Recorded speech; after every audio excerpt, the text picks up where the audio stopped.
हे गोपालक हे कृपा जलनिधे हे सिंधु कन्यापते हे कंसांतक हे गजेंद्र करुणा पारीण हे माधवा हे रामानुज हे जगत्रय गुरो हे पुंडरीकाक्षमा हे गोपी जननाथ पालय परम जानामि न त्वां विना शतमक मणिनीला चारु कल्हार हस्ता स्तनवर नमितांगी सान्द्र वत्सल्य सिंधुः अलक विनिहिता विश्रद्भिराक्लिष्टनाथा विलसतु हृदि गोदा विष्णु चित्तात्मजानः श्रीमाधवांग्रिजलजद्वय नित्य सेवा प्रेमा विलासय परांकुशपाद भक्तम् कामादिदोषहरमात्मपदाश्रितानां रामानुजं यतिपतिं प्रणमामि मूर्ध्ना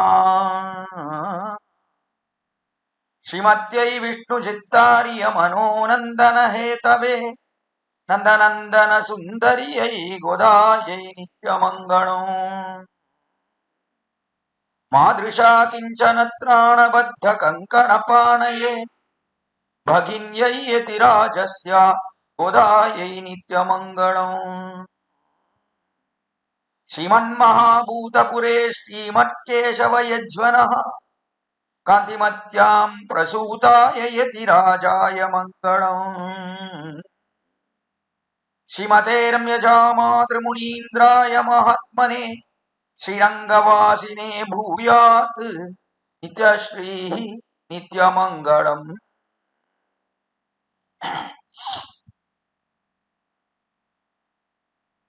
அஞ்சுகுடிக்கொரு சந்ததியாய் ஆழ்வார்கள் தம் செயலை விஞ்சி நிற்கும் தன்மையாய் ಪಿಂಜಾಯ್ ಪಳುತ್ತಾಳೆ ಆಂಡಾಳ್ ಆಗಿರುವ ಶ್ರೀ ಗೋದಾದೇವಿ ಅವಳು ಅನುಗ್ರಹಿಸುವ ತಿರುಪ್ಪಾವೆಯಲ್ಲಿ ಇವತ್ತು ನಾವು ಅನುಭವಿಸಬೇಕಾದ ಪಾಶುರ 22ನೇ ಪಾಶುರ. ಕೆಳಗೆ ಆಂಡಾಳ್ ಶ್ರೀ ಕುರತ್ತಾಳ್ವಾನನ್ನು ಪುರುಷಕಾರವಾಗಿಕೊಂಡು ಭಗವದ್ ರಾಮಾನುಜರ ಪಾದಾರವಿಂದಗಳಲ್ಲಿ ರಾಮಾನುಜರೇ ನಮಗಾಗಿ ನೀವು ಈ ಕಾರ್ಯಗಳನ್ನು ಮಾಡಬೇಕು, ಅಂದರೆ ನೀವು ಎದ್ದೇಳಬೇಕು ಅನ್ನುವುದೇ ಆಂಡಾಳಿನ ಪ್ರಾರ್ಥನೆ ಮೊದಲಿಗೆ. ಅದಕ್ಕನುಗುಣವಾಗಿ ಇಲ್ಲಿ ಶ್ರೀ ಕುರತ್ತಾಳ್ವಾನನ್ನೇ ಪುರುಷಕಾರವಾಗಿಕೊಂಡು ಆಂಡಾಳ್ ಅದನ್ನು ಹೇಳುವ ಅದ್ಭುತವಾದ ಪಾಶುರ 18ನೇ ಪಾಶುರ. ಶ್ರೀ ಕುರತ್ತಾಳ್ವಾನೇ ಪುರುಷಕಾರ ಅಂತ ಉಂದು ಮದಗಳಿತ್ತನ್ ಓಡಾದ ತೋಳ್ವಳಿಯನ್ ನಂದಗೋಪಾಲನ್ ಮರುಮಗಳೇನಪ್ಪಿನ್ ನಾಯ್ ಅನ್ನುವ ಪಾಶುರದಲ್ಲಿ ಪ್ರತ್ಯೇಕವಾಗಿ ಶ್ರೀ ಕುರತ್ತಾಳ್ವಾನನ್ನು ಕೊಂಡಾಡಿ, ಕುರತ್ತಾಳ್ವಾನೇ ನೀವು ಚಂದಾಮರೈಕ್ಕಯ್ಯ ಶೀರಾರ್ ಒಳೆಯುಳಿಪ್ಪ ಒಂದು ದಿರವಾಯ್ ಮಗಿಳ್ದು ನೀವು ಆನಂದದಿಂದ ನಮಗಾಗಿ ಆಶ್ಚರ್ಯವಾಗಿ ರಾಮಾನುಜರ ವೈಭವಗಳನ್ನೆಲ್ಲ ಹೇಳ್ತಾ ಬಂದು ನಿಮ್ಮ ಸುಂದರವಾದ ಕೈಗಳು ಚಂದಾಮರೈ ಕೈ ನಮ್ಮನ್ನೂ ರಾಮಾನುಜರನ್ನೂ ಸೇರಿಸುವ ಕೈ, ಆ ಒಂದು ಕೈಗಳಿಂದ ಈ ಬಾಗಿಲನ್ನು ತೆರೆಯಬೇಕು ಅಂತ ಪ್ರಾರ್ಥಿಸಿದ್ಲು ಆಂಡಾಳ್. ಇದು ಶ್ರೀಮತ್ ಶಬ್ದಾರ್ಥ. ರಾಮಾನುಜ ರಹಸ್ಯತ್ರಯದಲ್ಲಿ ಶ್ರೀಮನ್ ರಾಮಾನುಜ ಶರಣವು ಶರಣಂ ಪ್ರಪದ್ಯೆ ಎಂಬುದು ಪೂರ್ವಖಂಡ. ಆ ಪೂರ್ವಖಂಡದಲ್ಲಿ ಶ್ರೀ ಅಂತ ಇದೆಯಲ್ಲ, ಆ ಶ್ರೀ ಎನ್ನುವುದು ಶ್ರೀ ಮಹಾಲಕ್ಷ್ಮಿಯನ್ನು ಪುರುಷಕಾರವಾಗಿ ತೋರಿಸುವ ಶಬ್ದ. ಅದು ಸಾಧಾರಣವಾಗಿರುವ ದ್ವಯದಲ್ಲಿ, ಇಲ್ಲಿ ರಾಮಾನುಜರ ವಿಷಯವಾಗಿರುವ ದ್ವಯದಲ್ಲಿ ಶ್ರೀ ಅನ್ನುವುದು ಶ್ರೀ ಕುರತ್ತಾಳ್ವಾನ್ ಅವರೇ ಇಲ್ಲಿ ಪುರುಷಕಾರಭೂತರು ಅಂತ ತೋರಿಸುವ ಅದ್ಭುತವಾದ ಶಬ್ದ. ಆ ಶಬ್ದಕ್ಕೆ ಅನುಗುಣವಾಗಿ ಇಲ್ಲಿ ಆಂಡಾಳು ಕೂಡ 18ನೇ ಪಾಶುರದಲ್ಲಿ ಪ್ರತ್ಯೇಕವಾಗಿ ಶ್ರೀ ಶಬ್ದಾರ್ಥ ಅಂದ್ರೆ ಕುರತ್ತಾಳ್ವಾನಿನ ವೈಭವವನ್ನು ಹೇಳುವಂತೆ ಇರುವ ಆಶ್ಚರ್ಯವಾದ ಪಾಶುರವನ್ನು ರಚನೆ ಮಾಡಿದ್ದಾಳೆ. ಅದಕ್ಕನುಗುಣವಾಗಿ ಮನ್ ರಾಮಾನುಜ ಶರಣವು ಶರಣಂ ಪ್ರಪದ್ಯೆ ಅಂತ ಮೇಲಿದೆಯಲ್ಲ, ಅದಕ್ಕೆ ಸೇರಿದಂತೇನೆ ಇಲ್ಲಿ 19ನೇ ಪಾಶುರದ ಅನುಭವ. ಕುತ್ತು ವಿಳಕ್ಕೆರೆಯ ಕೋಟ್ಟುಕಾಲ್ ಕಟ್ಟಿಲ್ ಮೇಲನ್ನುವ ಪಾಶುರದಲ್ಲಿ ಮೊದಲು ಶ್ರೀ ರಾಮಾನುಜರನ್ನು ಹೇಳಿ ಅವರ ವೈಭವಗಳನ್ನು ಹೇಳಿ ವೈತು ಕಿಡಂದ ಮಲರ್ಮಾರ್ಬ ವಾಯ್ತಿರವಾಯ್ ಅಂತ ಕುರತ್ತಾಳ್ವಾನಿನ ಆಶ್ಚರ್ಯವಾದ ಆ ಒಂದು ಜ್ಞಾನ, ಆ ಜ್ಞಾನದಲ್ಲೇ ಸೋತು ನೀವು ಅವರ ವಕ್ಷಸ್ಥಳ, ಅದೇ ಜ್ಞಾನ, ಆ ವಕ್ಷಸ್ಥಳದಲ್ಲಿ ಜ್ಞಾನದಲ್ಲಿ ಮಗ್ನರಾಗಿದ್ದೀರಲ್ಲ ಶ್ರೀರಾಮಾನುಜರೇ, ನೀವು ನಮಗಾಗಿ ಎಚ್ಚರಾಕೊಂಡು ಕುರತ್ತಾಳ್ವಾನನ್ನು ನಿಯಮಿಸಬೇಕು ಈ ಬಾಗಿಲನ್ನು ತೆರೆಯುವುದಕ್ಕೆ ಅಂತ ಪ್ರಾರ್ಥನೆ. ಅದು ಇಬ್ಬರನ್ನು ಹೇಳುವ ಒಂದು ಸ್ಥಿತಿ ಇರುವ ಕಾರಣದಿಂದ ಪಾಶುರದಲ್ಲಿ ಎಂಬೆರುಮಾನಾರನ್ನು ಮೊದಲು ಹೇಳಿ ಆಮೇಲೆ ಶ್ರೀ ಕೂರತ್ತಾಳ್ವಾನನ್ನು ಅಲ್ಲಿ ಮೈತ್ತಡಂಗಣ್ಣಿನಾಯ್ ನೀವುನ್ಮಣಾಣ ಎತ್ತನ ಬೋಧಂ ತುಯಿಲೆಡ ಹುಟ್ಟಾಯ್ ಹಾನಂತ ಕೂರತ್ತಾಳ್ವಾನನ್ನು ಹೇಳುತ್ತಿದ್ದಾಳೆ ಆಂಡಾಳ್. ಆ ಕಾರಣದಿಂದ ಇದು ಮೇಲೆ ರಾಮಾನುಜ ರಹಸ್ಯತ್ರಯದಲ್ಲಿರುವ ದ್ವಯ, ಆ ದ್ವಯದಲ್ಲಿ ಮನ್ನಾರಾಯಣ ಶರಣವು ರಾಮಾನುಜ ಶರಣವು ಶರಣಂ ಪ್ರಪದ್ಯೆ ಅಂತ ಇದೆಯಲ್ಲ, ಅಂದ್ರೆ ಯಾವಾಗ್ಲೂ ಕೂರತ್ತಾಳ್ವಾನ್ ಸೇರಿಯೇ ಇದ್ದಾರೆ ಶ್ರೀರಾಮಾನುಜರ ಜೊತೆ ಅಂತ. ಅವರು ಕೂರತ್ತಾಳ್ವಾನ್ ಅವರು ಪುರುಷಕಾರ ಮಾಡಿ ಶ್ರೀರಾಮಾನುಜರು ನಮ್ಗೆ ಉಪಾಯವಾಗಬೇಕು ಅಂತ ಇಬ್ಬರನ್ನೂ ಹೇಳುವ ಕಾರಣದಿಂದ ಅದಕ್ಕನುಗುಣವಾಗಿ ಇಲ್ಲೂ ಕೂಡ ಆಂಡಾಳ್ ಇಬ್ಬರನ್ನೂ ಹೇಳಿದ್ದಾಳೆ ತನ್ನ 19ನೇ ಪಾಶುರದಲ್ಲಿ. ಇದು ಉಪಾಯ ಸಿದ್ಧಿಗಾಗಿ, ಅಂದ್ರೆ ಉಪಾಯ ಶ್ರೀರಾಮಾನುಜರೇ. ಆ ಒಂದು ಪ್ರಾರ್ಥನೆಗೆ ಅನುಗುಣವಾಗಿ ಈ ಅದ್ಭುತವಾದ ಪಾಶುರವನ್ನು ಕೇಳಿ ಮುಂದಿನ ಪಾಶುರ 20ನೇ ಪಾಶುರ 23 ಅಮರರ್ಕ ಮುಂಚೆಣ್ಣು ಅನ್ನುವ ಆ ಪಾಶುರ. ಆ ಪಾಶುರದಲ್ಲೂ ತಿರುಗ ರಾಮಾನುಜರನ್ನು ಕೂರತ್ತಾಳ್ವಾನನ್ನು ಎಬ್ಬಿಸುತ್ತಿದ್ದಾಳೆ ಆಂಡಾಳ್. ಇದು ಯಾಕೆ ಈ ಪಾಶುರ ಇನ್ನೊಮ್ಮೆ ಯಾಕೆ ಇಬ್ಬರನ್ನು ಎಬ್ಬಿಸ್ಬೇಕು ಅಂದ್ರೆ ಎರಡು ಅರ್ಥ ಇಲ್ಲಿ. ಒಂದು, ತತ್ವವನ್ನು ತಹವನ್ನು ಅಂತ ಕೂರತ್ತಾಳ್ವಾನೆ ನಿಮ್ಮ ಸ್ವರೂಪ ಸ್ವಭಾವಗಳಿಗೆ ಸೇರಿದ್ದಂಥದ್ದಲ್ಲ ನೀವು ಮಾಡುವ ಈ ಕಾರ್ಯ ಅಂತ ಅವರಿಗೆ ಹೇಳಿದಾಗ, ಅಂದ್ರೆ ನಿಮ್ಮ ಪುರುಷಕಾರ ಸ್ವರೂಪಕ್ಕೂ ಸೇರಿದ್ದಂಥದ್ದಲ್ಲ, ನಿಮ್ಮ ಸ್ವಭಾವಕ್ಕೂ ಅಂದ್ರೆ ಅಷ್ಟೊಂದು ದಯೆ ಇದೆಯಲ್ಲ ನಿಮ್ಮಲ್ಲಿ, ಆ ಸ್ವಭಾವಕ್ಕೂ ಸೇರಿದ್ದಂಥದ್ದಲ್ಲ ನೀವು ಮಾಡುವ ಈ ಆಶ್ಚರ್ಯವಾದ ಕಾರ್ಯ. ನೀವು ಬಿಟ್ಟು ಬರದೇ ಇದ್ದೀರಲ್ಲ, ರಾಮಾನುಜರನ್ನು ಬಿಟ್ಟು ಬರದೆ ಅಲ್ಲೇ ಇದ್ದೀರಲ್ಲ ನೀವು, ಇದು ನಿಮ್ಮ ಸ್ವರೂಪ ಸ್ವಭಾವಕ್ಕೆ ಸೇರಿದ್ದಲ್ಲ ಅಂತ ಹೇಳಿದ್ಲು ಆಂಡಾಳ್. ಅದನ್ನು ಕೇಳಿದಾಗ ಶ್ರೀರಾಮಾನುಜರಿಗೆ ಸ್ವಲ್ಪ ದುಃಖವಾಯಿತು. ಅದರಿಂದ ಮೌನವಾಗಿದ್ರು. ಆ ಮೌನವಾಗಿದ್ದ ಕಾರಣದಿಂದಲೇ ಆಂಡಾಳ್ ಈ 20ನೇ ಪಾರ್ಶ್ವದಲ್ಲಿ ಇನ್ನೊಮ್ಮೆ ಶ್ರೀರಾಮಾನುಜರನ್ನು ಎಬ್ಬಿಸಿ ಶ್ರೀ ಕೂರತ್ತಾಳ್ವಾನನ್ನು ಎಬ್ಬಿಸುತ್ತಿದ್ದಾಳೆ. ಆ ರೀತಿ ಇದ್ರೂ ಕೂಡ ಶ್ರೀರಾಮಾನುಜರಿಗೆ ಇವಾಗ ಸ್ವಲ್ಪ ದುಃಖ. ಅಂದ್ರೆ ರಾಮಾನುಜರನ್ನು ಮಾತ್ರ ಎಬ್ಬಿಸ್ಬೇಕು. ರಾಮಾನುಜರೇ ನಿಮ್ಗೆ ದುಃಖ ಬೇಡ, ನಾವೇನೋ ತಪ್ಪಾಗಿ ಹೇಳ್ಬಿಟ್ವಿ ಕೂರತ್ತಾಳ್ವಾನ್ ವಿಚಾರದಲ್ಲಿ, ಆದ್ದರಿಂದ ನಿಮ್ಗೆ ದುಃಖ ಬೇಕಾ ಬೇಡ ಅಂತ ಹೇಳಿರ್ಬೇಕು.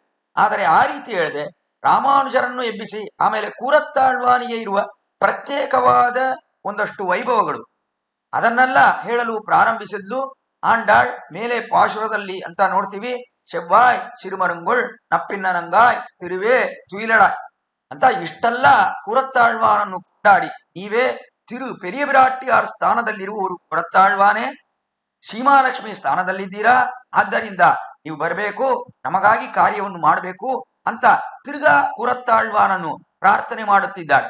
ಇದು ಒಂದರ್ಥ. ಇನ್ನ ಒಂದು ಅಂತರಂಗವಾಗಿರುವ ಅರ್ಥ ಅಂದ್ರೆ ಇದರಲ್ಲಿ ಶ್ರೀಮತೆ ರಾಮಾನುಜಾಯ ನಮಃ ಅಂತ ಉತ್ತರಖಂಡ ಇದೆಯಲ್ಲ, ಆ ಉತ್ತರಖಂಡಕ್ಕೆ ಅನುಗುಣವಾಗಿಯೂ ಇಲ್ಲಿ ಆಂಡಾಳ್ ಈ ಪಾಶುರವನ್ನು ಹೇಳ್ತಿದ್ದಾಳೆ.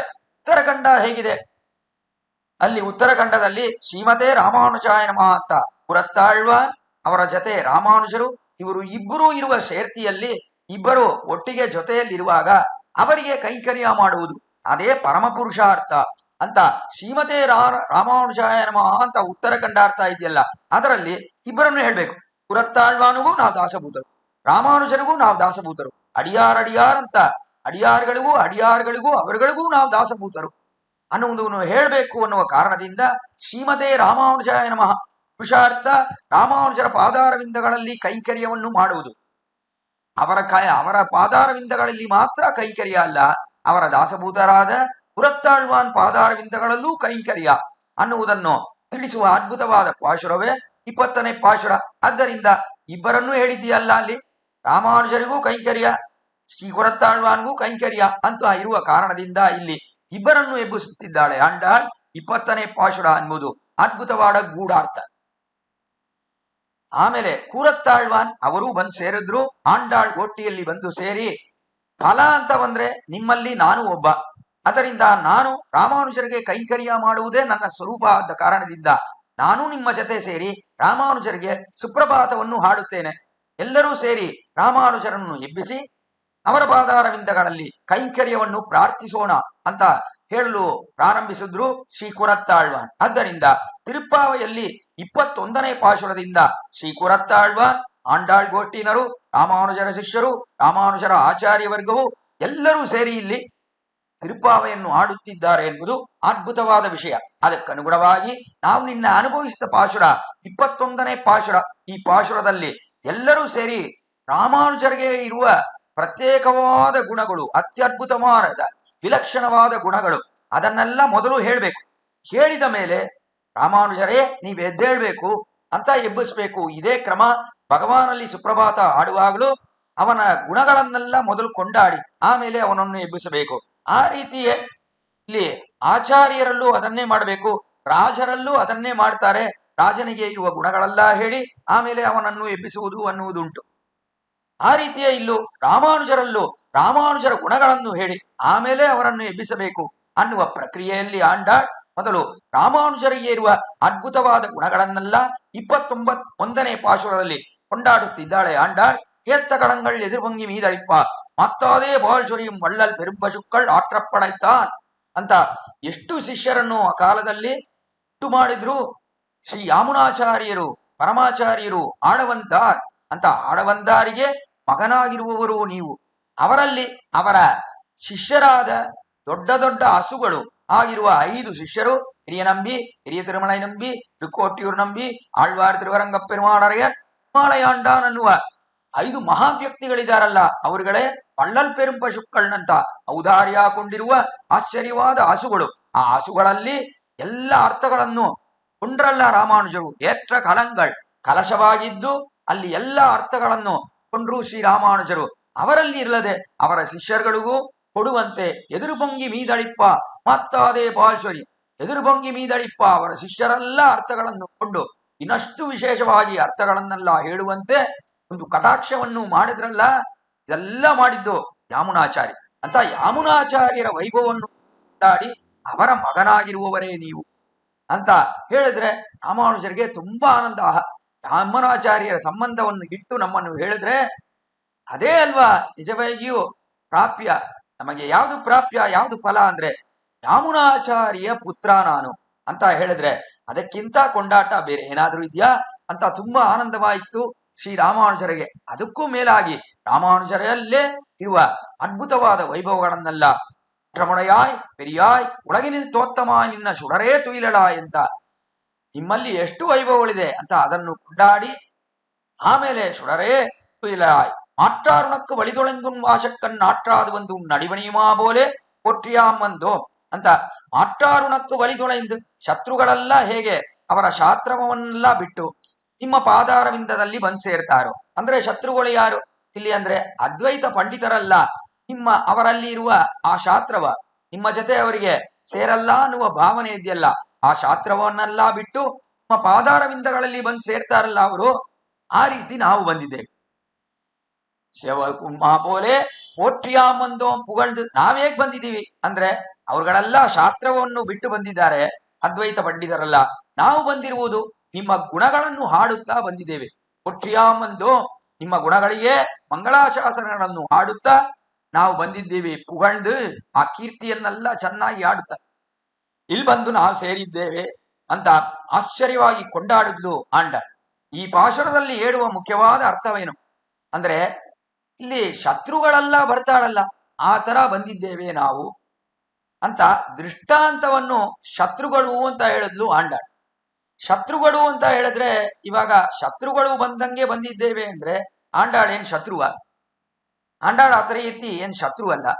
ಅಂದ್ರೆ ಶತ್ರುಗಳಾಗಿ ಇರುವವರು ಯಾರು, ಅವರು ಹೇಗೆ ಬರ್ತಾರೆ, ಅವರೆಲ್ಲ ಬಂದು ಹೇಗೆ ಸೇರ್ತಾರೆ ನಿಮ್ಮಲ್ಲಿ ಅಂದ್ರೆ ಅದಕ್ಕೆ ದೃಷ್ಟಾಂತವಾಗಿ ನಿನ್ನೇನೆ ನಾವು ಶತ್ರುವಾಗಿದ್ದ ಯಾದವ ಪ್ರಕಾಶ ಅವನೇ ಬಂದು ರಾಮಾನುಜರ ಪಾದಾರವಿಂದದಲ್ಲಿ ಸೇರಿದ ಅಂತ ನಾವು ಅನುಭವಿಸಿದ್ವಿ. ಆದ್ರೆ ಈ ಶತ್ರುಗಳಿಗೆ ಇರುವುದು ಏನು ಮುಖ್ಯವಾಗಿ ಅಂದ್ರೆ ಅದು ಅಹಂಕಾರ ಮಮಕಾರಗಳು. ನಾನು ಅನ್ನುವ ಅಹಂಕಾರ ಮಮಕಾರ ಇವುಗಳು ಹೆಚ್ಚಾಗಿದೆ ಈ ಶತ್ರುಗಳಿಗೆ. ಯಾದವ ಪ್ರಕಾಶನಿಗೆ ಅದೇ ಇತ್ತು, ನಾನು ಹೇಳುವುದೇ ಸರಿಯಾದ ಅರ್ಥ, ನನ್ನ ಅರ್ಥವನ್ನೇ ಈ ಇಳೆಯಾಳ್ವಾರ್ ಅನ್ನುವ ರಾಮಾನುಜನು ಕೇಳ್ಬೇಕು, ಅದನ್ನೇ ಒಪ್ಕೋಬೇಕು. ಇವನೇನು ಹೊಸದಾಗಿ ಅರ್ಥಗಳನ್ನು ಹೇಳುವುದು, ಇವನು ಹೇಳುವ ಅರ್ಥವನ್ನ ನಾವ್ಯಾಕೆ ಕೊಳ್ಬೇಕು? ನಾನು ಆಚಾರ್ಯನ, ಇವನು ಆಚಾರ್ಯನ, ನನಗೆ ಶಿಷ್ಯನಾದವನು ಇವನು ಹೇಳುವ ಅರ್ಥಗಳನ್ನು ನಾನು ಯಾಕೆ ಕೇಳ್ಬೇಕು? ಮೊದಲು ಅದು ವೇದಾಂತಕ್ಕೆ ಅಭಿಪ್ರಾಯವಾಗಿಯೇ ಇರಲಿ, ಆದ್ರೂ ಕೂಡ ಇವನು ಹೇಳುವುದನ್ನು ನಾನು ಏನ್ ಕೇಳುವುದು ಅನ್ನುವ ಅಹಂಕಾರವೇ ಹೆಚ್ಚಾಗಿತ್ತು ಯಾದವ ಪ್ರಕಾಶನಿಗೆ. ಆದ್ದರಿಂದ ಇವರು ಹೇಳುವ ಅರ್ಥ ಇದೆಯಲ್ಲ, ಶ್ರೀರಾಮಾನುಜರು ಅದ್ವೈತ ಸಿದ್ಧಾಂತಕ್ಕೆ ವಿರುದ್ಧವಾಗಿ ವೇದಾಂತ ವಾಕ್ಯಗಳಿಗೆ ಅರ್ಥ ಹೇಳುವಾಗ ಯಾದವ ಪ್ರಕಾಶನಿಗೆ ತುಂಬಾ ಕೋಪವಾಯಿತು. ಕಾರಣ ಅಹಂಕಾರ. ನಾನ್ ಹೇಳ್ತಿದ್ದೀನಿ, ಇವನ್ ಯಾಕೆ ಒಪ್ಕೋತಾ ಇಲ್ಲ? ಅಂತ ಅವನಿಗೆ ಅಷ್ಟೊಂದು ಅಹಂಕಾರ. ಆ ಅಹಂಕಾರದ ಕಾರಣದಿಂದಲೇ ರಾಮಾನುಜರನ್ನೇ ಕೊಂದ್ಬಿಡ್ಬೇಕು ಅಂತ ಅಲ್ಲವಾ ವಿಂಧ್ಯಾಟವಿ ಕಾಡಿಗೆ ಕರ್ಕೊಂಡೋಗಿ ಅಲ್ಲಿಂದ ಗಂಗೆಯಲ್ಲಿ ಸ್ನಾನ ಮಾಡಿಸ್ಬೇಕು, ಗಂಗೆಯಲ್ಲಿ ಮಣಿಕಂಠಿಕಾ ಘಟ್ಟದಲ್ಲಿ ಇವರನ್ನು ತಳ್ಬಿಡ್ಬೇಕು, ಮುಳುಗಿಸ್ಬಿಡ್ಬೇಕು, ಕೊಂದ್ಬಿಡ್ಬೇಕು ಅನ್ನುವ ಅಭಿಪ್ರಾಯಗಳೆಲ್ಲ ಬಂತು. ಅದು ಬರುವುದಕ್ಕೆ ಕಾರಣ ಏನು? ಅಹಂಕಾರ. ನಾನು ನಾನು ಅನ್ನುವ ಅಹಂಕಾರ. ನಾನು ಹೇಳುವ ಅರ್ಥಗಳನ್ನು ಇವರು ಕೊಳ್ಬೇಕು. ಅದು ಹೇಗೆ ಇವರು ಒಂದು ಹೊಸ ಅರ್ಥವನ್ನು ಹೇಳ್ತಾರೆ ವೇದಾಂತಕ್ಕೆ ಅನ್ನುವ ಅಹಂಕಾರ ಇದೆಯಲ್ಲ, ಅದು ಹೆಚ್ಚಾಗಿತ್ತು ರಾಧವ ಪ್ರಕಾಶನಲ್ಲಿ ಅಂತ ನೋಡ್ತೀವಿ. ಆ ರೀತಿಯೇ ಯಜ್ಞಮೂರ್ತಿಗೂ ಆ ಅಹಂಕಾರವಿತ್ತು. ಇವ್ರ ಜೊತೆ ಏನು, ಇವರು ಹೇಗೆ ಗೆಲ್ತಾರೆ, ನನ್ನ ಜೊತೆ ವಾದ ಮಾಡಿ ಗೆದ್ದು ಬಿಡ್ತಾರ ಇವರು ಅಂತ ಅಹಂಕಾರವೇ ಯಜ್ಞಮೂರ್ತಿಯಲ್ಲೂ ಇತ್ತು. ಈ ತರ ಇವರುಗಳಿಗೆಲ್ಲ ಈ ಅಹಂಕಾರ ಇತ್ತಲ್ಲ, ಆ ಅಹಂಕಾರ ಎಲ್ಲ ಹೋಯ್ತು, ಬಂದ್ ಸೇರಿದ್ರು ನಿಮ್ಮ ಪಾದಾರವಿಂದಗಳಿಗೆ ಅಂತ ಆಂಡಾಳ್ ಇಲ್ಲಿ ಹೇಳ್ತಾ ಇದ್ದಾಳೆ ಈ ಪಾಶುರದಲ್ಲಿ. ಆ ರೀತಿ ನಾವು ಬಂದಿದ್ದೇವೆ ಅಂದ್ರೆ ಆಂಡಾಳಿಗೆ ಅಹಂಕಾರ ಇತ್ತ?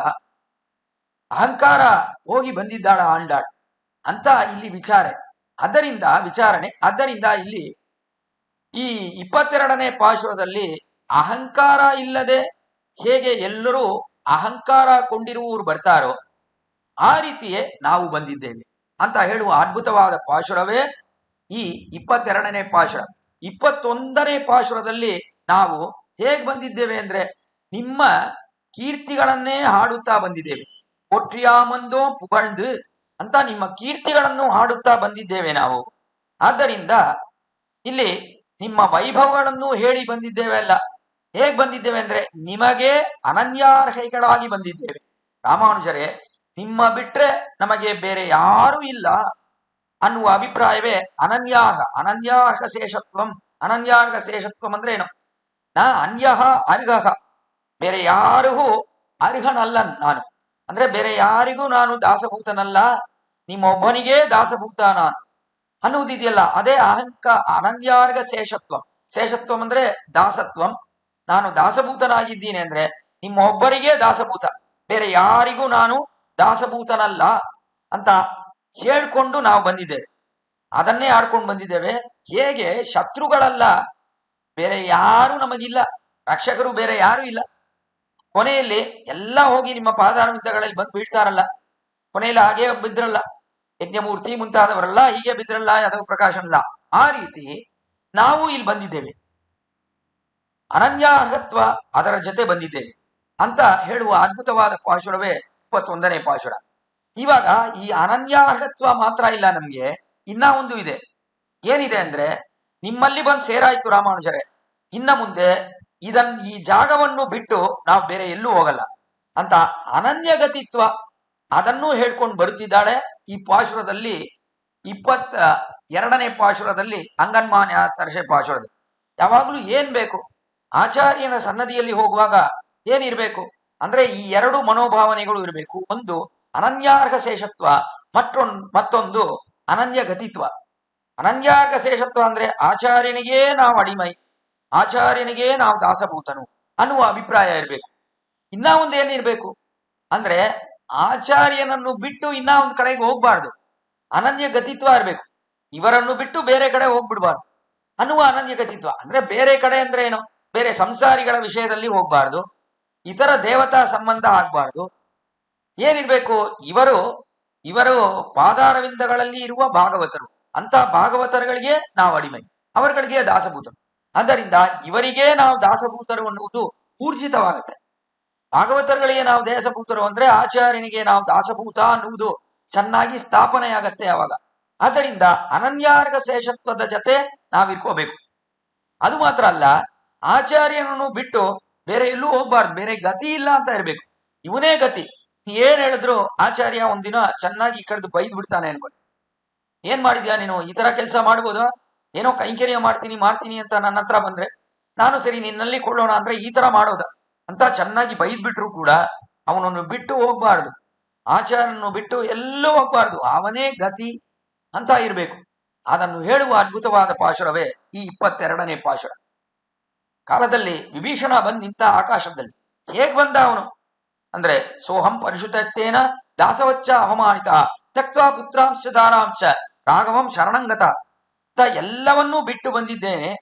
ರಾವಣನು ಚೆನ್ನಾಗಿ ನನ್ನನ್ನು ಬೈದ, ಸೋಹಂ ಪರಿಶುದ್ಧಸ್ತೇನ ದಾಸವಚ್ಚ ಅವಮಾನಿತ, ಅವನು ಬೈದ, ತ್ವಾಂ ತುದಿ ಕುಲಪಾಂಸನಂ ಅಂತ ನೀನ್ ಯಾಕಿದ್ಯಾ ಇಲ್ಲಿ ವಿಭೀಷಣ, ಈ ಒಂದು ರಾಜ್ಯವನ್ನು ಬಿಟ್ಟು ಹೋಗು ನೀನು ಅಂತ ನಾನು ಅವನಿಗೆ ಸದುಪದೇಶಗಳನ್ನು ಮಾಡಿದಾಗ, ಸೀತಾದೇವಿಯನ್ನು ಕರ್ಕೊಂಡೋಗಿ ರಾಮನಲ್ಲಿ ಬಿಟ್ಬಿಡು ಅಂತ ಎಷ್ಟೋ ಉಪದೇಶಗಳನ್ನು ಮಾಡುವಾಗ ಅದನ್ನೆಲ್ಲ ಕೇಳದೆ ಅವನು ರಾವಣನು ನನ್ನನ್ನು ರಾಜ್ಯದಿಂದ ಹೋಗು ಅಂತ ನನ್ನನ್ನು ಚೆನ್ನಾಗಿ ಏನು ಓದಿಲಿಲ್ಲ, ಕಾಲಿಂದ ಅಷ್ಟೇ ಕತ್ತನ್ನು ಹಿಡಿದು ಆಚೆ ತಳ್ಳುವಂತೆ ತಳ್ದ. ಆ ರೀತಿ ಬಂದಿದ್ದೇನೆ ನಾನು. ಅದು ಮಾತ್ರ ಅಲ್ಲ, ಅವನು ಮಾತ್ರ ಅಲ್ಲ, ದಾಸವಚ್ಚ ಅವಮಾನಿತ, ಅವನ ದಾಸಭೂತರುಗಳು ಅವರುಗಳು ಕೂಡ ನನ್ನನ್ನು ಚೆನ್ನಾಗಿ ಬೈದ್ರು, ಎಲ್ಲ ನಿಂದಿಸಿದ್ರು.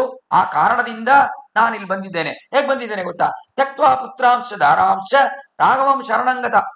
ತ್ಯಕ್ವಾ ಪುತ್ರಾಂಶ ದಾರಾಂಶ, ನನ್ನ ಪುತ್ರರು ನನ್ನ ಹೆಂಡತಿ ಎಲ್ಲರನ್ನೂ ಬಿಟ್ಟು ಬಂದಿದ್ದೇನೆ. ಯಾಕೆ ಅವರನ್ನೆಲ್ಲ ಬಿಡಬೇಕು? ವಿಚಾರ ಮಾಡಿದ್ರು ನಮ್ಮ ಪೂರ್ವಾಚಾರ್ಯರು. ಯಾಕೆ ಅವರುಗಳಿಗೆ ರಾಮನಲ್ಲಿ ಭಕ್ತಿ ಇಲ್ವಾ? ಅವರುಗಳನ್ನು ಕರ್ಕೊಂಡು ಬಂದಿರ್ಬೋದಲ್ಲ ವಿಭೀಷಣನು. ಅಂದ್ರೆ ಅವ್ರಿಗೇನೋ ರಾಮನಲ್ಲಿ ಭಕ್ತಿ ಇದೆ, ಆದ್ರೂ ಕೂಡ ರಾವಣನಿಗೆ ವಿಭೀಷಣನಿಗೆ ಏನ್ ಅಭಿಪ್ರಾಯ ಅಂದ್ರೆ, ನನ್ನ ಜೊತೆ ಒಂದೇ ತಾಯಿಯ ಹೊಟ್ಟೆಯಲ್ಲಿ ಹುಟ್ಟಿದವನು ರಾವಣನು, ಸಹೋದರರು ನಾವು. ಆ ತರ ಇರುವ ರಾವಣನೇ ಇವಾಗ ನನ್ನ ಬಗ್ಗೆ ಚೆನ್ನಾಗಿ ಗೊತ್ತು, ನಾನು ಹುಟ್ಟಿದಿಂದ ಗೊತ್ತು, ನನ್ನ ಅಣ್ಣನಾಗಿದ್ದಾನೆ, ನಾನು ಅವನಿಗೆ ತಮ್ಮನಾಗಿದ್ದೀನಿ, ಈ ತರ ಒಂದು ಬಾಂಧವ್ಯ ಇರುವಾಗ ಅಂತಹ ರಾವಣನೇ ನನ್ನನ್ನು ಮನೆ ಬಿಟ್ಟು ಹೋಗೋ, ರಾಜ್ಯ ಬಿಟ್ಟು ಹೋಗೋ ಅಂತ ಕಳಿಸ್ಬಿಟ್ನಲ್ಲ. ಆವಾಗ ಈ ಬಂಧುಗಳಾಗಿರುವವರು, ನನ್ನ ಹೆಂಡತಿಯೋ ನನ್ನ ಮಗನೋ, ಇವರೆಲ್ಲ ಎಷ್ಟು ಕಾಲ ನನ್ನ ಜೊತೆ ಸೇರಿ ಇರ್ತಾರೆ? ರಾವಣನೇ ಈ ತರ ಹೇಳಿದ್ಮೇಲೆ ಇವರುಗಳೆಲ್ಲ ಆಮೇಲೆ ಬಂದವರು, ನನಗೆ ವಯಸ್ಸಾದ್ಮೇಲೆ ಇವರುಗಳೆಲ್ಲ ಅಂತ ಇವರು ಬಂದಿರುವಾಗ ಇವರು ಎಷ್ಟು ದಿನ ಜನ ಜೊತೆ ಸೇರಿರ್ತಾರೆ ಗೊತ್ತಿಲ್ವೇ? ಆದ್ದರಿಂದ ಅವರೂ ಬೇಡ, ಅವರನ್ನೂ ಬಿಡ್ಬಿಡೋಣ, ಎಲ್ಲವನ್ನೂ ಬಿಟ್ಟು ರಾಮನಲ್ಲಿ ಬಂದು ಸೇರೋಣ ಅನ್ನುವ ಅಭಿಪ್ರಾಯದಲ್ಲೇ ಬಂದ್ರು ಇವರು ಅಂತ ಅದ್ಭುತವಾಗಿ ಇಲ್ಲಿ ನಿರೂಪಣೆ ಮಾಡ್ತಾರೆ. ವಿಭೀಷಣ ಹೇಳ್ದ, ಪರಿತ್ಯಕ್ತ ಮಯಾಲಂಕ ಮಿತ್ರಾಣಿಚ ಧನಾನಿಚ ಭವದ್ಗತಮ್ಮೆ ರಾಜ್ಯಂಚ ಜೀವಿತಂಚ ಸುಖಾನಿಚ. ಪರಿತ್ಯಕ್ತ ಮಯಾಲಂಕ ಅಂತ ಅವನು ಎಲ್ಲ ಲಂಕೆಯನ್ನು ಬಿಟ್ಟು ಎಲ್ಲ ಬಿಟ್ಟು ಬಂದಲ್ಲ. ಪರಿತ್ಯಕ್ತ ಮಯಾಲಂಕ, ನಾನು ಲಂಕೆಯನ್ನು ಬಿಟ್ಟೆ. ಪರಿತ್ಯಕ್ತ ಮಯಾಲಂಕ ಮಿತ್ರಾಣಿಚ ಧನಾನಿಚ, ನನ್ನ ಮಿತ್ರಗಳನ್ನೆಲ್ಲ ಬಿಟ್ಟೆ, ಧನ ಐಶ್ವರ್ಯವನ್ನು ಬಿಟ್ಟೆ ನಾನು. ಮಿತ್ರಾಣಿಚ ಧನಾನಿಚ ಭವದ್ಗತಮ್ಮೆ ರಾಜ್ಯಂಚ, ರಾಜ್ಯ ಸುಖವನ್ನು ಬಿಟ್ಟೆ. ರಾಜ್ಯಂಚ ಜೀವಿತಂಚ ಸುಖಾನಿಚ, ನನ್ನ ಸುಖಗಳು ಎಲ್ಲವನ್ನು ಬಿಟ್ಟು ಎಲ್ಲ ನೀವೇ ಅಂತ ರಾಘವಂ ಶರಣಂಗತಃ ಅಂತ ಎಲ್ಲ ರಾಘವನೇ ನನಗೆ ಅಂತ ನಿಂತಿದ್ದೇನೆ ನಾನು, ವಿಭೀಷಣನಾಗಿರುವನು ನಾನು ಅಂತ. ಹೇಗೆ ವಿಭೀಷಣನು ತನ್ನ ಅನನ್ಯಾರ್ಹತ್ವಕ್ಕೆ ಅನುಗುಣವಾಗಿಯೂ ಆತಿ ರೀತಿಯೇ ತನ್ನ ಅನನ್ಯ ಗತಿತ್ವ, ಇನ್ನ ಮುಂದೆ ರಾಘವನು ನನ್ನನ್ನು ಸೇರಿಸ್ಕೊಳ್ಳಿಲ್ಲ ಅಂದ್ರು ತಿರ್ಗಾ ನಾನು ಲಂಕೆಗೆ ಹೋಗಲ್ಲ, ಇಲ್ಲೇ ಇರ್ತೀನಿ, ಆಕಾಶದಲ್ಲೇ ನಿಂತಿರ್ತೀನಿ. ಅಂತರಿಕ್ಷ ಗತ ಶ್ರೀಮಾನ್ ಅಂತ ಅಂತರಿಕ್ಷದಲ್ಲಿ ಆಕಾಶದಲ್ಲೇ ನಾನು ನಿಂತಿರ್ತೀನಿ, ತಿರ್ಗಾ ಹೋಗಲ್ಲ. ತಿರ್ಗಾ ರಾವಣ ಭವನಕ್ಕೆ ನಾನು ಖಂಡಿತ ಹೋಗಲ್ಲ, ಇಲ್ಲೇ ಇರ್ತೀನಿ ವಿನಃ ಎಲ್ಲೂ ಹೋಗಲ್ಲ ಅಂತ ಅನನ್ಯಗತಿತ್ವದ ಜೊತೆ ಅವನು ಬಂದು ನಿಂತ್ರಲ್ಲ ಭೀಷಣ. ಆ ರೀತಿಯೇ ರಾಮಾನುಜರೇ ನಾವು ಕೂಡ ಇಲ್ಲಿ ಅನನ್ಯಗತಿಗಳಾಗಿ ಬಂದು ನಿಂತಿದ್ದೇವೆ.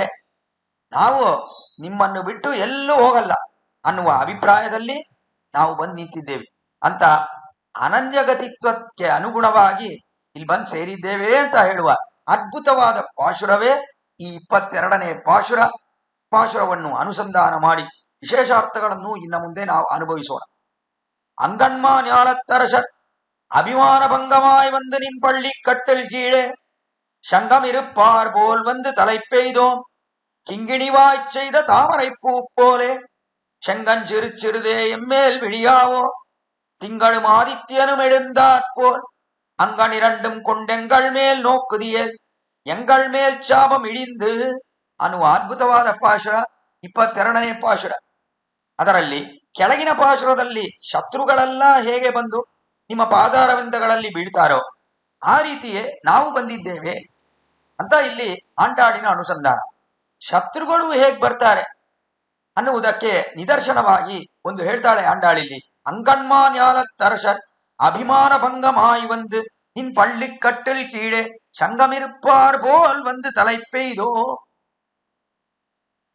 ಅಂಗಣ್ಮಾ ஞாலத்தரசர், ಅಂಗಣ್ಮಾ ஞாலத்தரசர் ಅಂದ್ರೆ ಏನು? ಅಂಕಣ್ಮಾ ಅಂದ್ರೆ ತುಂಬಾ ಸುಂದರವಾಗಿರುವ ಅಂಕಣ್ ಅಂದ್ರೆ ಸುಂದರವಾಗಿರುವ ಅನೇಕ ಸ್ಥಳಗಳು, ಆ ಸ್ಥಳಗಳೆಲ್ಲ ಕೊಂಡಿರುವ ವಿಶಾಲವಾದ, ಮಹಾ ಅಂದ್ರೆ ವಿಶಾಲವಾದ ಪೃಥಿವಿ, ಮಹಾಪೃಥಿವಿ, ஞாலம் ಅಂದ್ರೆ ಭೂಮಿ, ಪೃಥಿವಿ. ಅಂಗನ್ಮಾ ஞாலத்து ಅರಶರ್, ಅರಶರ್ ಅಂದ್ರೆ ಇಲ್ಲಿ ರಾಜಗಳು.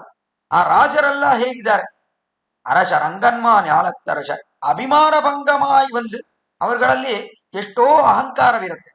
ಆ ಅಹಂಕಾರವೆಲ್ಲ ಹೋಗಿ ಕೊನೆಯಲ್ಲಿ ನಿನ್ ಬಟ್ಟಲ್ ಕಟ್ಟಲ್ ಕೀಡೆ, ನಿಮ್ಮ ಆ ಒಂದು ಮಂಚ ಇದೆಯಲ್ಲ, ಸಿಂಹಾಸನ, ಅದರ ಕೆಳಗಡೆ ಬಂದು ಸೇರ್ತಾರೆ ಅನ್ನುವುದು ಇಲ್ಲಿ ಆಂಡಾಳಿನ ಅಭಿಪ್ರಾಯ. ಅಂದ್ರೆ ಇಲ್ಲಿ ಅಂಗನ್ಮಾ ஞாலத்தரச ಅಂದ್ರೆ ಸಾಧಾರಣವಾಗಿ ಹೇಳುವ ಅರ್ಥವೇನು? ರಾಜರು ಅಂದ್ರೆ ಅವ್ರಿಗೆ ಎಷ್ಟೋ ಅಹಂಕಾರ ಇರುತ್ತೆ. ಅಹಂಕಾರ ಇಲ್ಲದೆ ರಾಜರು ಇರಲಿ.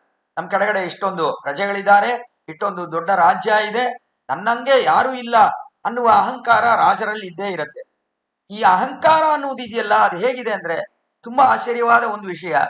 ಈ ಅಹಂಕಾರ ಅನ್ನುವುದು ಎಲ್ಲರಲ್ಲೂ ಇದೆ. ಅಹಂಕಾರ ಎಲ್ಲರಿಗೂ ಇದೆ. ಯಾರಿಗೆಲ್ಲ ಇದೆ ಅಂದ್ರೆ ತುಂಬಾ ಆಶ್ಚರ್ಯವಾಗಿ ಪೂರ್ವಾಚಾರ್ಯರು ವಿಚಾರ ಮಾಡಿದ್ರು. ಬ್ರಹ್ಮ ಇದಾನಲ್ಲ, ಅವನಿಗೂ ಅಹಂಕಾರವಿದೆ. ಎಷ್ಟು ಅಹಂಕಾರ ಇದೆ ಅಂದ್ರೆ, ಚತುರ್ದಶ ಭುವನಾತ್ಮಕ ಮಂಡಕ್ಕೆ ನಾನೇ ಇಲ್ಲಿ ನಾಥ ಅಂತ 14 ಲೋಕಗಳಿದೆಯಲ್ಲ, ಅದಕ್ಕೆ ಅಂಡಾಧಿಪತಿಯಾಗಿ ನಾನೇ ಇದ್ದೇನೆ ಅಂತ ಅವನಿಗೆ ಅಹಂಕಾರವಿದೆ. ಒಂದು ಸಣ್ಣ ಇರುವೆ ಇದೆಯಲ್ಲ, ಆ ಇರುವೆಗೂ ಅಹಂಕಾರವಿದೆ. ಒಂದು ಹುಟ್ಟನ್ನು ಕಟ್ಟತ್ತೆ, ಮಣ್ಣಿಂದ ಒಂದು ಹುಟ್ಟನ್ನು ಕಟ್ಟತ್ತೆ ಇರುವೆ. ಕಟ್ಟಿದ ಮೇಲೆ ಈ ಹುಟ್ಟಿಗೆ ಯಜಮಾನ ನಾನೇ ಅಂತ ಇರುವೆಗೂ ಅಹಂಕಾರವಿದೆ. ಇದರಿಂದ ಬ್ರಹ್ಮ ಹಿಡಿದು ಇರುವೆ ತನಕ ನಾವು ಈ ಅಹಂಕಾರವನ್ನು ನೋಡ್ಬೋದು. ಅಹಂಕಾರ ಅವನಿಗೆ ಹೆಚ್ಚಾಗಿದೆ, ಇದಕ್ಕೆ ಕಡಿಮೆ ಇದೆ, ಅದೆಲ್ಲ ಇರ್ಲಿ, ಇದು ಇರುವ ಸ್ಥಾನ ಹಾಗೆ. ಆದರೆ ಅಹಂಕಾರದಲ್ಲೇನೋ ಇಲ್ಲೇನೋ ಕೊರೆ ಇಲ್ಲ. ಅವನಿಗೂ ಅಹಂಕಾರವಿದೆ. ಪಿಪೀಲಿಕ ಅನ್ನುವ ಇರುವೆಗೂ ಅಹಂಕಾರವಿದೆ. ಮಧ್ಯದಲ್ಲಿ ಮನುಷ್ಯರಾದ ನಮ್ಗೆ ಕೇಳ್ಬೇಕಾ? ನಮಗೂ ಅಹಂಕಾರವಿದೆ. ರಾಜರಿಗೆ ಅವರುಗಳಿಗೂ ಅಹಂಕಾರವಿದೆ. ಎಲ್ಲರಿಗೂ ಅಹಂಕಾರವಿದೆ. ನ್ಯಾಯವಾಗಿ ನೋಡಿದ್ರೆ ಯಾರಿಗೆ ಅಹಂಕಾರ ಇರಬೇಕು? ಅಹಂಕಾರ ಇರಬೇಕು ಅಂದ್ರೆ ಅದು ಕಾಂಚೀಪುರಂ ವರದರಾಜ ಪೆರುಮಾಳಿಗೆ ಇರಬೇಕು. ಅವನಿಗೆ ಅಹಂಕಾರ ಇರಬೇಕು, ನಾನು ನಾಥ ಅಂತ ಅಹಂಕಾರ ಇರಬೇಕು. ಆ ಥರವೇ ಅವನು ಅಹಂಕಾರ ಜೊತೆ ಚೆನ್ನಾಗಿ ಈ ತರ ತನ್ನ ವಕ್ಷಸ್ಥಳವನ್ನು ಮುಂದಕ್ಕಾಕಿ ತಲೆಯನ್ನು ಹೀಗೆ ಎತ್ಕೊಂಡು ಆ ತರ ನಿಂತಿದ್ದಾನೆ. ಇವತ್ತು ಹೋಗಿ ದರ್ಶನ ಮಾಡಿ ಚೆನ್ನಾಗಿ ಗೊತ್ತಾಗತ್ತೆ. ಆ ತರ ಇರುವನು ವರದರಾಜ. ಅವನು ಅಹಂಕರಿಸಬಹುದು, ನಾನು ದೊಡ್ಡವನು ಅಂತ ಅವನು ಅಹಂಕರಿಸಬಹುದು.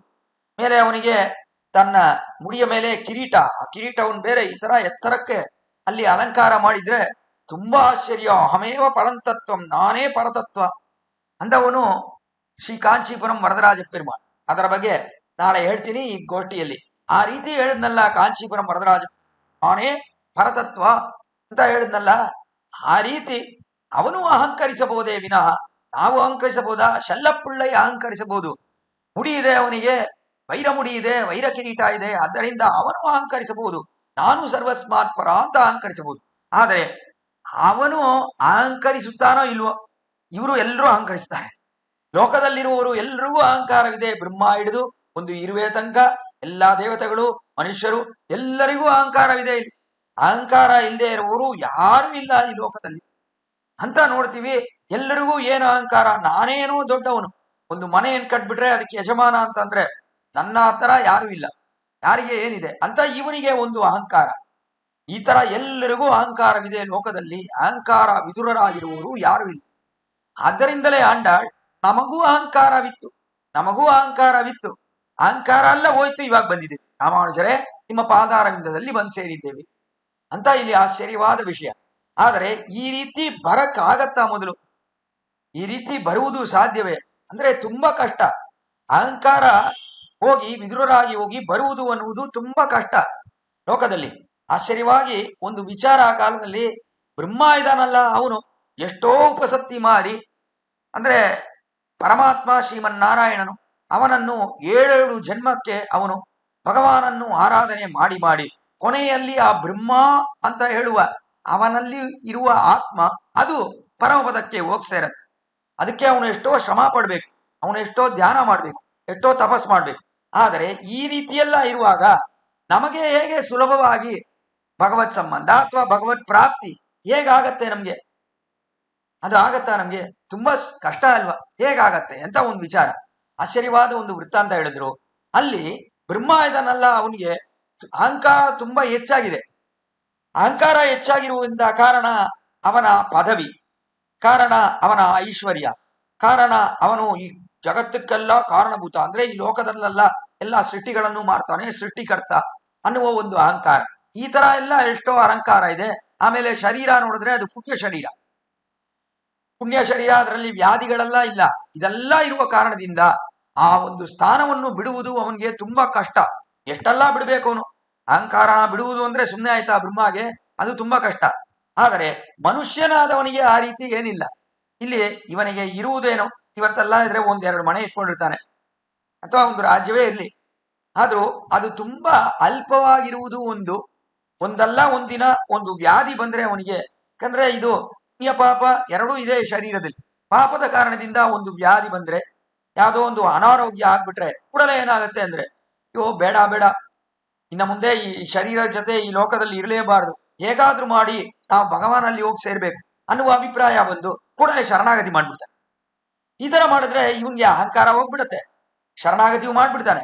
ಆದ್ದರಿಂದ ಭಗವತ್ ಪ್ರಾಪ್ತಿ ಆಗ್ಬಿಡುತ್ತೆ ಅಂತ ಈ ರೀತಿ ಒಂದು ವಿಷಯ ಹೇಳ್ಬೋದು. ಆದ್ರೆ ತುಂಬಾ ಆಶ್ಚರ್ಯ ಏನಂದ್ರೆ, ಈ ವಿಷಯಗಳನ್ನು ಹೇಳುವಾಗ ಶ್ರೀ ಗೀತಾಚಾರ್ಯನು ಸಣ್ಣ ಗೀತೆಯಲ್ಲಿ ಒಬ್ಬ ನನ್ನ ಜೊತೆ ಸೇರ್ಬೇಕು ಅಂದ್ರೆ ಏನ್ ಮಾಡ್ಬೇಕು ಅಂದ್ರೆ ಎಷ್ಟೋ ವಿಚಾರಗಳನ್ನು ಹೇಳ್ದ ಅವನು. ಮೊದಲು ದೇಹಾತ್ಮ ವಿವೇಕ ಜ್ಞಾನ ಬೇಕು, ದೇಹ ಬೇರೆ ಆತ್ಮ ಬೇರೆ ಅನ್ನುವ ಜ್ಞಾನ ಬೇಕು. ಈ ಆತ್ಮ ಕ್ಷೇಮಕ್ಕಾಗಿ ಇವನು ಎಷ್ಟೋ ಉಪಾಯಗಳನ್ನು ಅನುಷ್ಠಾನ ಮಾಡಬೇಕು. ಕರ್ಮಯೋಗ, ಜ್ಞಾನಯೋಗ, ಭಕ್ತಿಯೋಗ, ಅವನಿಗೆ ಮಾಲೆಗಳು ಹಾರಗಳು ಸಮರ್ಪಿಸುವುದು, ಆಮೇಲೆ ಅವನಿಗೆ ದೀಪಗಳನ್ನು ಹಚ್ಚುವುದು, ದಿವದೇಶದಲ್ಲಿ ವಾಸ ಮಾಡುವುದು, ಪುರುಷೋತ್ತಮ ವಿದ್ಯೆ ಕಳೆಯುವುದು, ಈ ತರ ಎಷ್ಟೋ ಉಪಾಯ ಬುದ್ಧಿಯಾಗಿ ಮಾಡುವ ಎಷ್ಟೋ ಉಪಾಯಗಳು.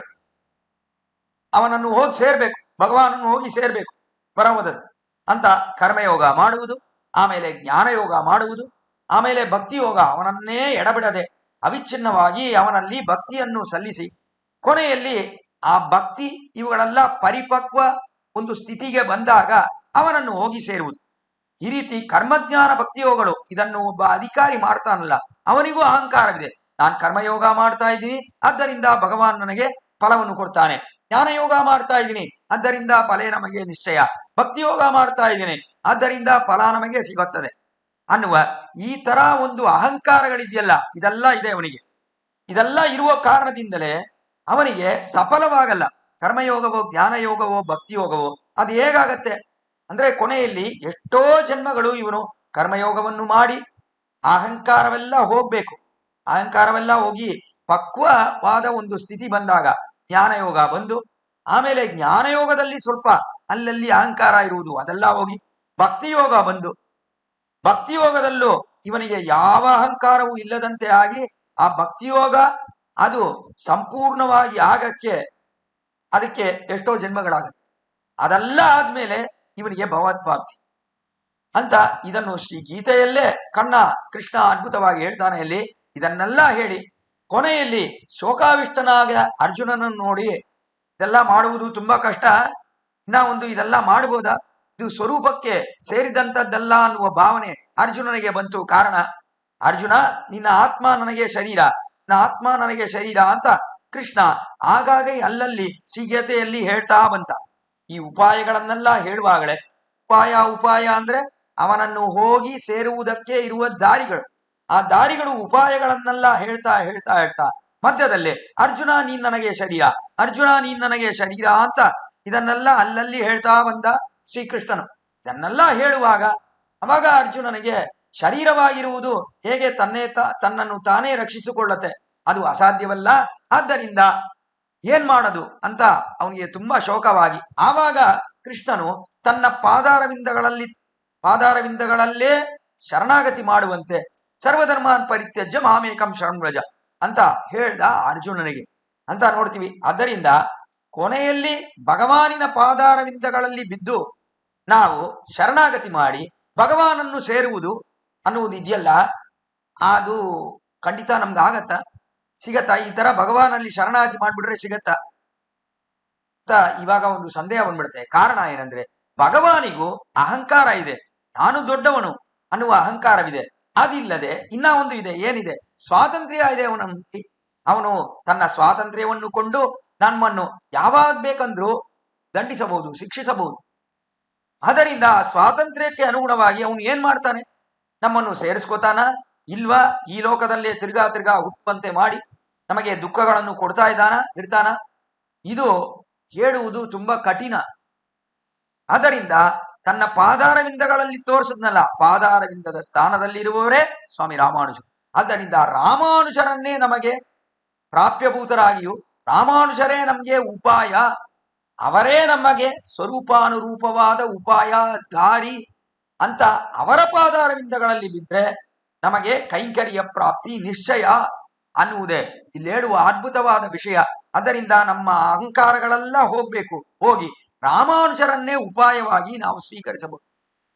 ಅದು ಸ್ವೀಕರಿಸಿದ್ರೆ ಫಲ ನಿಶ್ಚಯ ಅನ್ನುವುದೇ ಇಲ್ಲಿ ಹೇಳುವ ಆಶ್ಚರ್ಯವಾದ ವಿಷಯ. ಅದರಿಂದ ಏನ್ ಬೇಕು ಅಂದ್ರೆ ಅಹಂಕಾರ ವಿದುರರಾಗಿರ್ಬೇಕು. ಅಹಂಕಾರ ಎಲ್ಲರಿಗೂ ಇದೆ. ಅಂಗನ್ಮ 4 ಅರಶ. ಈ ಲೋಕದಲ್ಲಿ ಎಷ್ಟು ರಾಜರಿಗೆ ಅಹಂಕಾರವಿದೆ ಅದ್ಭುತವಾಗಿ ಹೇಳಿದ್ರು ಸ್ವಾಮಿ ನಮ್ಮಾಳ್ವಾರ್ ತಮ್ಮ ತಿರುವಾಯ್ಮೊಳಿಯಲ್ಲಿ 4ನೇ ಎತ್ತಲ್ಲಿ 1ನೇ ತಿರುವಾಯ್ಮೊಳಿ. ಆ ತಿರುವಾಯ್ಮೊಳಿಯಲ್ಲಿ குருநாயகமாய் ஓட உலகுடன் ஆண்டவர் கருணாய் கவர்ந்த காலர் சிதகிய பாணையர் திருநாடு காண இம்மையிலே பிச்சதான் கொள்வர் திருநாರಂತಾಳ್ ಕಾಲಂ ಪೆರ ಚಿಂದಿ ತೂಯ್ಮಿನೋ ಅನ್ಬೋದು ಅದ್ಭುತವಾದ ಪಾಶುರ. ಅದರಲ್ಲಿ ಆಶ್ಚರ್ಯವಾದ ಒಂದು ವಿಷಯ, ಗುರುನಾಯಕಮಾಯ್ ಓಡ ಉಳಗುಣ ಆಂಡವರ್ ಸ್ವಾಮಿ ನಮ್ಮಾಳ್ವಾರ್ ಇದಾರಲ್ಲ, ಈ ಪದಿಹವನ್ನು ನೇರವಾಗಿ ತಿರುನಾರಾಯಣಪುರಂ ಶೆಲ್ಲಪುಳ್ಳೆಗೆ ಸಮರ್ಪಿಸಲಿಲ್ಲ. ಯಾಕೆ ಅಂದ್ರೆ ಶೆಲ್ಲಪುಳ್ಳೆಗೆ ನಮ್ಮಾಳ್ವಾರ್ ಅವರು ನಮ್ಮನ್ನು ಹಾಡಬೇಕು ಅನ್ನುವುದಕ್ಕಿಂತ ಅವ್ರಿಗೆ ಏನು ಅಭಿಪ್ರಾಯ ಅಂದ್ರೆ ನಮ್ಮಾಳ್ವಾರ್ ಆಡಬಾರದು, ನಮ್ಮಾಳ್ವಾರಿನ ಅಡಿಯವರು ಅವರೂ ನಮ್ಗೆ ಈ ಪಾಶುರವನ್ನು ಕೊಡ್ಬೇಕು. ನಮ್ಮಾಳ್ವಾರ್ ಆಡಿರುವ ಪಾಶುರವನ್ನು ಅವರು ಕೊಡ್ಬೇಕು ನಮ್ಗೆ, ನಮ್ಮಾಳ್ವಾರೇ ಕೊಡಬಾರದು ನೇರವಾಗಿ ಅಂತ. ಈ ಭಾಗವತ ಶೇಷತ್ವ ಇದೆಯಲ್ಲ, ಅದರಲ್ಲಿ ಬಹಳ ಅಭಿರುಚಿ ತಿರುನಾರಾಯಣನಿಗೆ ಶೆಲ್ಲಪಿಳ್ಳೆಗೆ. ಆದ್ದರಿಂದ ನೇರವಾಗಿ ಆಚಾರ್ಯ ನಮ್ಮಾಳ್ವಾರಿಂದ ಅವನು ಈ ಪಾಶುರಗಳನ್ನು ಈ ಪದಿಹವನ್ನು ಸ್ವೀಕರಿಸಲಿಲ್ಲ. ಈ 10 ಪಾಶುರಗಳನ್ನು ಸ್ವೀಕರಿಸಿ ಅಲ್ಲಿ ಏನಿದೆ ಪಾಶುರ ಅದ್ಭುತವಾದ ವಿಷಯ. ஒரு நாயகமாய் ஓடகுளோಣ ಆಂಡವ, ಗುರುನಾಯಕಮಾಯ್ ಏಕಛತ್ಕಾಧಿಪತಿಯಾಗಿ ಅವನೇ ರಾಜ, ಅವನೇ ಛತ್ರಪತಿ ಅನ್ನುವ ಒಂದು ಅಭಿಪ್ರಾಯದಲ್ಲಿ ಈ ಒಂದು ರಾಜ್ಯವನ್ನು ಆಳುತ್ತಿದ್ದಾನೆ. ಏನು ದೊಡ್ಡ ಮಹಾರಾಜ್ಯ, ಏನು ದೊಡ್ಡದಲ್ಲ. ಎಲ್ಲೋ ಒಂದು ಮೂಲೆಯಲ್ಲಿ ಈ 14 ಲೋಕದಲ್ಲಿ ಎಲ್ಲೋ ಒಂದು ಮೂಲೆಯಲ್ಲಿ ಭೂಮಿಯಲ್ಲಿ ಆಳುತ್ತಿದ್ದಾನೆ. ಆದ್ರೆ ಅವನಿಗೇನು ಅಹಂಕಾರ ಅಂದ್ರೆ ಏನೋ ತಾನೇ ಸರ್ವಸ್ಮಾತ್ಪರ, ಈ ಲೋಕವನ್ನೇ ತಾನೇ ನಿರ್ವಹಿಸುತ್ತಿದ್ದಾನೆ ಅನ್ನುವ ಅಭಿಪ್ರಾಯ ಇದೆ ಅವನಿಗೆ. ಅಷ್ಟೊಂದು ಅಹಂಕಾರ. ಈ ತರ ಅಹಂಕಾರ ಜೊತೆ ಇರುವಾಗ ನಾಯಕಮಾಯ್ ಓಡ ಉಳಗುಡನಾಂಡವರ್ ಕರುಣಾಯ್ ಕವರ್ಂದ ಕಾಲ ಸಿದಗಿಯ ಪಾನೆ, ಇಷ್ಟೊಂದು ಅಹಂಕಾರ ಇರುವಾಗ ಇನ್ನೊಬ್ಬ ರಾಜ ಬಂದ, ಪರದೇಶದಲ್ಲಿರುವ ರಾಜ ಬಂದ. ಅವನ್ ಬಂದು ಯುದ್ಧ ಮಾಡಿದ್ರೆ ಈ ರಾಜನಿಗೆ ಅಷ್ಟೊಂದು ಬಲ ಇರಲಿಲ್ಲ, ಶಕ್ತಿ ಇರಲಿಲ್ಲ, ಸೈನ್ಯ ಬಲ ಇರಲಿಲ್ಲ. ಆದ್ದರಿಂದ ಸೋತೋದ, ಒಂದೇ ಯುದ್ಧದಲ್ಲಿ ಸೋತೋಗ್ಬಿಟ್ಟ. ಸೋತೋದ್ಮೇಲೆ ಏನಾಯ್ತು ಅಂದ್ರೆ ಆ ರಾಜ ಇದ್ದಾನಲ್ಲ, ಪರದೇಶದ ರಾಜ, ಅವನು ಈ ರಾಜ್ಯವನ್ನು ಅಪಹರಿಸಿ ಅದ್ ಮಾತ್ರ ಮಾಡ್ಲಿಲ್ಲ, ಈ ರಾಜನನ್ನು ಅರಮನೆಯಿಂದ ಆಚೆ ಕಳಿಸ್ಬಿಟ್ಟ. ಒಂದೇ ದಿನದಲ್ಲಿ ಆಚೆ ಕಳಿಸ್ಬಿಟ್ಟ. ಸಾಯಂಕಾಲ ಇವನ್ ಬಂದ, ಏನ್ ಮಾಡೋದು? ಬೆಳಗ್ಗೆ ಎಲ್ಲ ಮೌನವಾಗಿದ್ದು ಯಾರ ಕಣ್ಣಲ್ಲೂ ಬೀಳಬಾರ್ದು. ಈ ಒಂದು ರಾಜ್ಯದಲ್ಲಿ ಎಲ್ಲ ಪ್ರಜೆಗಳು ನಮ್ಮನ್ನು ನೋಡಿದ್ರೆ ನಮ್ಗೆ ಎಷ್ಟೊಂದು ಅವಮಾನ. ರಾಜನಾಗಿದ್ದವನು ಇವಾಗ ಬೀದಿಯಲ್ಲಿದ್ದಾನೆ ಅಂದ್ರೆ ಎಷ್ಟೊಂದು ಅವಮಾನ. ಅದರಿಂದ ಯಾರ ಕಣ್ಣಿಗೂ ಬೀಳಬಾರ್ದು ಅಂತ ಮೌನವಾಗಿದ್ದ ಆ ರಾಜ. ಸಾಯಂಕಾಲ ಆಯ್ತು, ಇವನೇನೋ ಮೌನವಾಗಿರ್ಬೋದು, ಆದ್ರೆ ಇವನು ಹೊಟ್ಟೆ ಅಂತ ಒಂದಿದೆಯಲ್ಲ ಅದು ಮೌನವಾಗಿರುತ್ತ. ಅದು ಸಾಯಂಕಾಲ ಆಗಿದ ಕೂಡಲೇ ಕಿರ್ಚಲು ಪ್ರಾರಂಭಿಸುತ್ತೆ. ಅವಾಗ ನೋಡ್ದ, ಅಯ್ಯೋ ಹೊಟ್ಟೆ ಹಸಿವಾಗ್ತಾ ಇದೆಯಲ್ಲ, ಏನ್ ಮಾಡೋದು? ಸರಿ, ಎಲ್ಲಾದ್ರೂ ಭೋಜನ ಸಿಗತ್ತಾ ನೋಡೋಣ ಅಂತ ಯಾವುದೋ ಒಂದು ಪಾತ್ರೆ, ಅಂದ್ರೆ ಏನು ಇಲ್ಲ, ಮಣ್ಭಾಂಡದಲ್ಲೂ ಪೂರ್ಣವಾದ ಮಣ್ಭಾಂಡವಿಲ್ಲ, ಅದು ಮಣ್ಕಳಶ ಅಲ್ಲ. ಆ ಮಣ್ಕಳಶವು ಅರ್ಧ ಭಾಗ ಮಾತ್ರ ಇದೆ, ಕೆಳಗಿನ ಅರ್ಧ ಭಾಗ ಮಾತ್ರ ಇದೆ ಆ ಮಣ್ಕಳಶದಲ್ಲಿ. ಆ ಮಣ್ಕಳಶದಲ್ಲೂ ಎಷ್ಟೋ ತೂತುಗಳು ಬೇರೆ, ಯಾರಾದ್ರೂ ಏನಾದ್ರೂ ಅದ್ರಲ್ಲಿ ಹಾಕಿದ್ರೆ ಆ ತೂತಿಂದ ಕೆಳಗಡೆ ಹೋಗ್ಬಿಡುತ್ತೆ. ಆ ತರ ತೂತುಗಳು ಬೇರೆ ಇದೆ. ಅದನ್ನು ತಗೊಂಡು ಬೇರೆ ದಾರಿ ಇಲ್ಲ, ಪಾತ್ರವೂ ಕೂಡ ಕೈಯಲ್ಲಿಲ್ಲ, ಯಾವ ಕಳಶವೂ ಇಲ್ಲ. ಆದ್ದರಿಂದ ಕಳಶದ ಕೆಳಗಿನ ಭಾಗ ಮಣ್ಕಳಶ, ಅದನ್ನು ಮಾತ್ರ ಇಟ್ಕೊಂಡು ಬೀದಿಯಲ್ಲಿ ಭಿಕ್ಷೆ ಬೇಡ್ಕೊಂಡು ಹೋದ. ರಾತ್ರಿ ಹೊತ್ತು ಅಂದ್ರೆ ಕತ್ಲಾಗಿರತ್ತೆ, ಯಾರಿಗೂ ಗೊತ್ತಾಗಲ್ಲ ಅಂತ ಹೋದ. ಏನಾಯ್ತು ಅಂದ್ರೆ ಇವನು ಹೋಗುವಾಗ ಇನ್ನೇನು ಯಾರು ಇವನಿಗೆ ಬಂದು ಅನ್ನನೂ ಹಾಕಿಲ್ಲ. ಅಷ್ಟು ಬೇಗ ಏನಾಯ್ತು ಅಂದ್ರೆ ಬಹಳ ಕತ್ಲಾಗಿತ್ತು ಆ ದಿನ. ಕತ್ಲೆ ಆಗಿದ್ದ ಕಾರಣದಿಂದ ಅಲ್ಲೊಂದು ನಾಯಿ ಇತ್ತು. ಆ ನಾಯಿ ಕಪ್ಪು ಬಣ್ಣದ ನಾಯಿ, ಅದರಿಂದ ಅವನಿಗೆ ಕಣ್ ಕಾಣಿಸ್ಲಿಲ್ಲ ರಾತ್ರಿಯಲ್ಲಿ. ಅದು ಮಾತ್ರ ಇಲ್ಲ, ಅದು ಅಲ್ಲಿ ಕರುನಾಯಿ ಅಂತ ಕಪ್ಪು ಬಣ್ಣದ ನಾಯಿ, ಅಥವಾ ಆವಾಗ ಅದು ತನ್ನ ಮರಿಗಳನ್ನು ಹಾಕಿದೆ. ಮರಿಗಳನ್ನು ಹಾಕಿರುವ ಕಾರಣದಿಂದ ವಿಪರೀತವಾದ ಕೋಪ ಬೇರೆ ಅದಕ್ಕೆ. ಈ ಮರಿಗಳಿಗೆ ಯಾವ ಆಪತ್ತು ಆಗ್ಬಾರ್ದು ಅಂತ ಜಾಗ್ರತೆಯಿಂದ ರಕ್ಷಿಸುತ್ತಿದೆ ಅದು. ಅದರಿಂದ ವಿಪರೀತವಾದ ಕೋಪ. ಅಥವಾ ಅದು ಗರ್ಭವತಿಯಾಗಿದೆ, ಹೇಗ್ ಬೇಕಂದ್ರೂ ಕೊಳ್ಬೋದು. ಕರುನಾಯಿ ಅಂದ್ರೆ ಗರ್ಭವತಿಯಾಗಿದೆ, ಅಥವಾ ಅದು ಮರಿಗಳನ್ನು ಇಟ್ಟಿದೆ, ಕಪ್ಪು ಬೆಣ್ಣಕ್ಕೆ ಬೇರೆ ಇದೆ. ಈ ತರ ಇರುವಾಗ ಈ ರಾಜ ಹೋಗ್ತಾ ಇರುವನು, ಆ ನಾಯಿ ಕಣ್ ಕಾಣಿಸ್ಲಿಲ್ಲ. ಆದ್ದರಿಂದ ಅದರ ಬಾಯಲ್ಲೇ ಕಾಲನ್ನು ಇಟ್ಟ. ಬಾಯಲ್ಲೇ ಕಾಲನ್ನು ಇಟ್ರೆ ಅಷ್ಟೊಂದು ಕೋಪ ಕೊಂಡಿರುವ ನಾಯಿ ಎಲ್ಲಾದ್ರೂ ಬಿಡತ್ತಾ? ಕೂದಲೇ ಚೆನ್ನಾಗಿ ಕಚ್ಬಿಡ್ತು, ಕಾಲನ್ನು ಚೆನ್ನಾಗಿ ಕಚ್ತು. ಅದರ ಬಾಲವನ್ನು ಇವನು ಏನಾದ್ರೂ ಅಮ್ಕಿದ್ರು ಕೂಡ ಆವಾಗ ಅದು ಎದ್ದು ಕಚ್ಚೂರಲ್ಲಿ ಇವನು ಓಡೋಗಿರ್ಬೋದು. ಆದರೆ ಅದಕ್ಕೂ ಅಲ್ಲಿ ಕಾಲಾವಕಾಶ ಇಲ್ಲದೆ ಬಾಯಲ್ಲೇ ಕಾಲನ್ನು ಇಟ್ಟರೆ ಏನಾಗತ್ತೆ, ಚೆನ್ನಾಗಿ ಕಚ್ಬಿಡ್ತು. ತುಂಬಾ ನೋವಾಯ್ತು ಇವನಿಗೆ. ನೋವಾದ ಕೂಡ ಅಮ್ಮ ಅಂತ ಕಿರ್ಚ್ಕೊಂಡು ಆ ಕೈಯಲ್ಲಿ ಇದೆಯಲ್ಲ ಕಳಶ, ಅರ್ಧ ಕಳಶ, ಅದನ್ನು ಕೆಳಗಡೆ ಹಾಕಿ ಸಿದಗಿ ಅಪಾನಯ ಕರುನಾಯಿ ಕವರ್ಂದ ಕಾಲರ್ ಸಿದಗಿ ಅಪಾನಯ.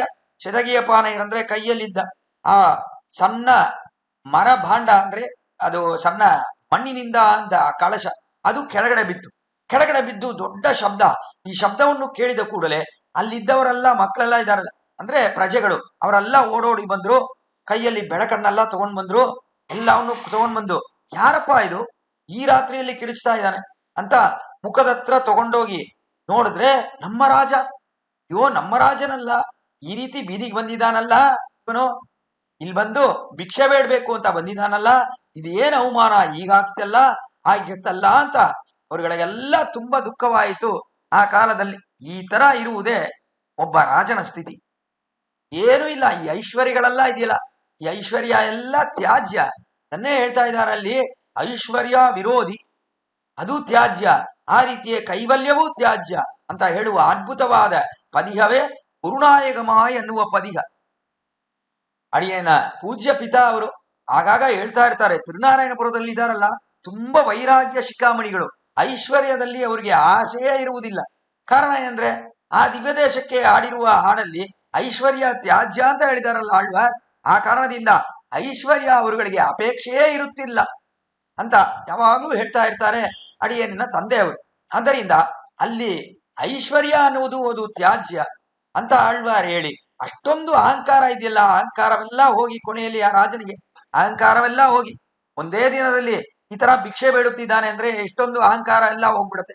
ಅದೆಲ್ಲ ಹೋಗಿ ಬರುವಂತೆ ಅದನ್ನೇ ಇಲ್ಲಿ ಗನ್ಮ ஞாலத்தரச ಅನ್ನುವ ಕ್ರಮಕ್ಕೆ ಅನುಗುಣವಾಗಿ ಆಳ್ವಾರು ಕೂಡ ಅಲ್ಲಿ ಗುರುನಾಯಕಮಾಯ್ ಓಡ ಉಳಗುಡನಾಂಡವರ್ ಕರುನಾಯ್ ಕವರ್ந்த ಕಾಲರ್ ಸಿದಗಿಯ ಪಾನಯರ್ ಪೆರುನಾಡು ಕಾಣ ಇಮ್ಮೈಲೇ ಪಿಚ್ಚದಾಂಕೊಳ್ವ. ಈ ಲೋಕದಲ್ಲಿರುವವರೆಲ್ಲ ನೋಡುವಂತೆ ಪೆರುನಾಡು ಕಾಣ ಇಮ್ಮೈಲೇ ಪಿಚ್ಚದಾಂಕೊಳ್ವ. ಈ ಒಂದು ಇದೆಯಲ್ಲ, ಇವಾಗ ಹುಟ್ಟಿದಾನಲ್ಲ, ಈ ಒಂದು ಬದುಕಲ್ಲೇ ಈವಾಗಲೇ ಅವನು ಕಾಣುವಂತೆ, ಎಲ್ಲರೂ ಕಾಣುವಂತೆ ಭಿಕ್ಷಾಟನನಾಗಿ ಓಡಾಡ್ತಾ ಇದ್ದಾನಲ್ಲ, ಇದೇನು ಆಶ್ಚರ್ಯ. ಮುಂದಿನ ಹುಟ್ಟಲ್ಲ, ಈ ಜನ್ಮದಲ್ಲೇ, ಇನ್ನ ಒಂದು ಜನ್ಮ ಬೇಕಿಲ್ಲ ಅದಕ್ಕೆ, ಈ ಜನ್ಮದಲ್ಲೇ ಇವನು ಈ ರೀತಿ ಭಿಕ್ಷೆ ಬೇಡ್ಕೊಂಡು ಬರ್ತಾ ಇದ್ದಾನಲ್ಲ. ಆದ್ದರಿಂದ ನೀವೇನ್ ಮಾಡ್ಬೇಕು ಅಂತ, ತಿರುನಾರಣಂತಾಳ್ ಕಾಲಂಬೆರ ಚಿಂದಿ ತುಯ್ಮಿನೋ ತಿರುನಾರಣಂತಾಳ್. ತಿರುನಾರಣಂತಾಳ್ ಅಂತ ತಿರುನಾರಾಯಣಪುರದಲ್ಲಿ ಎಷ್ಟು ಸುಂದರವಾಗಿ ತಿರುನಾರಾಯಣನು ತನ್ನ ಪಾದಾರವಿಂದಗಳಲ್ಲೇ ಸೀಮಾಲಕ್ಷ್ಮಿಯನ್ನು ಕೊಂಡಿದ್ದಾನಲ್ಲ, ತಿರುನಾರಣ ಅಂತ.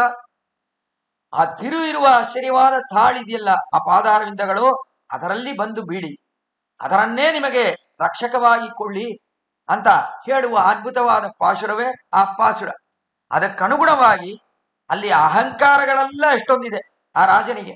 ಇಷ್ಟೊಂದು ಅಹಂಕರಿಸುತ್ತಿದ್ದಾನಲ್ಲ ಆ ರಾಜ, ಆ ಅಹಂಕಾರಗಳನ್ನೆಲ್ಲ ಬಿಟ್ಟು ತಿರುನಾರಾಯಣಪುರದಲ್ಲಿ ತಿರುನಾರಣನ್ ಚೆಲ್ಲಪ್ಪುಳ್ಳೈ ಇವರ ಪಾದಾರವಿಂದಗಳಲ್ಲಿ ಬಂದು ಹೇಗೆ ಸೇರುತ್ತಾರೋ ಆ ರೀತಿಯೇ ರಾಮಾನುಜರೇ ನಿಮ್ಮ ಪಾದಾರವಿಂದಗಳಲ್ಲಿ ಬಂದು ನಾವು ಸೇರಿದ್ವಿ. ನಮಗೂ ಅಷ್ಟೇ ಅಹಂಕಾರವಿತ್ತು. ಏನು ಅಹಂಕಾರ? ಅಲ್ಲಿ ಎಲ್ಲ ಬಂದು ಭಗವಾನಿನ ಪಾದಾರವಿಂದಗಳಲ್ಲಿ ಸೇರಬೇಕು ಅಂತ ಅಲ್ಲಿ ಆಳ್ವಾರ್ ಹೇಳಿದ್ದಾರೆ. ಆಶ್ಚರ್ಯವಿದ್ದ ವಿಷಯ ಏನಂದ್ರೆ, ಆಳ್ವಾರ್ ಈ ಪಾಶುರವನ್ನು ನೇರವಾಗಿ ಚೆಲ್ಲಪುಳ್ಳಗೆ ಸಮರ್ಪಿಸಲಿಲ್ಲ. ಕಾರಣ ಏನಂದ್ರೆ, ಚೆಲ್ಲಪುಳ್ಳಗೆ ಅದರಲ್ಲಿ ಅಭಿಲಾಷೆ ಇರಲಿಲ್ಲ. ಅವನ್ ಏನ್ ಅಭಿಲಾಷೆ ಇತ್ತು ಅಂದ್ರೆ, ರಾಮಾನುಜರು ಬರ್ತಾರೆ ಆಮೇಲೆ ಒಂದ್ ಕಾಲದಲ್ಲಿ ಅವರಿಂದ ಕೊಳ್ಬೇಕು, ಈ ಪಾಶುರಗಳನ್ನು ರಾಮಾನುಜರಿಂದ ಸ್ವೀಕರಿಸಬೇಕು. ಆಳ್ವಾರ್ ಕೊಡೋದು ಬೇಡ. ಆಳ್ವಾರ್ ನಮ್ಮ ಅಡಿಯವನಾಗಿರುವನು, ಅವನಿಗೂ ಅಡಿಯವರಾಗಿ ಆಳ್ವಾರಿಗೂ ದಾಸಭೂತರಾಗಿರುವವರು ಮಾರನ್ ಅಡಿಬಣಿಂದು ಇಂದವನ್ ಅನ್ನುವ ಬಿರುದಾಲಂಕಾರ ಭೂಷಿತರಾಗಿರುವ ಸ್ವಾಮಿ ರಾಮಾನುಜರು ಅವರಿಂದ ಈ ಒಂದು ವರುಣಾಯಗಮಾಯ್ ಅನ್ನುವ ಈ 10 ಪಾಶುರಗಳನ್ನು ನಾವು ನಮಗಾಗಿ ಸ್ವೀಕರಿಸಬೇಕು ಅನ್ನುವುದು ಅವನ ಭಾವನೆ, ಅವನ ಮನೋರಥ. ಆದ್ದರಿಂದ ಆಳ್ವಾರಿಂದ ನೇರವಾಗಿ ಸ್ವೀಕರಿಸಲಿಲ್ಲ. ಆಮೇಲೆ ರಾಮಾನುಜರು ಇಲ್ಲಿ ತಿರುನಾರಾಯಣಪುರದಲ್ಲಿ 12 ಸಂವತ್ಸರಗಳು ಇದ್ರಲ್ಲ, ಆ ಸಮಯದಲ್ಲಿ ರಾಮಾನುಜರು ವರುಣಾಯಗಮಾಯ್ ಎನ್ನುವ ಈ ಪದ್ಯವನ್ನು ಶಲ್ಲಪುಳ್ಳೆಗೆ ತಿರುನಾರಾಯಣನಿಗೆ ಸಮರ್ಪಿಸಿದ್ರು ಅಂತ ಅದ್ಭುತವಾದ ವಿಷಯವನ್ನು ನೋಡ್ತೀವಿ. ಆದ್ದರಿಂದ ಈ ಪದಿಗಕ್ಕೆ ಸಮಯವಾದ ಒಂದು ಪದಿಯವೇ ಇಲ್ಲ ಅಂತ ಹಿರಿಯವರೆಲ್ಲ ಹೇಳ್ತಾರೆ. ಕಾರಣ ನಮ್ಮಾಳ್ವಾರ್ ನೇರವಾಗಿ ಆಡ್ಲಿಲ್ಲ, ಆದ್ರೆ ನಮ್ಮಾಳ್ವಾರ್ ಆಡಿರುವ ಪದಿಗವನ್ನು ಸ್ವಾಮಿ ರಾಮಾನುಜರು ಕೊಟ್ರು ಅಂತ ಅಂದ್ರೆ ಅವಾಗ ತಿರುನಾರಾಯಣನಿಗೆ ಎಷ್ಟೊಂದು ಗೌರವ. ಅವಾಗ ನಮ್ಮಾಳ್ವಾರಿನ ಪದಿಗವನ್ನು ಇವರು ಕೊಟ್ರು ಅಂದ್ರೆ ನಮ್ಮಾಳ್ವಾರಿಗೆ ಎಷ್ಟೊಂದು ಗೌರವ. ಅದೆಲ್ಲ ನಾವಿಲ್ಲಿ ಅನುಭವಿಸುವಂತೆ ಇದೆ ಈ ಒಂದು ಆಶ್ಚರ್ಯವಾದ ಚರಿತ್ರದಿಂದ ಅಂತ ನೋಡ್ಬೋದು. ಹಾಗೆ ಇಲ್ಲೂ ಕೂಡ ಆಂಡಾಳ್ ಹೇಗೆ ಬಂದಿದ್ದೇವೆ ಅಂದ್ರೆ ಆ ಅರಸರು ಅಂದ್ರೆ ರಾಜರು ಅವರೆಲ್ಲ ಬರ್ತಾರಲ್ಲ, ಅಭಿಮಾನ ಭಂಗಮಾಯ್ ಒಂದು ನಿನ್ ಪಳ್ಳಿ ಕಟ್ಟಲ್ ಕೀಳೆ ಅಂತ. ಅಭಿಮಾನ ಅಂದ್ರೆ ಅಹಂಕಾರ, ಗರ್ವ. ಎಷ್ಟೊಂದು ಗರ್ವ. ಆಂಡಾಳಿಗೆ ಏನ್ ಗರ್ವ ಇದೆ ಅಂತ ಇಲ್ಲಿ ಯೋಚನೆ ಬರ್ಬೋದು. ಆಂಡಾಳಿಗೆ ಗರ್ವ ಇದೆಯಾ, ಅಥವಾ ಇಲ್ಲಿ ಸೇರಿರುವ ರಾಮಾನುಜರ ಶಿಷ್ಯರು, ಆ ರೀತಿಯೇ ರಾಮಾನುಜರ ಆಚಾರ್ಯರು ಇವರುಗಳೆಲ್ಲ ಇದಾರ, ಇವರುಗಳಿಗೆಲ್ಲ ಗರ್ವ ಇದೆಯಾ? ಇವರುಗಳನ್ನೆಲ್ಲ ಸೇರಿಸ್ಕೊಂಡು ಆಂಡಾಳಿಲಿ ಅಭಿಮಾನ ಭಂಗಮಾಯ್ ಅಂತ ಅಹಂಕಾರ ಭಗ್ನಾಭಿಮಾನಿಗಳಾಗಿ ನಾವು ಬಂದಿದ್ದೇವೆ ಅಂತ ಹೇಳ್ತಾ ಇದೀವಲ್ಲ, ಇದು ಸರಿನೇ ಅಂತ ವಿಚಾರ ಮಾಡ್ತಾರೆ ಇಲ್ಲಿ ನಮ್ಮ ಪೂರ್ವಾಚಾರ್ಯ. ಇದು ಹೇಳುವುದಕ್ಕೆ ಅಭಿಪ್ರಾಯವೇನು ಅಂದ್ರೆ, ಇವಾಗೇನೋ ನಮ್ಗೆ ಅಹಂಕಾರವಿಲ್ಲ ಅಂತ ಹೇಳ್ಬೋದು, ಆದರೆ ನಮಗೂ ಕೆಳಗಿನ ಜನ್ಮಗಳಲ್ಲಿ ಎಷ್ಟೋ ಅಹಂಕಾರವಿತ್ತು. ಅಹಂಕಾರವಿಲ್ಲ ಇವಾಗಿಲ್ಲ ಅಂದ್ರೂ ಕೂಡ ಕೆಳಗಿನ ಜನ್ಮಗಳಲ್ಲಿ ಅಹಂ ಅಹಂ ಅಂತ ಎಷ್ಟು ಅಹಂಕಾರ. ಆ ಅಹಂಕಾರ ಇಲ್ಲದಿದ್ರೆ ಯಾವಾಗಲೂ ನಾವು ಹೋಗಿ ಭಗವಾನನ್ನು ಸೇರಿರ್ಬೋದು, ಶ್ರೀವೈಕುಂಠಕ್ಕೆ ಹೋಗಿ ಸೇರಿರ್ಬೋದು. ಈ ಅಹಂಕಾರವೇ ಎಲ್ಲ ದುರ್ಘಟನೆಗಳಿಗೂ ಕಾರಣ. ನಾವು ಸಂಸಾರಿಗಳಾಗಿ ಈ ಲೋಕದಲ್ಲಿ ತಿರುಗಾತೀವಿ ಅಂದ್ರೆ, ಜನ್ಮ ತಿರುಗಾ ನಮಗೆ ಬರುತ್ತೆ, ಜನನ ಆಗತ್ತೆ ಅಂದ್ರೆ ಅದಕ್ಕೆ ಕಾರಣ, ಮೂಲ ಕಾರಣ ಅಹಂಕಾರ. ಅಹಂಕಾರ ಮಮಕಾರದಿಂದ ನಾವು ಯಾರ ಪಾದಾರವಿಂದದಲ್ಲೂ ಬೀಳುವುದಿಲ್ಲ ಅಂತ ಹೇಳುವ ಒಂದು ಅಹಂಕಾರ. ಭಗವಾನಿನ ಪಾದಾರವಿಂದಗಳಲ್ಲಿ ಬೀಳ್ಬೇಕು, ಆ ತರ ಇಲ್ಲದೆ ನನಮೇಯಂತು ಕಸ್ಯಚಿತ್ ಅಂತ ರಾವಣನ ಹೇಳ್ತಾನಲ್ಲ, ನಾನು ಯಾರ ಪಾದಾರವಿಂದಗಳಲ್ಲೂ ನನ್ನ ತಲೆಯನ್ನು ಬಗ್ಗಿಸುವುದಿಲ್ಲ ಅಂತ ಹೇಳ್ತಾನಲ್ಲ, ಆ ತರ ಒಂದು ಅಹಂಕಾರ ಎಲ್ಲರಲ್ಲೂ ಇದೆ. ಆ ಅಹಂಕಾರ ಇದೆಯಲ್ಲ, ಆ ಅಹಂಕಾರ ದೊಡ್ಡ ದೊಡ್ಡ ರಾಜರಂತೆ, ದೊಡ್ಡ ಬ್ರಹ್ಮಾವಿನಂತೆ ಅಷ್ಟೊಂದು ಅಹಂಕಾರ ಎಲ್ಲರಲ್ಲೂ ಇದೆ. ಆ ಅಹಂಕಾರವೆಲ್ಲ ಹೋಗಿ ಇವಾಗ ಭಗವಾನ್ ರಾಮಾನುಜರೇ ನಿಮ್ಮ ಪಾದಾರವಿಂದದಲ್ಲಿ ಬಂದು ಸೇರಿದೆ. ಇಷ್ಟೆಲ್ಲ ಅಹಂಕಾರ ಇದ್ದು ಯಾವ್ದಾದೋ ಕರ್ಮಯೋಗ, ಜ್ಞಾನಯೋಗ, ಭಕ್ತಿಯೋಗ ಇವುಗಳನ್ನೆಲ್ಲ ಮಾಡು, ಕೊನೆಯಲ್ಲಿ ಭಗವಾನ್ ಅವನ ಪಾದಾರವಿಂದದಲ್ಲಿ ಸೇರಿದ್ರು ಕೂಡ ಏನಾಗತ್ತೆ ಅಂದ್ರೆ ಅಹಂಕಾರ ಅನ್ನುವುದು ಹೋಗುವುದೇ ಇಲ್ಲ, ಅಹಂಕಾರ ಅನ್ನುವುದು ಇರ್ತಾನೆ ಇರತ್ತೆ. ಆ ಅಹಂಕಾರಗಳೆಲ್ಲ ಹೋಗ್ಬೇಕು ಅಂದ್ರೆ ಏನ್ ಮಾಡ್ಬೇಕು? ರಾಮಾನುಜರ ಪಾದಾರವಿಂದ ಹೋಗಿ ಸೇರ್ಬೇಕು. ಆವಾಗಲೇ ನಮ್ಗೆ ಆ ಅಹಂಕಾರಗಳೆಲ್ಲ ಹೋಗತ್ತೆ ಅಂತ ಇದನ್ನೆಲ್ಲ ಕೊಂಡು, ಅದಕ್ ಮೇಲೆ ನಾವೇಗಿದ್ದೀವಿ? ಆಂಡಾಳಿನ ಅಭಿಪ್ರಾಯ ಏನಂದ್ರೆ ಪುರುಷರುಗಳನ್ನ ಬಿಡ್ಬಿಡೋಣ, ಸ್ತ್ರೀತ್ವ ಅಭಿಮಾನ ಅನ್ನೋದಿದ್ದಿಲ್ಲ ಅಂದ್ರೆ ಸ್ತ್ರೀಗೆ ಇರುವ ಅಭಿಮಾನ. ನಾನು ಎಲ್ಲೂ ಹೋಗಲ್ಲ, ಒಬ್ಳು ಸ್ತ್ರೀ ಇದ್ದಾಳೆ, ಒಬ್ಬ ಹುಡುಗನನ್ನು ತುಂಬಾ ಪ್ರೀತಿಸ್ತಾಳೆ ಅನ್ಕೊಳ್ಳಿ, ಆವಾಗ ಈ ಸ್ತ್ರೀ ಆದವಳು ಎಷ್ಟು ಪ್ರೀತಿ ಇದ್ಲು, ಈ ಹೆಂಗ್ಸಿದಾಳಲ್ಲ ಇವಳು, ಈ ಹುಡುಗಿ ಯಾವತ್ತೂ ಹೋಗಿ ಆ ಪುರುಷನಲ್ಲಿ ತನಗೆ ಪ್ರೀತಿ ಇದೆ ಅಂತ ಹೇಳುವುದೇ ಇಲ್ಲ. ಏನಿದ್ರು ಅವಳಿಗೆ ಅಂತ ಒಂದು ಸ್ವಾಭಿಮಾನ. ಆ ಸ್ವಾಭಿಮಾನಕ್ಕೆ ಅನುಗುಣವಾಗಿ ಆ ಪುರುಷ ಇದಾನಲ್ಲ, ಯಾವ ಹುಡುಗನನ್ನು ಇವಳು ಪ್ರೀತಿಸ್ತಾ ಇದ್ದಾಳಲ್ಲ, ಅವನಿಗೂ ಪ್ರೀತಿ ಇದೆ, ಅವನೇ ಬಂದು ಹೇಳಿ. ಅವನ್ಗೆ ಏನ್ ಪ್ರೀತಿ ಇದೆಯೋ ಅದನ್ನು ಅವನೇ ಹೇಳಿ, ನಾನ್ ಯಾಕೆ ಹೋಗಿ ಹೇಳ್ಬೇಕು? ನಾನು ಹೇಳಲ್ಲ ಅಂತ ಸ್ತ್ರೀಗಳಿಗೆ ಇರುವ ಸ್ವಾಭಾವಿಕವಾದ ಒಂದು ಸ್ವಾಭಿಮಾನವಿದೆ. ಆ ತರ ಇರುವ ಸ್ವಾಭಿಮಾನ ಸಾಧಾರಣವಾದ ವಿಷಯಗಳಲ್ಲಿ ಇದೆ. ಆಚೆ ನಾವು ಹೋಗಲ್ಲ, ಒಂದು ಕೆಲಸವನ್ನು ಮಾಡಲ್ಲ ಅಂತ ಒಂದು ಸ್ವಾಭಾವಿಕವಾದ ಸ್ವಾಭಿಮಾನ ಇದೆಯಲ್ಲ, ಅದು ಹೆಚ್ಚಾಗಿದೆ ನಮ್ಗೆ ಸ್ತ್ರೀಗಳಿಗೆ. ಆ ತರ ಕೊನೆಯಲ್ಲಿ ಏನಂದ್ರೆ ಆ ಪುರುಷನೇ ಬಂದು ಹೇಳ್ಬಿಡ್ತಾನೆ, ಯಾರು ಹುಡುಗಾನೋ ಅವನೇ ಬಂದು ಕಾಯ್ತಾ ಇರ್ತಾನೆ, ಇವಳು ಹೇಳ್ತಾಳ ನೋಡೋಣ ಅಂದ್ರೆ ಇವಳು ಸ್ವಾಭಿಮಾನದಿಂದ ಇವಳು ಹೇಳೋದೇ ಇಲ್ಲ. ಆದ್ರಿಂದ ಪುರುಷನಾದವನಿಗೆ ನಿಜವಾಗ್ಲೂ ನೋಡಿದ್ರೆ ಅವನಿಗೆ ಎಷ್ಟೋ ಸ್ವಾಭಿಮಾನ ಇರುತ್ತೆ, ಅವನಿಗೆ ಎಷ್ಟೋ ಅಹಂಕಾರ ಇರುತ್ತೆ.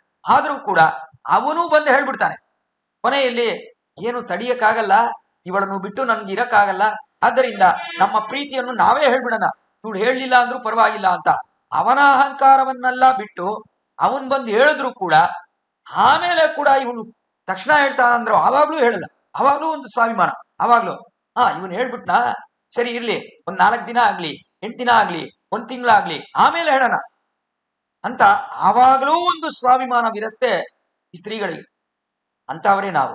ಆಂಡಾಳ್ ಗೋಷ್ಠಿನವ್ರು ಇವಾಗ ನಾವು ಬಂದಿದ್ದೀವಿ ಅಂದ್ರೆ ಅಂತವರೇ ನಾವು. ನಮಗೂ ಸ್ವಾಭಿಮಾನ ಎಷ್ಟೋ ಇದೆ, ನಮಗೂ ಅಹಂಕಾರ ಎಷ್ಟೋ ಇತ್ತು. ಆ ಅಹಂಕಾರಗಳೆಲ್ಲ ಹೋಗಿ ರಾಮಾನುಜರೇ ನಿಮ್ಮ ಪಾದಾರವಿಂದದಲ್ಲಿ ಬಂದು ಸೇರಿದ್ದೀವಿ. ಅದನ್ನು ಹೇಳ್ತಿದ್ದಾಳೆ ಇಲ್ಲಿ ಆಂಡಾಳ್.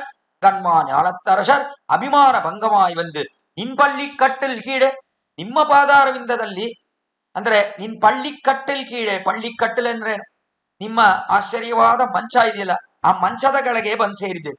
ಅದನ್ನು ಹೇಳುವುದಕ್ಕೆ ಅಭಿಪ್ರಾಯವೇನು ಅಂದ್ರೆ, ರಾಮಾನುಜರು ಅಲ್ಲಿ ಕೆಳಗೇನ ಅನುಭವಿಸಿದ್ಲ್ವಾ, ಕುತ್ತೆ ಬೆಳಕೆರಿಯ ಕೋಟ್ಟು ಕಾಲ್ ಕಟ್ಟಿಲ್ ಮೆತ್ತನ್ನ ಮಂಚ ಶಯನತ್ತಿನ ಮೇಲೇರಿ ಅಂತ ಆಶ್ಚರ್ಯವಾದಿ ರಾಮಾನುಜರು ವೇದಾರ್ಥ ವೇದಾಂತಾರ್ಥ ಅದರ ಮೇಲೆಲ್ಲ ಅಂದ್ರೆ ಅವುಗಳೆಲ್ಲ ತಮ್ಮ ಕೈವಶ ಇರುವಂತೆ ಅವರಿದ್ದಾರೆ. ಇಲ್ಲಿ ಮಂಚ ಅನ್ನುವುದು ಯಾವುದು? ಅದೇ ವೇದ ಅನ್ನುವುದು. ವೇದವೇ ಇಲ್ಲಿ ಮಂಚ. ಆ ಮಂಚದ ಮೇಲೆ ಇದ್ದಾರೆ ಅಂದ್ರೆ ವೇದಾರ್ಥಗಳೆಲ್ಲ ತಮ್ಮ ಕೈವಶ ಇಟ್ಕೊಂಡಿದ್ದಾರೆ ಸ್ವಾಮಿ ರಾಮಾನುಜ ಅಂತ. ಅವರ ಪಾದಾರವಿಂದಗಳಲ್ಲಿ ಬಂದು ಬಿದ್ದಿದ್ದೇವೆ ಅನ್ನುವುದನ್ನು ಸೂಚಿಸುವ ಅದ್ಭುತವಾದ ಪದವೇ ಇಲ್ಲಿ ನಿನ್ ಪಳ್ಳಿ ಕಟ್ಟಿಲ್ ಕೀಡೆ ಅಂದ್ರೆ ನಿಮ್ಮ ಸಿಂಹಾಸನದ ಕೆಳಗೆ ಬಂದು ಎಲ್ಲರೂ ಸಂಗಮಿರುಪಾರ್ ಬೋಲ್ ಒಂದು ತಲೈಪ್ಪೆ ಎಲ್ರೂ ಗುಂಪಾಗಿ ಬಂದು ಸೇರುವಂತೆ ಎಲ್ಲರೂ ರಾಮಾನುಜರೇ ತಂಜಂ, ರಾಮಾನುಜರೇ ತಂಜಂ ಎಷ್ಟು ಜನರು ಎಲ್ರೂ ಇದಾರಲ್ಲ. ಆ ಸೇತು ಹಿಮಾಚಲ ಎಲ್ಲ ಕಡೆ ಈ ತರ ರಾಮಾನುಜರಿಗೆ ಅಂತ ಅದ್ಭುತವಾದ ಒಂದೊಂದು ಶ್ರೀಮಠಗಳನ್ನು ನೋಡ್ತೀವಿ. ಅಲ್ಲೆಲ್ಲ ರಾಮಾನುಜರ ಅಡಿಯಾರುಗಳು ಅಂತ. ಇಲ್ಲಿ ಮಾತ್ರ ಇಲ್ಲ, ಇಲ್ಲಿ ರಾಮಾನುಜರು ಅವತರಿಸಿದ್ರು ಅಂದ್ರೆ ಇಲ್ಲಿ ದಕ್ಷಿಣ ಭಾರತದಲ್ಲಿ ಶ್ರೀಪೆರುಂಬುದೂರಲ್ಲಿ ಅವತರಿಸಿದ್ರಲ್ಲ, ಆತರ ದಕ್ಷಿಣ ಭಾರತದಲ್ಲಿ ಮಾತ್ರ ಇಲ್ಲದೆ ಉತ್ತರ ಭಾರತವೇನು, ಪಶ್ಚಿಮ ಭಾರತವೇನು, ಪೂರ್ವ ಭಾರತವೇನು ಎಲ್ಲ ದಿಕ್ಕಲ್ಲೂ ನಾಕ್ತಿಸಯಂ ಕೊಂಡಾಡು ನಾಲ್ ಅಂತ ಎಲ್ಲ ದಿಕ್ಕಲ್ಲೂ ಸರ್ವತೋದಿಕ್ಕವಾಗಿ. ನಾ ಹೇಳ್ಬೇಕಂದ್ರೆ ವಿದೇಶಗಳಲ್ಲೂ ಕೂಡ, ಎಷ್ಟು ವಿದೇಶಗಳಲ್ಲೂ ರಾಮಾನುಜರ ಅಡಿಯಾರುಗಳು ಅಂತ ಎಷ್ಟು ಜನರಿದ್ದಾರೆ ಲೋಕದಲ್ಲಿ. ಎಲ್ಲರೂ ರಾಮಾನುಜರ ಅದ್ಭುತವಾದ ಒಂದು ತಿರುನಕ್ಷತ್ರ ಉತ್ಸವ ಅಂದ್ರೆ ಅವರು ಹುಟ್ಟಿದ ದಿನ ಚಿತ್ತರೈಯಲ್ ಶಯ್ಯ ತಿರುವಾದ್ರೆ ಅಂತ ಚಿತ್ರ ಮಾಸದಲ್ಲಿ ಆ ಒಂದು ಆರ್ದ್ರ ನಕ್ಷತ್ರದಲ್ಲಿ ತಿರುವವತರಿಸಿದ್ರಲ್ಲ ಶ್ರೀರಾಮಾನುಜರು. ಆ ದಿನವನ್ನು ಎಲ್ಲರೂ ಕೊಂಡಾಡುತ್ತಾರಲ್ಲ, ಎಲ್ಲರೂ ರಾಮಾನುಜರ ಪಾದಾರವಿಂದದಲ್ಲೇ ಬಂದು ಸೇರಿದ್ದಾರೆ. ಏನ್ ಆಶ್ಚರ್ಯ ನೋಡಿ, ಭಗವಾನ್ ಅಷ್ಟಲ್ಲ ಶ್ರೀ ಗೀತೆ ಎಲ್ಲ ಹೇಳಿದ, ಆದ್ರೆ ಅವನ ಪಾದಾರವಿಂದದಲ್ಲಿ ಹೋಗಿ ಸೇರುವವರು ಅನ್ನುವರು ಅವರು ಕಡಿಮೆನೆ. ಅವನ ಪಾದಾರವಿಂದದಲ್ಲಿ ಹೋಗಿ ಸೇರಿ ಕೊನೆಯಲ್ಲಿ ಉಜ್ಜೀವವನ್ನು ಅವರು ಪಡೆದ್ರು ಅಂದ್ರೆ ಅದು ಸ್ವಲ್ಪ ಕಷ್ಟನೇ. ಅದು ಏನಿದ್ರು ಅವನ ಪಾದಾರವಿಂದ ಸಿದ್ಧಿರ್ಭವತಿ ವಾನೇತಿ ಸಂಶಯೋ ಅಚ್ಯುತ ಸೇವ್ಯ.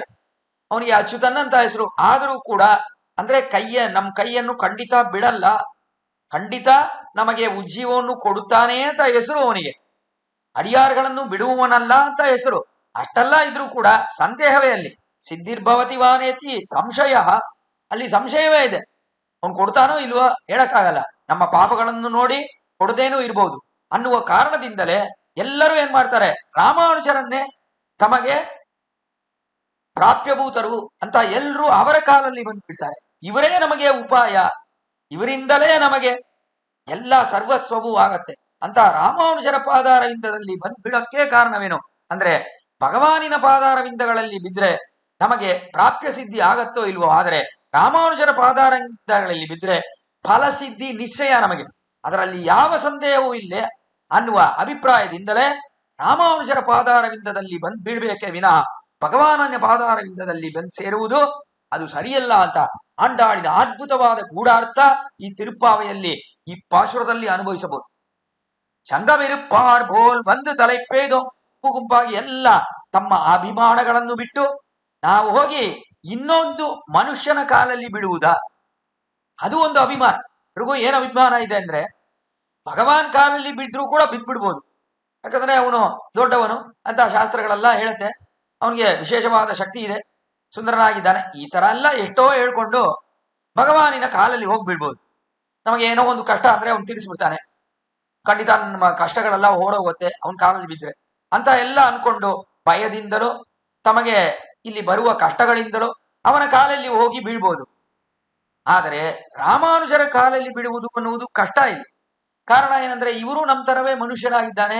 ಆಚಾರ್ಯನ ಕಾಲಲ್ಲಿ ಹೋಗಿ ಬಿಡುವುದು ಅಂದ್ರೆ ಇವನು ಮನುಷ್ಯ, ಇವನಿಗೂ 2 ಕಣ್ಣಿದೆ, ಮೂಗಿದೆ, ಕಿವಿ ಇದೆ, ಎಲ್ಲ ಈ ತರ ನಮ್ಮ ಮನುಷ್ಯನಾಗೇ ಇದ್ದಾನಲ್ಲ, ಇವನ ಕಾಲಲ್ಲಿ ನಾನ್ ಯಾಕೆ ಹೋಗಿ ಬಿಡ್ಬೇಕು ಅನ್ನುವ ಅಹಂಕಾರ ಇದೆಯಲ್ಲ, ಅದು ಹೆಚ್ಚಾಗಿದೆ. ಅವತ್ತು ಆಚಾರ್ಯನ ಕಾಲಲ್ಲಿ ಹೋಗಿ ಬಿಡೋದಂದ್ರೆ ಅದಕ್ಕೆ ಈ ಅಹಂಕಾರ ಬಂದು ಮಧ್ಯ ನಿಲ್ಲತ್ತೆ ಅಲ್ಲಿ.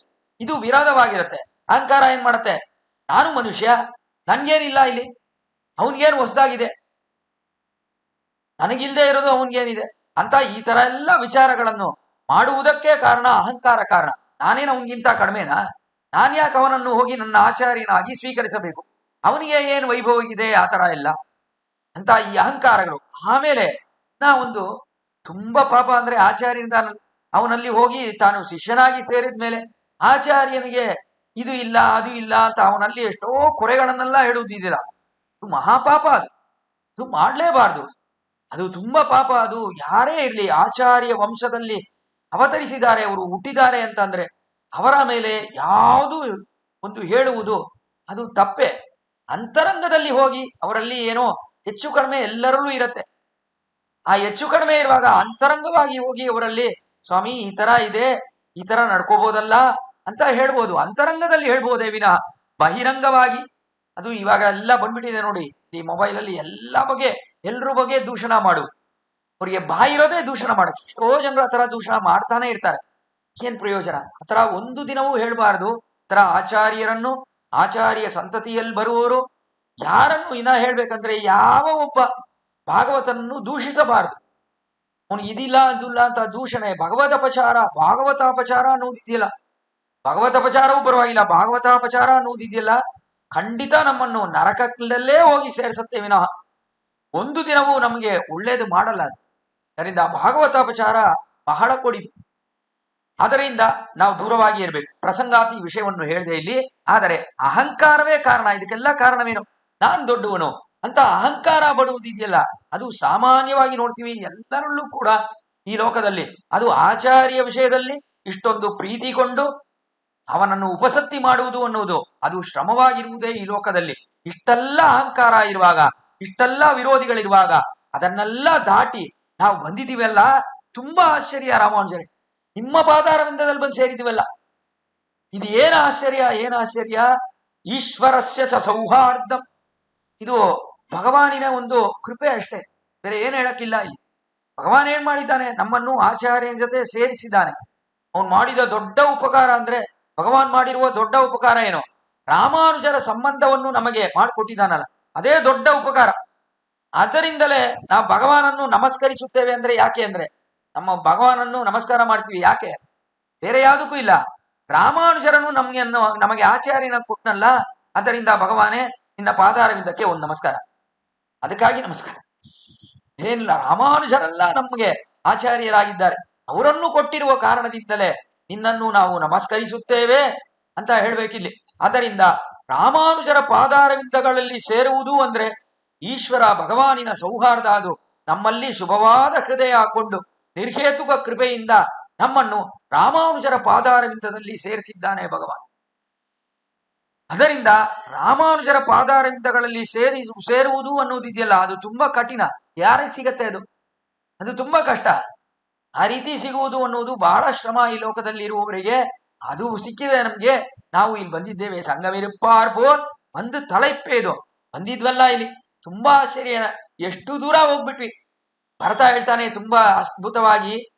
ಭರತ ಅಲ್ಲಿ ಬಂದ ಅಂದ್ರೆ ರಾಮನನ್ನು ಬಿಟ್ಟು 12 ಸಂವತ್ಸರ ಅವನು ತನ್ನ ಮಾತುಳನಾದ ಯುಧಾಜಿತ್ ಮನೆಯಲ್ಲಿದ್ದ, ಮದುವೆ ಆದ್ಮೇಲೆ.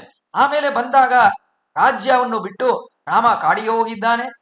ದಶರಥ ಆಯ್ತು, ಅವನಿಗೆ ಮರಣವೇ ಸಂಭವಿಸಿದೆ ಅಂತ ಎಲ್ಲ ಗೊತ್ತಾದ್ಮೇಲೆ ತುಂಬಾ ದುಃಖವಾಯಿತು ಭರತನಿಗೆ.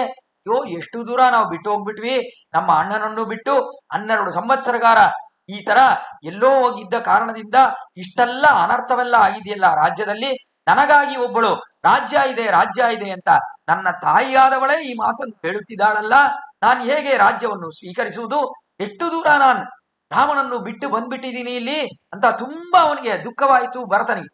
ಕೂಡಲೇ ರಾಜ್ಯದಿಂದ ಹೊರಟು ರಾವಣನ್ನು ಕರ್ಕೊಂಡು ಬರಬೇಕು. ತಿರ್ಗಾ ರಾಜ್ಯದಲ್ಲಿ, ಅಯೋಧ್ಯ ಸಾಮ್ರಾಜ್ಯದಲ್ಲಿ ರಾಮನೇ ಇಲ್ಲಿ ಕಿರೀಟವನ್ನು ಧರಿಸಿ ಇಲ್ಲಿ ರಾಜ್ಯವನ್ನು ಅವನೇ ಪರಿಪಾಲನೆ ಮಾಡಬೇಕೇ ವಿನಃ ನಾನು ಒಂದು ಕಾಲದಲ್ಲೂ ಈ ರಾಜ್ಯವನ್ನು ಪರಿಪಾಲಿಸಬಾರದು ಅನ್ನುವ ಅಭಿಪ್ರಾಯದಿಂದ ಭರತಾಳ್ವಾನ್ ಅಯೋಧ್ಯೆಯಿಂದ ನೇರವಾಗಿ ರಾಮ ಎಲ್ಲಿದ್ದಾನೆ ಅಂತ ಹುಡ್ಕೊಂಡು ಹೋಗಿ ಗಂಗೆಯಲ್ಲಿ ಗುಹನನ್ನು ನೋಡಿ, ಗಂಗೆಯಲ್ಲಿ ಗುಹ ಅವನು ಗಂಗಾ ತೀರವನ್ನು ಅಲ್ಲಿ ತನ್ನ ಆಶ್ಚರ್ಯವಾದ ಒಂದು ದೋಣಿಯಲ್ಲಿ ಆ ಕಡೆ ಕರ್ಕೊಂಡು ಹೋಗಿ ಬಿಟ್ಟು, ಆಮೇಲೆ ಅವನು ಭರದ್ವಾಜ ಆಶ್ರಮಕ್ಕೆ ಸಮೀಪದಲ್ಲಿದ್ದಾನೆ ಅಂತ ಹೇಳಿ ಇಲ್ಲಿಂದ ಭರದ್ವಾಜ ಆಶ್ರಮವನ್ನು ಕೊಂಡೋಗಿ ಭರತ ಇಷ್ಟೆಲ್ಲ ಕಷ್ಟ ಬಿಟ್ಟು ಕೊನೆಯಲ್ಲಿ ಭರದ್ವಾಜ ಮುನಿವರು ಅವರಿಗೂ ಭರತನ ಮೇಲೆ ಸಂದೇಹ ಬಿದ್ದು, ಭರತ ನೀನ್ ಯಾಕೆ ಬಂದಿದ್ದೀಯಾ, ರಾಮನನ್ನು ಕೊಲ್ಲಕ್ಕೇನೂ ಬಂದಿಲ್ವಲ್ಲ ಅಂತ ಅವರೂ ಕೇಳಿ ಕೊನೆಯಲ್ಲಿ ಭರತನಿಗೆ ತುಂಬಾ ದುಃಖವಾಯ್ತು. ಅಯ್ಯೋ, ಎಲ್ಲ ತ್ರಿಕಾಲಜ್ಞಾನಿಯಾಗಿರುವ ಈ ಮುನಿವರು ಭರದ್ವಾಜರು, ಇವರಿಗೇ ನಮ್ಮ ಮೇಲೆ ಸಂಶಯವಿದೆಯಲ್ಲ,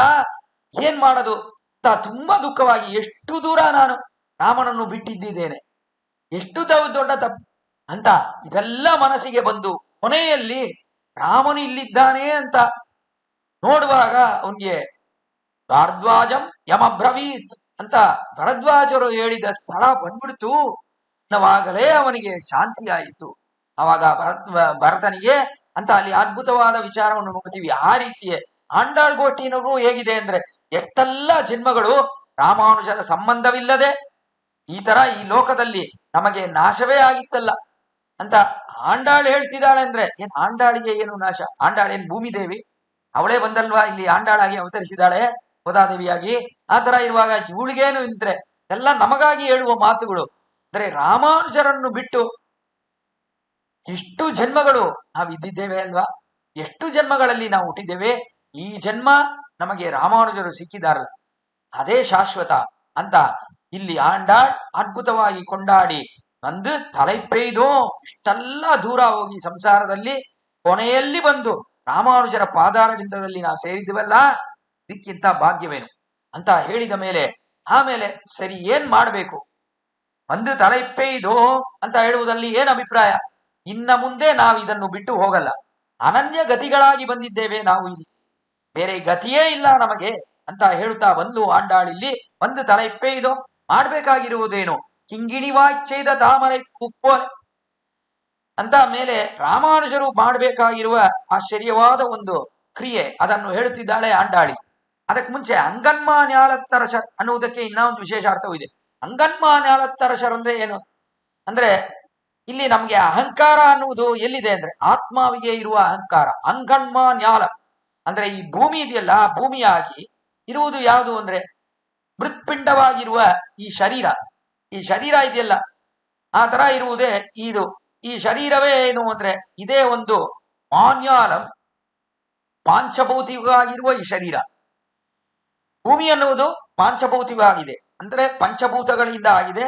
ಅಂದ್ರೆ ನೀರು, ನೆಲ, ಬೆಂಕಿ, ಗಾಳಿ, ಆಕಾಶ ಅನ್ನುವ 5 ಭೂತಗಳು. ಈ 5 ಭೂತಗಳಿಂದ ಆಗಿರುವುದೇ ಭೂಮಿ. ಆ ರೀತಿಯ ನಮ್ಮ ಶರೀರವು ಹೇಗಿದೆ, ಇದು ಪಂಚಭೂತಗಳಿಂದ ಆಗಿದೆ. ಈ ಪಂಚಭೂತಗಳಿಂದ ಆಗಿರುವ ಭೂಮಿಯಾಗೆ ಇರುವ ನಮ್ಮ ಶರೀರ, ಈ ಶರೀರವೇ ಇಲ್ಲಿ ಭೂಮಿ ನ್ಯಾಲ. ಇದೇಗಿದೆ ಅಂಕಣ್ಮ ಅಂತ ತುಂಬಾ ಸುಂದರವಾಗಿದೆ. ಏನು ಆಶ್ಚರ್ಯವಾದ 2 ಕಣ್ಗಳು, ಮೂಗು, ಕಿವಿ, ಕೂದಲು, ಅದು ಶರೀರ, ಕೈಗಳು, ಕಾಳುಗಳು ಅಂತ ಇದೆಲ್ಲ ತುಂಬಾ ಸುಂದರವಾಗಿದೆ ಅಂತ ಹೇಳ್ಬೋದು. ಆ ತರ ಹೇಳುವ ನಿಜವಾಗಿಯೂ ಇದಕ್ಕೆ ಸೌಂದರ್ಯ ವಿದ್ಯಾ ಒಳಗಡೆ ಇರುವುದನ್ನು ನೋಡಿದ್ರೆ ಆಯ್ತು, ಅಷ್ಟೇ ಮುಗೀತು. ಏನ್ ಸೌಂದರ್ಯ?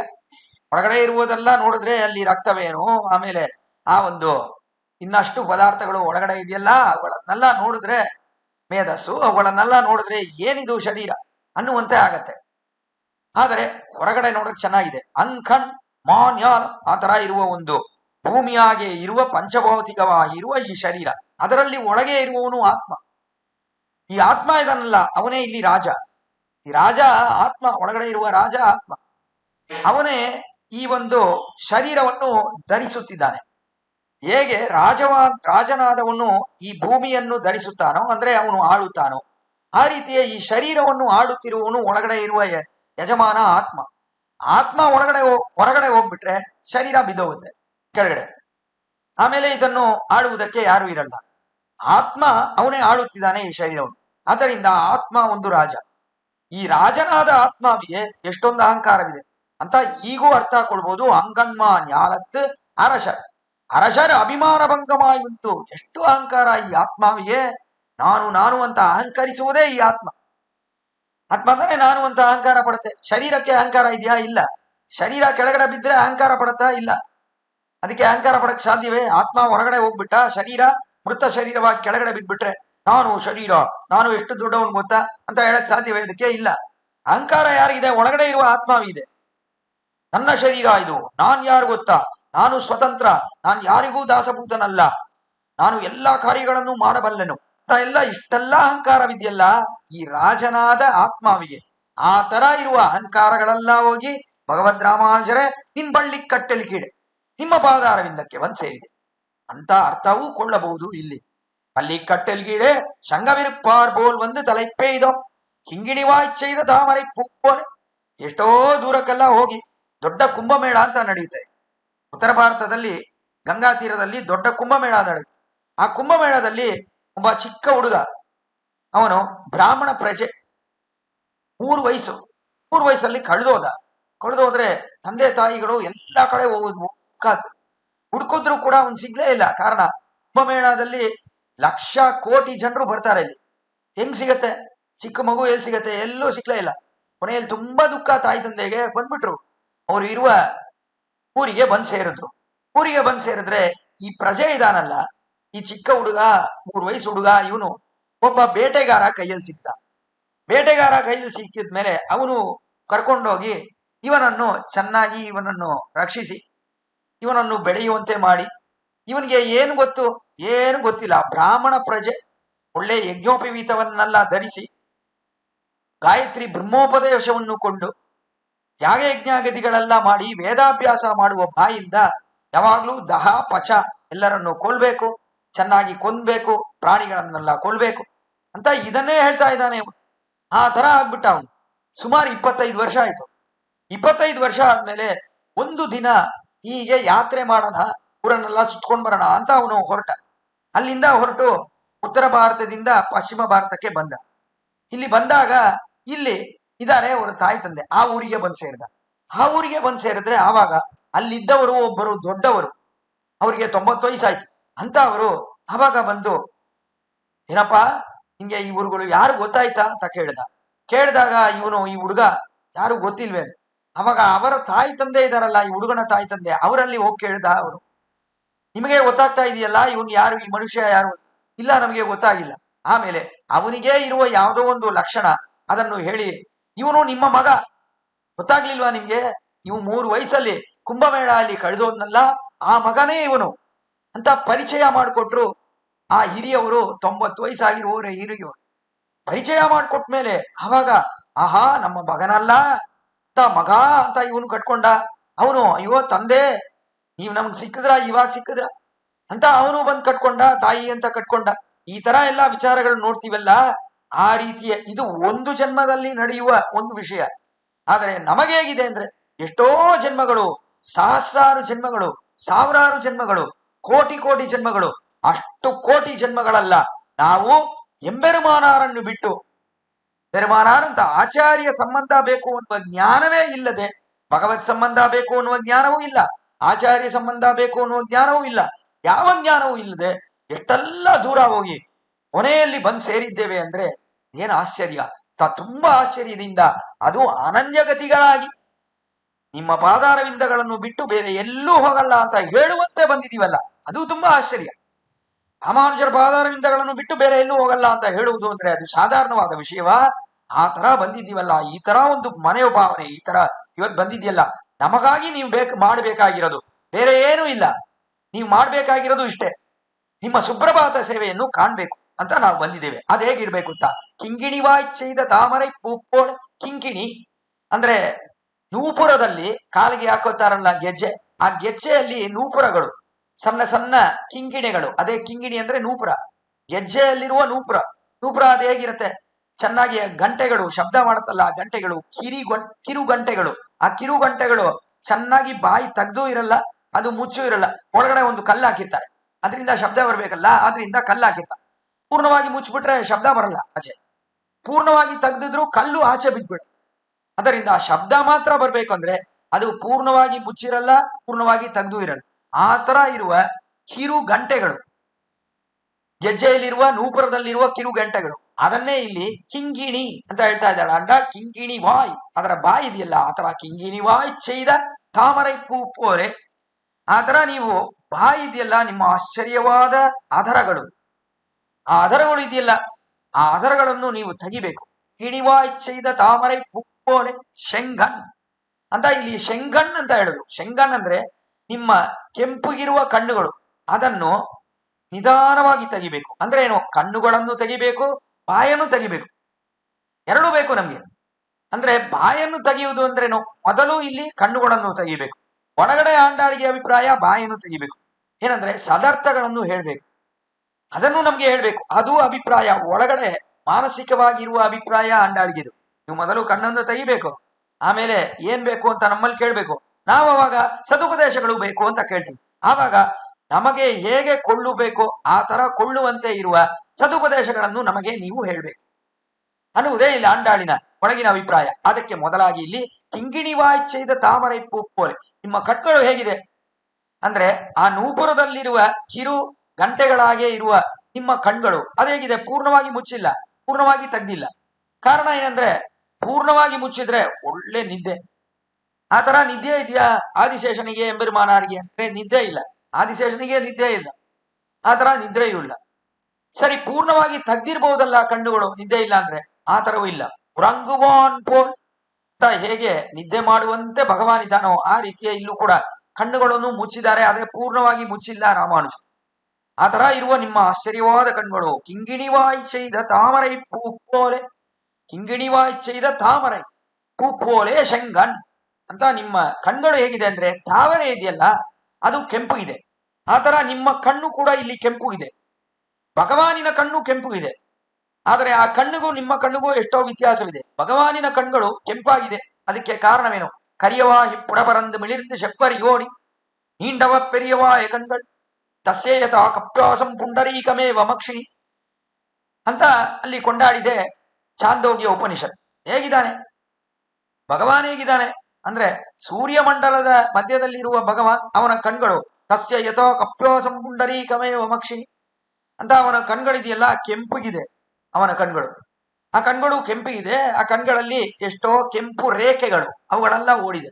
ಅದಕ್ಕೆ ಕಾರಣವೇನು, ಅವನು ಸರ್ವಸ್ಮಾತ್ ಪರ, ಅವನೇ ದೊಡ್ಡವನು ಅನ್ನುವುದನ್ನು ಸೂಚನೆ ಮಾಡುತ್ತದೆ ಆ ಕಣ್ಗಳು. ಅದು ಮಾತ್ರ ಅಲ್ಲ, ಅವನು ಉಭಯ ವಿಭೂತಿನಾಥ, ಐಶ್ವರ್ಯಯುಕ್ತ. ಐಶ್ವರ್ಯ ಯಾರಿಗೆ ಹೆಚ್ಚಾಗಿದೆಯೋ ಅವರುಗಳ ಕಣ್ಣು ಕೆಂಪು ಇರುತ್ತೆ. ಆ ರೀತಿ ಭಗವಾನಿನ ಕಣ್ಗಳು ಕೆಂಪು ಇದೆ. ಆಮೇಲೆ ಅದರ ಜೊತೆ ಅವನಿಗೆ ವಾತ್ಸಲ್ಯವೂ ಇದೆ. ಅಡಿಯಾರ್ಗಳು ಬಂದ್ರೆ ಅವರಲ್ಲಿ ವಾತ್ಸಲ್ಯವೂ ಇದೆ. ಅವನಲ್ಲಿ ಹೋಗಿ ನಿಂತ್ರೆ ಆವಾಗ ಅಡಿಯಾರ್ಗಳು ಬೋನ್ ಸೇರಿದ್ರೆ ಅವಾಗ ಆಹಾ ಬಂದ್ರ ಅಂತ ವಾತ್ಸಲ್ಯದಿಂದ ಕಣ್ಣು ಕೆಂಪಾಗತ್ತೆ. ಆಮೇಲೆ ಇನ್ನ ಒಂದು ಇದೆ, ಕೋಪದಿಂದಲೂ ಕಣ್ಣು ಕೆಂಪಾಗತ್ತೆ. ಕೋಪ ಬಂದ್ಬಿಟ್ರೆ ಕಣ್ಣು ಕೆಂಪಾಗ್ಬಿಡತ್ತೆ ಅವನಿಗೆ, ಭಗವಾನಿಗೆ. ರಾಮನಿಗೆ ಕೋಪ ಬಂತು, ಕಾಕಾಸುರ ಬಂದ, ಸೀತಾದೇವಿಯ ವಕ್ಷಸ್ಥಳದಲ್ಲಿ ತನ್ನ ಊರಿಂದ ಪರಿಚಿದ. ಅವಾಗ ರಕ್ತ ಬರಲು ಪ್ರಾರಂಭಿಸಿದಾಗ ಸೀತಾದೇವಿ ಎಬ್ಸುದ್ಲು ರಾಮನನ್ನು. ರಾಮ ಚೆನ್ನಾಗಿ ಅವಳ ತೊಡೆ ಮೇಲೆ ಮಲ್ಕೊಂಡಿದ್ದಾನೆ, ಮಲ್ಕೊಂಡು ನಿದ್ದೆ ಮಾಡ್ತಾ ಇದ್ದಾನೆ. ಆ ಸಮಯದಲ್ಲಿ ಇಬ್ಬರು, ರಾಮನು ಸೀತಾದೇವಿಯು, ಅಲ್ಲಿ ಮಂದಾಕಿನಿ ಅನ್ನುವ ಆಶ್ಚರ್ಯವಾದ ನದಿ, ಚಿತ್ರಕೂಟ ಪರ್ವತ ಸಮೀಪದಲ್ಲಿರುವ ನದಿ, ಆ ನದಿಯಲ್ಲಿ ಚೆನ್ನಾಗಿ ವಿಹರಿಸಿ ಆನಂದವಾಗಿ ಬಂದು ಮೊದಲು ಸೀತಾದೇವಿ ರಾಮನ ತೊಡೆಯಲ್ಲಿ ಮಲಗಳು, ಆಮೇಲೆ ಸೀತಾದೇವಿಯ ಮೇಲೆ ರಾಮನು ಸೀತಾದೇವಿಯ ತೊಡೆಯಲ್ಲಿ ಮಲಗಿದ್ದ. ಆ ತರ ಮಲಗುವಾಗ ಕಾಕಾಸುರ, ಇಂದ್ರನ ಪುತ್ರನಾದ ಜಯಂತ, ಅವನು ಒಂದು ಕಾಕೆ ಅಂದ್ರೆ ಕಾಕಾಸುರನಾಗಿ ಬಂದು ಇವಳ ವಕ್ಷಸ್ಥಳದಲ್ಲಿ ಒಂದು ನೋವನ್ನು ಕೊಟ್ಟಾಗ ರಕ್ತ ಬಂತು. ಸೀತಾದೇವಿಯ ವಕ್ಷಸ್ಥಳದಿಂದ ರಕ್ತ ಬಂದಾಗ ರಾಮನನ್ನು ಎಬ್ಸಿದ್ಲು. ಸಮಯ ಬೋಧಿತ ಶ್ರೀಮಾನ್ ಸುಖ ಸುಪ್ತ ಪರಂತಪಃ ಅಂತ ಸೀತಾದೇವಿಯೇ ಹೇಳುತ್ತಿದ್ದಾಳೆ. ಎಷ್ಟು ಸುಂದರವಾಗಿ ನಿದ್ದೆ ಮಾಡ್ತಾ ಇದ್ದ ನನ್ನ ಯಜಮಾನನು, ನಾ ಬರ್ತಾ ಆ ತರ ಇರುವವನ್ನು ಎಬ್ಬಿಸುವಂತ ಆಯ್ತಲ್ಲ ಈ ಕಾಕಾಸುರ ಬಂದ, ಏನ್ ಅನ್ಯಾಯ ಅನ್ಯಾಯ ಅಂತ ಸೀತಾದೇವಿಗೆ ತುಂಬಾ ಅಲ್ಲಿ ದುಃಖ. ಕಾರಣ ಇವನನ್ನು ಎಬ್ಬಿಸ್ಬೇಕಾಗಿದೆಯಲ್ಲ, ಎಷ್ಟು ಸುಂದರವಾಗಿದೆ ಇವನ ಮಲಗಿರುವ ಆ ಒಂದು ಆಶ್ಚರ್ಯವಾದ ಕೋಲ ಅಂತ ಅದನ್ನು ಕೊಂಡಾಡಿ ಸೀತಾದೇವಿ ಕೊನೆಯಲ್ಲಿ ಎಬ್ಸಿದ್ಲು. ಎಬ್ಸಿದ್ರೆ ಎದ್ದ, ಅವಾಗ ಕಣ್ಗಳೆಲ್ಲ ಕೆಂಪುಗಾಗ್ಬಿಡ್ತು. ಅವಾಗ ರಾಮನಿಗೆ ಕೆಂಪುಗಾಗಿ, ಯಾರು ಅವನು, ನನ್ನ ಹೆಂಡತಿ ಮೈಯಲ್ಲಿ ಬಂದು ಈ ತರ ಒಂದು ದುಃಖವನ್ನು ಕೊಡ್ತಾ ಇರುವವನು ಯಾರು, ಅಂತ ನೋಡ್ದ ಪಕ್ಕದಲ್ಲಿ ಆ ಕಾಕಾಸುರ ಇತ್ತು. ಆವಾಗ ಕಣ್ಗಳೆಲ್ಲ ಕೆಂಪುಗಾಗಿ, ಕೋಪದಿಂದ ಅದು ಕೆಂಪುಗಾಯ್ತು. ಕೋಪದಿಂದ ಕೆಂಪುಗಾಗಿ ಪಕ್ಕದಲ್ಲಿರುವ ಒಂದು ಹುಲ್ಲು ಅದನ್ನು ಎತ್ತು ಬ್ರಹ್ಮಾಸ್ತ್ರವನ್ನು ಅಭಿಮಂತ್ರಿಸಿ ಆ ಕಾಕಾಸುರನ ಮೇಲೆ ಬಿಟ್ಟ. ಆ ಕಾಕಾಸುರನನ್ನು ಈ ಬ್ರಹ್ಮಾಸ್ತ್ರ ಅಲ್ಲಿಂದ ಎಲ್ಲಿ ಓಡಿದ್ರು ಅವನು ಹಿಂದೆನೇ ಹೋಗ್ತಾ ಇದೆ. ಬ್ರಹ್ಮಾಸ್ತ್ರ ಅವನು ಕೊಂದ್ಬಿಡ್ಬೇಕು ಅಂತ ಹಿಂದ್ರೇನೆ ಹೋಗ್ತಾ ಇತ್ತು ಈ ಬ್ರಹ್ಮಾಸ್ತ್ರ. ಆ ಸಮಯದಲ್ಲಿ ರಾಮನ ಕಣ್ಗಳು ಹೇಗಿತ್ತು? ಕೋಪದಿಂದ ಕೆಂಪಾಗಿತ್ತು. ಆವಾಗ ಇದು ಯಾವುದೂ ಇಲ್ಲ. ರಾಮಾನುಜರ ಕಣ್ಗಳು ಹೇಗಿದೆ ಅಂದ್ರೆ, ಕೋಪ ಇದೆಯಾ ಇವರ ಕಣ್ಗಳಿಗೆ? ಖಂಡಿತ ಇಲ್ಲ. ರಾಮಾನುಜರಿಗೆ ಕೋಪ ಅನ್ನುವುದೇ ಇಲ್ಲ. ಇನ್ನ ಒಂದು ಏನಿಲ್ಲ ಅಂದ್ರೆ, ರಾಮಾನುಜರಿಗೆ ನಾನು ಬಹಳ ದೊಡ್ಡವನು ಅನ್ನುವುದೂ ಇಲ್ಲ, ಅದು ಇಲ್ಲ. ಅಹಂಕಾರವೂ ಇಲ್ಲ. ಅಹಂಕಾರದಿಂದ ಕಣ್ಣುಗಳು ಕೆಂಪಾಗಿದೆ. ಸರ್ವಸ್ಮಾತ್ ಪರನು ಭಗವಾನ್, ಅವನು ಅಹಂಕರಿಸಬಹುದು, ಆದ್ದರಿಂದ ಅವನ ಕಣ್ಗಳು ಕೆಂಪಾಗಿದೆ. ಆದರೆ ಇವರು ಹೇಗಿದ್ದಾರೆ ರಾಮಾನುಜರು? ನಾನು ದಾಸಭೂತರು. ಯಾರಿಗೆ ದಾಸಭೂತ? ಆಳ್ವಾರ್, ನಮ್ಮಾಳ್ವಾರಿಗೆ ದಾಸಭೂತ. ನಮ್ಮಾಳ್ವಾರ್ ಅವರ ಕಣ್ಣೇ ಕೆಂಪಾಗಲ್ಲ, ಕಾರಣ ಭಗವಾನಿನ ದಾಸಭೂತನು ನಾನು ಅಂತ ಇದ್ದಾರೆ ನಮ್ಮಾಳ್ವಾರ್. ಆತರ ಇರುವಾಗ ನಮ್ಮಾಳ್ವಾರಿಗೆ ದಾಸಭೂತರು ಸ್ವಾಮಿ ಎಂಬೆರುಮಾನ ರಾಮಾನುಜರು ಅಂದ್ರೆ, ಇವರ ಕಣ್ಗಳು ಎಲ್ಲಿಂದ ಕೆಂಪಾಗತ್ತೆ? ಖಂಡಿತ ಕೋಪದಿಂದ ಕೆಂಪಾಗದೇ ಇಲ್ಲ. ಯಾರು ಬಂದ್ರು, ಅದು ಎಂತವನಾಗಿರ್ಬೋದು, ಎಷ್ಟು ವಶಿಷ್ಠ ಚಂಡಾಲ ವಿಭಾಗವರ ಯಾರು ಬಂದರೂ ಕೂಡ ರಾಮಾನುಜರಿಗೆ ಕೋಪವೇ ಬರೋಲ್ಲ. ಅದಕ್ಕೂ ಮೇಲಾಗಿ ಸನ್ಯಾಸಿ ಬೇರೆ. ಸನ್ಯಾಸಿಗೆ ಕೋಪ ಬರ್ಬೋದೆ? ಯಾವತ್ತೂ ಕೋಪ ಬರ್ಬೋದು, ಸೌಮ್ಯವಾಗಿಯೇ ಇರ್ಬೇಕು. ನಮ್ ಜಿ ಆರ್ ಸ್ವಾಮಿ ಇದಾರಲ್ಲ, ಆತರ ಸೌಮ್ಯ ಮುಖದ ಜೊತೆ ಯಾವಾಗ್ಲೂ ನಗ್ನಗ್ತಾ ಇರ್ಬೇಕು. ಸನ್ಯಾಸಿಗೆ ಕೋಪ ಬರಬಾರ್ದು. ಅದರಿಂದ ಇವರು ಸನ್ಯಾಸಿ ಬೇರೆ ಸ್ವಾಮಿ ರಾಮಾನುಜ.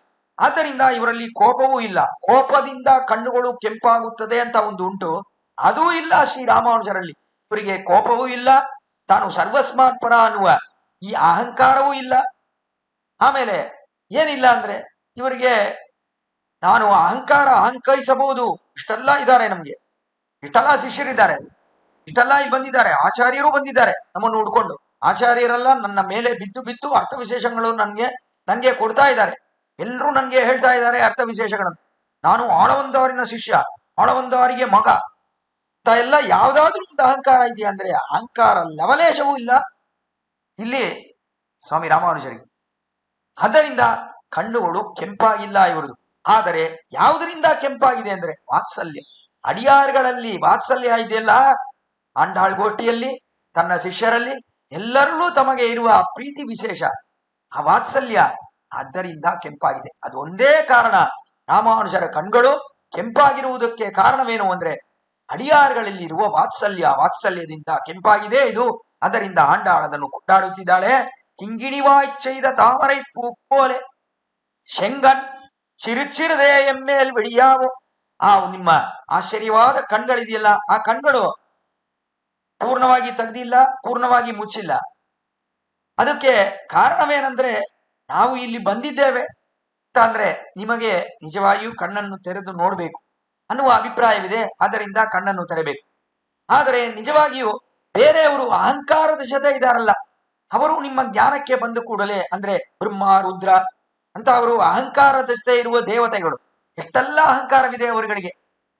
ಆ ಅಹಂಕಾರ ಜೊತೆ ಇರುವ ದೇವತೆಗಳು ಅವರ ಬಗ್ಗೆ ನಿಮ್ಮ ಮನಸ್ಸು ಅವರ ಗಮನಕ್ಕೆ ಹೋದಾಗ ನಿಮ್ಮ ಕಣ್ಗಳು ಮುಚ್ಚಿಕೊಳ್ಳುವಂತೆ ಆಗತ್ತೆ.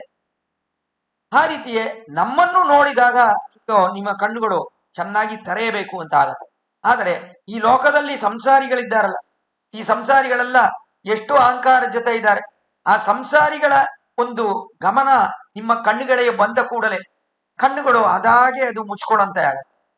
ಅದು ಮಾತ್ರ ಅಲ್ಲ, ನಾವಿಲ್ಲಿ ಬಂದಿದ್ದೇವೆ ಅಲ್ಲ, ನಾವು ಎಲ್ಲ ಆಸೆಗಳನ್ನು ಬಿಟ್ಟು ಬಂದಿದ್ದೇವೆ. ಹೇಗೆ ಬಂದೋ ವಿಭೀಷಣನು ಕೆಳಗೆ ಅನುಭವಿಸಿದ್ವಲ್ಲ, ಪರಿತ್ಯಕ್ತ ಮಯಾಲಂಕ ಅಂತ ಎಲ್ಲ ಆಸೆಗಳನ್ನು ಬಿಟ್ಟು ಭವದ್ಗತಮ್ಮೇ ರಾಜ್ಯಂಶ ಜೀವಿತಂಶ ಸುಖಾನಿಸ ಅಂತ ನಿಮ್ಮಲ್ಲೇ ಎಲ್ಲ ಸುಖಗಳು ನಮಗೆ ಅಂತ ಬಂದಿದ್ದೇವೆ ಅಲ್ಲ. ಆ ಕಾರಣದಿಂದ ನಿಮ್ಮ ಕಣ್ಗಳು ಚೆನ್ನಾಗಿ ಅರಳಬೇಕು ಅಂತ ನೋಡ್ತಾ ಇದೆ. ಆದರೆ ಸಂಸಾರಿಗಳಿದ್ದಾರಲ್ಲ, ಇವರುಗಳು ಯಾವುದನ್ನೂ ಬಿಡಲ್ಲ. ಯಾವಾಗ್ಲೂ ಇತರ ವಿಷಯದಲ್ಲೇ ಇವರುಗಳಿಗೆ ಬಂಧುಗಳನ್ನು ಬಿಡ್ತಾರ. ಸಾಂಸಾರಿಕವಾಗಿರುವ ದೇಹ ಬಂಧುಗಳು, ಆ ದೇಹ ಬಂಧುಗಳನ್ನು ಇವರು ಬಿಡ್ತಾರ ಅಂದ್ರೆ ಯಾರನ್ನೂ ಬಿಡುವುದಿಲ್ಲ. ಅವರಲ್ಲಿ ಎಷ್ಟು ಪ್ರೀತಿ ಇವರುಗಳಿಗೆ, ಯಾರನ್ನೂ ಬಿಡುವುದಿಲ್ಲ. ಈ ತರ ಇರುವ ಸಂಸಾರಿಗಳನ್ನು ನೋಡಿದ್ರೆ ನಿಮ್ಮ ಕಣ್ಗಳು ಅದಾಗೆ ಅದು ಮುಚ್ಕೊಳ್ಳುತ್ತೆ. ಆಮೇಲೆ ನಮ್ಮನ್ನು ನೋಡಿದಾಗ ಕಣ್ಗಳು ಚೆನ್ನಾಗಿ ಅರಳಬೇಕು ಅನ್ಸತ್ತೆ. ಕಾರಣ ಏನಂದ್ರೆ ನಮ್ಗೆ ಇತರ ವಿಷಯಗಳಲ್ಲಿ ಆಸಕ್ತಿ ಇಲ್ಲ. ಎಷ್ಟೋ ವಿಷಯಗಳಿದೆಯಲ್ಲ, ಬಂಧುಗಳನ್ನು ಬಿಟ್ಟು ಬಂದಿದ್ದೇವೆ ನಾವು, ದೇವತಾಂತರಗಳ ಹಾಗೆ ನಮ್ಗೆ ಅಹಂಕಾರವೂ ಇಲ್ಲ, ಸಂಸಾರಿಗಳ ಹಾಗೆ ಯಾವ್ದಾವುದೋ ಇತರ ವಿಷಯಗಳಲ್ಲಿ ರುಚಿಗಳಿದೆಯಲ್ಲ ಆ ತರ ರುಚಿಗಳು ಇಲ್ಲ. ಅದನ್ನು ಹೇಳ್ತಾ ಇದ್ದಾಳೆ ಮೂರನೇದಾಗಿ ಆಂಡಾಳಿಲಿ. ಇತರ ವಿಷಯಗಳಲ್ಲಿ ನಮಗೆ ರುಚಿಯೇ ಇಲ್ಲ. ಏನಿದ್ರು ರಾಮಾನುಜರು ಅರ್ಥ ವಿಶೇಷಗಳನ್ನು ಹೇಳ್ಬೇಕು, ಅದನ್ನು ಕೇಳ್ಬೇಕು, ಅದರಲ್ಲೇ ನಮ್ಗೆ ಆಸಕ್ತಿ, ಅದರಲ್ಲೇ ನಮ್ಗೆ ರುಚಿ. ಇತರ ವಿಷಯಗಳಲ್ಲಿ ನಮ್ಗೆ ರುಚಿಯೇ ಇಲ್ಲ, ಅದನ್ನೆಲ್ಲ ಬಿಟ್ಟು ಬಂದಿದ್ದೇವೆ. ಇದನ್ನು ನೋಡಿದ ಕೂಡಲೇ ನಿಮ್ಮ ಕಣ್ಗಳು ಚೆನ್ನಾಗಿ ಅರಳಬೇಕು ಅಂತ ಪ್ರಯತ್ನ ಪಡ್ತಾ ಇದೆ. ಆದರೆ ಸಂಸಾರಿಗಳು ಹೇಗಿದ್ದಾರೆ, ಇತರ ವಿಷಯಗಳಲ್ಲಿ ಎಷ್ಟು ರುಚಿ, ಯಾವಾಗ ನೋಡಿದ್ರು ಅಲ್ಲಿ ಹೋಗ್ಬೇಕು, ಇಲ್ಲಿ ಹೋಗ್ಬೇಕು, ಅದನ್ನ ನೋಡ್ಬೇಕು, ಇದನ್ನ ತಿನ್ಬೇಕು, ಯಾವಾಗ್ಲೂ ಇದೆ ತಾನೆ. ಉಂಡಿಯೇ ಉಡೆಯೇ ಓಡುಂ ಈ ಮಂಡಲತ್ತ, ಯಾವಾಗ್ಲೂ ಉಂಡಿ ಉಡೈ, ಉಂಡಿ ಅಂದ್ರೆ ತಿಂಡಿ, ಯಾವಾಗ್ಲೂ ತಿಂಡಿ, ಎಲ್ಲಿ ಸಿಗತ್ತೆ ಎಲ್ಲಿ ಸಿಗತ್ತೆ, ಎಲ್ಲಿ ನೋಡಿದ್ರು ಎಷ್ಟು ತಿಂಡಿ ಮಾಡುವ ಸ್ಥಳಗಳು ಇದ್ರು ಎಲ್ಲ ಕಡೆ ಪೂರ್ಣವಾಗಿ ತುಂಬಿದೆ ಅಲ್ವಾ. ಅದಂತಾನೆ ನೋಡ್ತೀವಿ ನಾವು. ತಿಂಡಿ ಅದರಲ್ಲಿ ಯಾವಾಗ್ಲೂ ರುಚಿ, ಯಾವಾಗ್ಲೂ ಶರೀರ ಪೋಷಣೆ. ಆಮೇಲೆ ಆ ವಸ್ತ್ರ ಈ ವಸ್ತ್ರ ಎಲ್ಲಿ ಸಿಗತ್ತೆ, ಎಲ್ಲಿದೆ ಡಿಸ್ಕೌಂಟ್, ಎಲ್ಲೆಲ್ಲ ಡಿಸ್ಕೌಂಟ್ ಆಗ್ತಾ ಇದೆ ಅಂತ ಇದನ್ನ ಉಡ್ಕೊಂಡು ಹೋಗೋದು. ಇತರ ವಿಷಯಗಳಲ್ಲಿ ರುಚಿ ಇದೇ ಈ ಸಂಸಾರಿಗಳೇ ಅಂತ ಅದು ನಿಮ್ಮ ಗಮನಕ್ಕೆ ಬಂದಾಗ ನಿಮ್ಮ ಕಣ್ಗಳು ಅದಾಗೆ ಅದು ಮುಚ್ಕೊಳ್ಳುತ್ತೆ. ಇದೆಲ್ಲ ಕಾರಣ ಇಲ್ಲಿ ಕಣ್ಗಳು, ನಿಮ್ಮ ಕಣ್ಣು ಅರಳುವುದಕ್ಕೆ ಕಾರಣ ಏನಂದ್ರೆ ನಮ್ಮ ಅಂತ ಇರುವ ಅಧಿಕಾರಿಗಳು ನಮ್ಮನ್ನು ಕಟಾಕ್ಷಿಸಬೇಕು ಅಂತ ನಿಮ್ಮ ಕಣ್ಗಳು ಅರಳುತ್ತದೆ. ಆದರೆ ದೇವತಾಂತರಗಳು ಅವರುಗಳ ಅಹಂಕಾರ, ಸಂಸಾರಿಗಳಾದವರು ಅವರುಗಳ ಅಹಂಕಾರ, ಸಂಸಾರಿಗಳು ದೇಹ ಬಂಧುಗಳಲ್ಲಿ ಇಟ್ಟಿರುವ ಪ್ರೀತಿ ವಿಶೇಷ, ಸಂಸಾರಿಗಳು ಇತರ ವಿಷಯಗಳನ್ನು ಅನುಭವಿಸಬೇಕು ಅನ್ನುವ ಆ ಒಂದು ಕಾಮ ಅದಿದೆಯಲ್ಲ, ಅದನ್ನೆಲ್ಲ ನೀವು ನೋಡುವಾಗ ನಿಮ್ಮ ಕಣ್ಣು ಅದಾಗೆ ಅದು ಮುಚ್ಕೊಳ್ಳುತ್ತೆ. ಅದೇ ಕಾರಣ ನಿಮ್ಮ ಕಣ್ಗಳು ಕಿಂಗಿಣಿ ವಾಯ್ ಅಂದ್ರೆ ನೂಪುರದಲ್ಲಿರುವ ಕಿರು ಗಂಟೆಗಳಾಗೆ ಪೂರ್ಣವಾಗಿ ತೆಗ್ದಿಲ್ಲ, ಪೂರ್ಣವಾಗಿ ಮುಚ್ಚಿಲ್ಲ, ಆ ಸ್ಥಿತಿಯಲ್ಲಿ ಇದೆಯಲ್ಲ, ಇವುಗಳೇ ಕಾರಣ ಅದಕ್ಕೆ ಅಂತ ಆಂಡಾಳಿಲಿ ಅದ್ಭುತವಾಗಿ ನಿರೂಪಿಸಿ ಕಿಂಗಿಣಿವಾಯ್ ಚೈದ ತಾಮரை ಪೂ ಪೋರೆ ಶೆಂಗನ್ ಚಿರುಚಿರಿದೆ. ಶೆಂಗನ್ ಅಂತ ತಾವರೆ ಹೂವಾಗಿ ನಿಮ್ಮ ಕಣ್ಗಳು ಚೆನ್ನಾಗಿ ಕೆಂಪಾಗಿದೆ, ಅದನ್ನು ಸಿರಿಚಿರದೆ ಎಮ್ಮೇಲ್ ಬಿಳಿಯಾವು, ಅದನ್ನು ನಿಧಾನವಾಗಿ ತೆಗಿಬೇಕು. ಪೂರ್ಣವಾಗಿ ತೆಗೆದ್ಬಿಟ್ರೆ ನಮ್ಗೆ ನಿಮ್ಮಲ್ಲಿರುವ ವಾತ್ಸಲ್ಯ ಇದೆಯಲ್ಲ ಅದು ದೊಡ್ಡ ಪ್ರವಾಹದಾಗೆ ಓಡ್ ಬರುತ್ತೆ. ಓಡ್ ಬಂದ್ರೆ ಆ ವಾತ್ಸಲ್ಯದಲ್ಲಿ ನಾವು ಎಲ್ಲೋ ಓಡ್ಕೊಂಡು ಹೋಗ್ಬಿಡ್ತೀವಿ. ಕೊನೆಯಲ್ಲಿ ನಿಮ್ಮನ್ನು ಸೇರ್ಬೇಕು ಅಂತ ಇಲ್ಲಿ ಬಂದ್ರೆ ನಿಮ್ಮ ಪ್ರವಾಹ ಏನ್ ಮಾಡುತ್ತೆ, ನಮ್ಮನ್ನು ಎಲ್ಲೋ ತಗೊಂಡೋಗಿ ಸಂಸಾರಿಗಳ ಜೊತೆ ಸೇರಿಸ್ಬಿಡುತ್ತೆ. ಅದರಿಂದ ನೀವು ನಿಧಾನವಾಗಿ ತೆಗಿಬೇಕು. ಸಾತ್ಮಭೋಗ ಪ್ರದತ್ವಂ ಅಂತ ಭಗವಾನಿಗೆ ಒಂದು ಗುಣ ಹೇಳ್ತಾರೆ.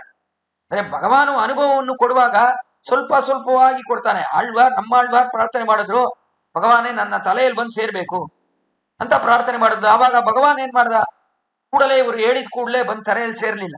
ಏನ್ ಮಾಡಿದೆ, ಅವನೆನ್ ಅರಿಗಳಿರಾನೆ, ಎನ್ನುಡಯಾನೆ, ಎನ್ ಚೂಳಲ್ ಉರಾನೆ, ಎನ್ ಒಕ್ಕಲಯ್ಯಾನೆ, ಎನ್ ಮಾರ್ಬಿಲ್ ಉಲಾನೆ, ಎನ್ ಉಚ್ಚಿ ಉಲಾನೆ. ಸ್ವಲ್ಪ ಸ್ವಲ್ಪವಾಗಿ ಭಗವಾನ್ ಒಂದೊಂದು ಹೆಜ್ಜೆಯಾಗಿ ಇಟ್ಟು ಬಂದು ಕೊನೆಯಲ್ಲಿ ನನ್ನ ಸೊಂಟಕ್ಕೆ ಬಂದು, ನನ್ನ ವಸ್ತ್ರಸ್ಥಲಕ್ಕೆ ಬಂದು, ನನ್ನ ಬಾಯಿಗೆ ಬಂದು, ನನ್ನ ಕಣ್ಣಿಗೆ ಬಂದು, ಕೊನೆಯಲ್ಲಿ ನನ್ನ ಮೇಲೆ ತಲೆಯಲ್ಲಿ ಬಂದು ಸೇರ್ದ ಅಂತ ನಿಧಾನವಾಗಿ ಅವನ್ ಬಂದು ಒಂದು ಅನುಭವವನ್ನು ಕೊಟ್ಟ ಅಂತ ಆಳ್ವಾರ್ ಹೇಳ್ತಾ ಇದ್ದಾರೆ. ಭಗವಾನೇ ಈ ತರ ಅನುಭವ ಕೊಡ್ಬೇಕಂತೆ ಆಚಾರ್ಯ ಸಾರ್ವಭೌಮನಾದ ಎಂಬೆರುಮಾನ ಶ್ರೀರಾಮಾನುಜರು ಇದ್ದಕ್ಕಿದ್ದಂಗೆ ಕಣ್ಣನ್ನು ತೆಗೆದು ನೋಡ್ಬಿಟ್ರೆ ಅದು ಎಷ್ಟು ಕಷ್ಟ. ಭಗವಾನ್ ಆ ತರ ಒಂದು ಅನುಭವ ಕೊಟ್ಟರು ಕೂಡ ತಡ್ಕೋಬಹುದು. ಆದರೆ ಇಲ್ಲಿ ನಮ್ಮ ರಾಮಾನುಜರಿಗೆ ಆ ತರ ರಾಮಾನುಜರು ಒಂದು ಅನುಭವವನ್ನು ನಮ್ಗೆ ಕೊಟ್ರೆ ಇದಕ್ಕಿದ್ದಂಗೆ ಆಚಾರ್ಯರು ಕಣ್ಣನ್ನು ತೆರೆದು ನೋಡ್ಬಿಟ್ರೆ ಅದು ತಡೆಯಲಿಕ್ಕಾಗದಂತ ಒಂದು ವಾತ್ಸಲ್ಯ ಪ್ರವಾಹ ಅವರ ಕಣ್ಗಳಿಂದ ಬರುತ್ತೆ. ಆದ್ದರಿಂದ ಅದು ಕೂಡದು ನಮ್ಮನ್ನು ನಿಧಾನವಾಗಿ ನಿಮ್ಮ ಕಣ್ಣನ್ನು ವಿಶಾಲವಾಗಿ ಮಾಡಿ ಕಟಾಕ್ಷಿಸಬೇಕು ಅಂತ ಪ್ರಾರ್ಥನೆ ಮಾಡುತ್ತಿದ್ದಾಳೆ ಆಂಡಾಳಿಲ್ಲಿ. ಇಂಗಿಣಿ ವಾಚ್ಯದ ತಾಮರೆ ಪೂಲೆ ಕೊಲೆ ಶಂಗನ್ ಚಿರುಚಿರದೆ ಎಮ್ಮೇಲ್ ಬಿಳಿಯಾವೋ ತಿಂಗಳು ಮಾದಿತ್ಯನ ಮೆಳ್ದಾಕೋ. ಇದಕ್ಕೆ ಇನ್ನ ಒಂದು ಅಭಿಪ್ರಾಯವೇನು, ಕಣ್ಣನ್ನು ನಿಧಾನವಾಗಿ ತೆರೆದು ನೋಡ್ಬೇಕಂದ್ರೆ ಆ ರೀತಿಯ ನೀವು ಮಾತನ್ನು ಹಾಡುವಾಗಲೂ ಕೂಡ ಹೇಗಿರ್ಬೇಕು ಅಂದ್ರೆ ಚಿಕ್ಕ ಚಿಕ್ಕ ವಿಷಯಗಳನ್ನು ಹೇಳ್ಬೇಕು. ಮೊದಲು ಆಶ್ಚರ್ಯವಾದ ಒಂದು ವೈಭವ, ಪುಳ್ಳು ಪಿಳ್ಳಕ್ಕಿರದೇಡಂ ಪುಳ್ಳಂಬುದಂ ಗುಡಿದಾನೆ ಅಂತ ತಿರುಮಂಗೆ ಆಳ್ವಾರಿನ ಪಾಶುರ. ಆ ಪಾಶುರದಲ್ಲಿ ಪುಳ್ಳು ಪಿಳ್ಳಕ್ಕಿರದೇಡಂ, ಪುಳ್ ಅಂದ್ರೆ ಪಕ್ಷಿ, ಒಂದು ಪಕ್ಷಿ ತನ್ನ ಮರಿಗೆ ಅಲ್ಲಿ ಆಹಾರವನ್ನು ಹುಡುಕುತ್ತಿದೆ ಅಂತ ಹೇಳ್ತಾರೆ ತಿರುಮಂಗೆ ಆಳ್ವಾರ್. ಆದರೆ ಅಲ್ಲಿ ಹೇಳುವಾಗ ಆ ಪುಳ್ಳಂಬೂದಂಗುಡಿ ಅನ್ನುವ ದಿವದೇಶದಲ್ಲಿ ಜಲ ಸಮೃದ್ಧಿ ಇದೆ. ಆಹಾರ ಹುಡುಕ್ತಿದೆ ಅಂದ್ರೆ ಜಲ ಇಲ್ಲದೆ ಇದ್ರೆ ನೀರಿಲ್ಲ ಅಂದ್ರೆ ಆಳಕಾರ ಹುಡುಕ್ಬೇಕು ಪಕ್ಷಿಯಾಗಿರುವುದು. ಆತರ ಇಲ್ಲದೆ ಜಲ ಸಮೃದ್ಧಿ ಇದೆ ಪೂರ್ಣವಾಗಿ, ಎಷ್ಟೋ ಮೀನುಗಳಿದೆ. ಆ ತರ ಮೀನುಗಳಿರುವಾಗ, ಜಲ ಸಮೃದ್ಧಿ ಇರುವಾಗ ಯಾಕೆ ಇದು ಹುಡುಕ್ತಾ ಇದೆ? ಪುಳ್ಳೈಕ್ಕಿರದೆ ಎಡಮ್ಮಂತ ಯಾಕೆ ಈ ಪಕ್ಷಿ ಆದದ್ದು ಮೀನನ್ನು ಹುಡುಕ್ತಿದೆ, ಆಹಾರವನ್ನು ಹುಡುಕ್ತಿದೆ ಅಂತ ಅವಾಗ ಒಂದು ಪ್ರಶ್ನೆ ಬಂತು. ಈ ಪ್ರಶ್ನೆಯನ್ನು ನಂಚಿಯರ್ ಶ್ರೀ ಪರಾಶರ ಭಟ್ಟರಲ್ಲಿ ಕೇಳಿದ್ರು. ಆಚಾರ್ಯರಾದ ಪರಾಶರ ಭಟ್ಟರು ಅವರೇ ಇವಾಗ ಈ ಗೋಷ್ಠಿ ಇದೆಯಲ್ಲ ಕೆಳಗಡೆ ಅನುಭವಿಸಿದ್ವಲ್ಲ, ಹೊತ್ತು ಚೋರ್ಕಂ ಭೂಯಿನ್ನ ಅಮ್ಮನ ಅಂತ ಸ್ವಾಮಿಯಾಗಿರುವ ಈ ಗೋಷ್ಠಿಗೆ ಅಂದ್ರೆ ಅವರೇ ಶ್ರೀ ಪರಾಶರ ಭಟ್ರು. ಅವಾಗ ಪರಾಶರ ಭಟ್ರು ಹೇಳಿದ್ರು ನಂಜಿಯರಿಗೆ, ಈ ಪಾಶುರ ಹೇಗಿದೆ, ಏನ್ ಸ್ವಾಮಿ ಇಷ್ಟೆಲ್ಲ ಜಲ ಸಮೃದ್ಧಿ ಇರುವಾಗ ಯಾಕೆ ಪಕ್ಷಿ ಆಯ್ದಿದ್ದು ಆಹಾರವನ್ನು ಹುಡುಕ್ತಿದೆ, ಎಷ್ಟು ಮೀನುಗಳಿದೆ ಅಲ್ಲಿ, ಮೀನುಗಳನ್ನು ಹಿಡಿಯುತ್ತಾನೆ, ಅದನ್ನು ಬಿಟ್ಟು ಯಾಕೆ ಈ ಪಕ್ಷಿ ಆಗಿರುವುದು ಆಹಾರವನ್ನು ಹುಡುಕುತ್ತಿದೆ ಅಂತ ಕೇಳಿದ್ರು ನಂಜಿಯ. ಅವಾಗ ಪರಾಶರ ಭಟ್ರು ಹೇಳಿದ್ರು, ನೋಡಿ ನಂಜಿಯರೇ, ಪಾಶುರನ್ನು ಚೆನ್ನಾಗಿ ಗಮನಿಸಿ. ಪುಳ್ಳು ಪಿಳ್ಳೈಕ್ಕಿರದೇಡಂ ಅಂತ ಇದೆ. ಪುಳ್ಳು ಪಿಳ್ಳೈಕ್ಕಿರದೇಡಂ ಅಂದ್ರೆ ಪುಳ್ಳು ಪಕ್ಷಿ ಆಗಿರುವುದು, ಅದು ತನ್ನ ಮರಿಗೆ ಇಲ್ಲಿ ಆಹಾರವನ್ನು ಹುಡುಕ್ತಿದೆ. ಅಂದ್ರೆ ಏನ್ ಅಭಿಪ್ರಾಯ? ಮರಿಗೆ ಆಹಾರವನ್ನು ಹುಡುಕುತ್ತಿದೆ ಅಂದ್ರೆ ಇಲ್ಲಿ ಜಲ ಸಮೃದ್ಧಿ ಇರುವ ಕಾರಣದಿಂದ ಮತ್ಸ್ಯಗಳೆಲ್ಲ ಹೇಗಿದೆ, ಮೀನುಗಳೆಲ್ಲ ಆಗಿದೆ, ಮತ್ಸ್ಯಗಳೆಲ್ಲ ಎಲ್ಲ ದಪ್ಪವಾಗಿದೆ, ತುಂಬಾ ದಪ್ಪ. ಇಷ್ಟೊಂದು ದಪ್ಪವಾಗಿರುವ ಮೀನುಗಳನ್ನು ಹಿಡ್ಕೊಂಡು ತನ್ನ ಮರಿ, ಆ ಮರಿಗೆ ಬಾಯಿ ಇದೆಯಲ್ಲ ತುಂಬಾ ಚಿಕ್ಕದಾಗಿದೆ, ಆ ಬಾಯಿ ಒಳಗಡೆ ಇಷ್ಟು ದಪ್ಪವಾಗಿರುವ ಮೀನನ್ನು ಹೇಗೆ ಹಾಕೋದು? ಈ ಮತ್ಸ್ಯವನ್ನು ಆ ಬಾಯಲ್ಲಿ ಹಾಕಿದ್ರೆ ಅದಕ್ಕೆ ಹೋಗಿ ಇಲ್ಲೆಲ್ಲಾದ್ರೂ ಗಂಟ್ಲಲ್ಲಿ ಸಿಕ್ಕೊಂಡು ಕೊನೆಯಲ್ಲಿ ಪ್ರಾಣನೇ ಹೋಗ್ಬಿಡುತ್ತೆ ತನ್ನ ಮರಿಗೆ. ಆದ್ದರಿಂದ ಇದು ಹುಡುಕ್ತಾ ಇದೆ, ಅಲ್ಲಿ ಮೌನವಾಗಿ ನಿಂತಿದೆ, ಹುಡುಕ್ತಾ ಇದೆ ಆಹಾರವನ್ನು. ಯಾವ್ದಕ್ಕೆ? ತನ್ನ ಮರಿಗೆ ಕೊಡ್ಬೇಕಂದ್ರೆ ಚಿಕ್ಕ ಮತ್ಸ್ಯ ಬೇಕು, ಚಿಕ್ಕ ಮೀನ್ ಬರ್ಬೇಕು, ಅದನ್ನು ಹಿಡ್ಕೊಂಡು ತನ್ನ ಮರಿಯಿನ ಬಾಯಿಗೆ ಕೊಡುವುದೇ ವಿನಃ ದೊಡ್ಡ ಮೀನಾದ್ರೆ ಹೇಗೆ ಬಾಯಲ್ಲಿ ಕೊಡುವುದಕ್ಕೆ ಸಾಧ್ಯ? ಆದ್ದರಿಂದ ಹುಡುಕುತ್ತಿದೆ ಅಂತ ಹೇಳಿದ್ರು ಶ್ರೀ ಪರಾಶರ ಭಟ್ರು. ಇದು ಯಾವುದರಲ್ಲಿ ನಿಜವಾಗಿಯೂ ನೋಟ ಅಂದ್ರೆ, ಇದಕ್ಕೆ ನೋಟ ಆಚಾರ್ಯರಾದವರು ತಮ್ಮ ಶಿಷ್ಯರುಗಳಿಗೆ ಅರ್ಥ ವಿಶೇಷವನ್ನು ಹೇಳುವಾಗ ಸಣ್ಣ ಸಣ್ಣ ಆಶಯಗಳನ್ನು ಮೊದಲು ಹೇಳ್ಬೇಕು. ಆಚಾರ್ಯ ಏನ್ ಮಾಡ್ತಾರೆ? ಮೊದಲು ಮಂತ್ರೋಪದೇಶ, ತ್ರಿಮಂತ್ರ ದ್ವಯ ಚರ್ಮ ಶ್ಲೋಕ ಮಂತ್ರೋಪದೇಶ. ಮಂತ್ರೋಪದೇಶ ಆದ್ಮೇಲೆ ಆಮೇಲೆ ಏನು ಅಂದ್ರೆ ನಿಧಾನವಾಗಿ ಸಣ್ಣ ಸಣ್ಣ ಚರಿತ್ರಗಳು, ಭಗವಾನಿನ ಬಗ್ಗೆ ಎಷ್ಟೋ ಚರಿತ್ರಗಳು, ಆಮೇಲೆ ಆಚಾರ್ಯರು ಆಳ್ವಾರ್ಗಳ ಚರಿತ್ರಗಳು, ಆಮೇಲೆ ಆಚಾರ್ಯರುಗಳ ಪ್ರಭಾವಗಳು, ಅದನ್ನೆಲ್ಲ ಹೇಳಿ ಆಮೇಲೆ ಈ ಮಂತ್ರ ಉಪದೇಶ ಮಾಡಿದ್ನಲ್ಲ ಅದರ ಅರ್ಥವೇನು, ರಹಸ್ಯಾರ್ಥಗಳು, ಅದನ್ನೆಲ್ಲ ಆಮೇಲೆ ಹೇಳ್ಬೇಕು, ನಿಧಾನವಾಗಿ ಹೇಳ್ಬೇಕು. ಮೊದಲನೇ ದಿವಸನೇ ಮಂತ್ರೋಪದೇಶವನ್ನು ಮಾಡಿ ಈ ಮಂತ್ರಕ್ಕೆ ನಾನು ಇವಾಗ ಅರ್ಥಗಳನ್ನು ಹೇಳ್ತೀನಿ, ಮುಮುಕ್ಷು ಪಡಿ ಕಾಲಕ್ಷೇಪ ಕೇಳು ಅಂತ ಹೇಳಿದ್ರೆ ಏನಾದ್ರೂ ಅರ್ಥ ಆಗತ್ತಾ? ಏನು ಅರ್ಥ ಆಗಲ್ಲ. ಆತರ ಇರ್ಬಾರ್ದು. ಸಣ್ಣ ಸಣ್ಣ ಅರ್ಥಗಳನ್ನು ಕೊಡಬೇಕು ಶಿಷ್ಯನಿಗೆ. ಅವನೇ ಇಲ್ಲಿ ಮರಿಯಾಗೆ ಇರುವವನು, ಪಕ್ಷಿಯಾಗಿರುವವರು ಆಚಾರ್ಯರು. ಆ ತರ ಇರುವವರು ಅರ್ಥಗಳನ್ನು ಕೊಡುವಾಗ ಸಣ್ಣ ಸಣ್ಣ ಅರ್ಥಗಳು ಅವನು ಗ್ರಹಿಸುವಂತೆ ಕೊಡ್ಬೇಕು. ಸಣ್ಣ ಸಣ್ಣ ಅರ್ಥಗಳನ್ನು ಕೊಂಡು ಅವನು ಗ್ರಹಿಸಿದ ಮೇಲೆ ಆಮೇಲೆ ಇನ್ನಷ್ಟು ಅರ್ಥಗಳನ್ನು ಹೇಳ್ಬೇಕು. ಕೊನೆಯಲ್ಲಿ ರಾಮಾನುಜ ರಹಸ್ಯತ್ರಯ ಅಂತ ಇದೆಯಲ್ಲ, ರಹಸ್ಯದಲ್ಲೂ ರಹಸ್ಯ, ಆಚಾರ್ಯನೇ ಉಪಾಯ ಉಪೇಯ ಅನ್ನುವ ಅರ್ಥ ಅದು ಕೊನೆಯಲ್ಲಿ ಹೇಳ್ಬೇಕು. ಈ ತರ ಸಣ್ಣ ಸಣ್ಣ ಅರ್ಥಗಳು ಅದೆಲ್ಲ ಹೇಳ್ಬೇಕು ಅಂತ ಅಭಿಪ್ರಾಯ. ಇಲ್ಲಿ ಯಾವ್ದಾದೋ ದೊಡ್ಡ ದೊಡ್ಡ ಅರ್ಥಗಳನ್ನು ಒಂದೇ ಸತಿ ಹೇಳ್ಬಿಡ್ಬಾರ್ದು. ದೊಡ್ಡ ದೊಡ್ಡ ಅರ್ಥಗಳನ್ನು ಹೇಳ್ಬೋದು, ಯಾಕಂದ್ರೆ ಆಂಡಾಳ್ ಗೋಷ್ಠಿನರಿಗೆ ಇವಾಗ ರಾಮಾನುಜರಲ್ಲಿ ಎಲ್ಲ ಅರ್ಥಗಳನ್ನು ಕೇಳಿರುವವರು, ರಾಮಾನುಜರಿಗೆ ಹೇಳಿರುವ ಆಚಾರ್ಯರು ಇದ್ದಾರೆ, ರಾಮಾನುಜರಲ್ಲಿ ಅರ್ಥಗಳನ್ನು ಕೇಳಿರುವ ಶಿಷ್ಯರು ಇದ್ದಾರೆ, ಎಲ್ಲರೂ ರಾಮಾನುಜರಲ್ಲಿ ಕೇಳಿರುವರು. ದೊಡ್ಡ ಅರ್ಥಗಳನ್ನೆಲ್ಲ ಹೇಳ್ಬಾರ್ದು. ಆದ್ರೆ ಹೇಳುವಾಗ ಒಂದೇ ಸಮನೆ ಜಲಧಾರೆಯಾಗಿ ಎಲ್ಲವನ್ನೂ ಹೇಳ್ಬಿಟ್ರೆ ಅದನ್ನು ಗ್ರಹಿಸುವುದು ಕಷ್ಟ. ಎಷ್ಟೇ ಜ್ಞಾನವಂತನಾಗಿದ್ರೂ ಕೂಡ ಗ್ರಹಿಸುವುದು ಕಷ್ಟ. ಆದ್ದರಿಂದ ಸ್ವಲ್ಪ ಸ್ವಲ್ಪವಾಗಿ ಹೇಳ್ಬೇಕು, ಅರ್ಥಗಳನ್ನು ನಾವು ಗ್ರಹಿಸಬೇಕು. ಅದೂ ಒಂದು ಅಭಿಪ್ರಾಯವಾಗಿ ಇಲ್ಲಿ ಕೊಡ್ಬೋದು. ಅದಿಲ್ಲದೆ ಇದು ಸಾಧಾರಣವಾಗಿ ಆಂಡಾಳ್ ಹೇಳುವ ಪಾಶುರ ನಮಗೆಲ್ಲರಿಗೂ ಇದು ಬೇಕಲ್ವಾ? ನಮಗೂ ನಮ್ಮ ಆಚಾರ್ಯರಲ್ಲಿ ಹೋಗುವಾಗ ನಮಗೂ ಏನ್ ಬೇಕು ಅಂದ್ರೆ ಸಣ್ಣ ಸಣ್ಣ ಅರ್ಥಗಳನ್ನು ಅವರು ಮೊದಲು ಹೇಳ್ಬೇಕು, ಆಮೇಲೆ ನಿಧಾನವಾಗಿ ನಾವು ಅರ್ಥಗಳನ್ನು ಗ್ರಹಿಸುತ್ತಾ ಗ್ರಹಿಸುತ್ತಾ ಇನ್ನ ವಿಶೇಷ ಅರ್ಥಗಳನ್ನು ಹೇಳ್ಬೇಕು ಅನ್ನುವ ಅಭಿಲಾಷೆ ನಮಗಿರತ್ತಲ್ಲ. ನಮಗೆ ಉದ್ದೇಶವಾಗಿಯೂ ಕೂಡ ಆಂಡಾಳ್ ತಿರುಪ್ಪಾವೆಯಲ್ಲಿ ಈ ಪಾಶುರನ್ನು ಹಾಡುತ್ತಿದ್ದಾಳೆ. செங்கஞ்சிறு சிறிதே ಎಮ್ಮೇಲ್ ಬಿಡಿಯಾವೋ, ನಿಧಾನವಾಗಿ ಕಣ್ಣನ್ನು ತೆರೆದು ನೋಡ್ಬೇಕು. திங்களும் ஆதித்யனும் எழுந்தாற்போல் அங்கனிரண்டும் கொண்டெங்கள் மேல் நோக்குதிய திங்களும் ஆதித்யனும் எழுந்தார். ನಮ್ಮ ಕಣ್ಗಳು ಹೇಗಿದೆ? ತಿಂಗಳು ಆದಿತ್ಯನು, ತಿಂಗಳು ಆದಿತ್ಯ, ಸೂರ್ಯ ಚಂದ್ರ, ಸೂರ್ಯ ಚಂದ್ರಗಳು ಏಕಕಾಲದಲ್ಲಿ ಉದಯವಾದರೆ ಹೇಗಿರುತ್ತೆ ಆ ತರ ಇರುವುದೇ ನಿಮ್ಮ ಕಣ್ಣು. ತಿಂಗಳು ಆದಿತ್ಯನು எழுந்தாற்போல் ಅಂಕಣ್, ತುಂಬಾ ಸುಂದರವಾಗಿರುವ ಕಣ್ಗಳು. ಅದೇಗಿದೆ ಅಂದ್ರೆ ತಿಂಗಳು ಆದಿತ್ಯ ಅಂದ್ರೆ ಇಲ್ಲಿ ಸೂರ್ಯ ಚಂದ್ರ ಏಕಕಾಲದಲ್ಲಿ ಉದಯವಾದರು ಅನ್ನುವುದು ಇಲ್ವೇ ಇಲ್ಲ. ಎಲ್ಲಾದ್ರೂ ಇದೆಯಾ? ಸೂರ್ಯ ಇಲ್ಲಿ ಉದಯ ಆಗಿದ್ದಾನೆ, ಆ ಕಡೆ ಚಂದ್ರ ಇದ್ದಾನೆ, ಏಕಕಾಲದಲ್ಲಿ ಆ ತರ ನೋಡುವುದು ಅಪರೂಪ. ಅಂದ್ರೆ ಸೂರ್ಯ ಪೂರ್ಣವಾಗಿ ತನ್ನ ಕಿರಣ ಜೊತೆ ಇರುವಾಗ ಮಧ್ಯಾಹ್ನ ಸಮಯ 12 ಗಂಟೆ ಸಮಯಕ್ಕೆ ಸೂರ್ಯನು ಇದ್ದಾನೆ ಚಂದ್ರನು ಇದ್ದಾನೆ ನೋಡಕ್ಕಾಗತ್ತ? ಪೂರ್ಣವಾಗಿ ಕಿರಣ ಹೊಂದಿದ್ದಾನೆ ಅಂದ್ರೆ ಸೂರ್ಯನನ್ನು ಮಾತ್ರ ನೋಡಕ್ಕಾಗತ್ತೆ, ಚಂದ್ರನನ್ನು ನೋಡಕ್ಕಾಗಲ್ಲ. ಆ ರೀತಿ ರಾತ್ರಿ ಚಂದ್ರ ಉದಯವಾದ್ರೆ ಸೂರ್ಯನನ್ನು ನಾವು ನೋಡಲ್ಲ, ಏತಾನೇ ನೋಡುವುದು.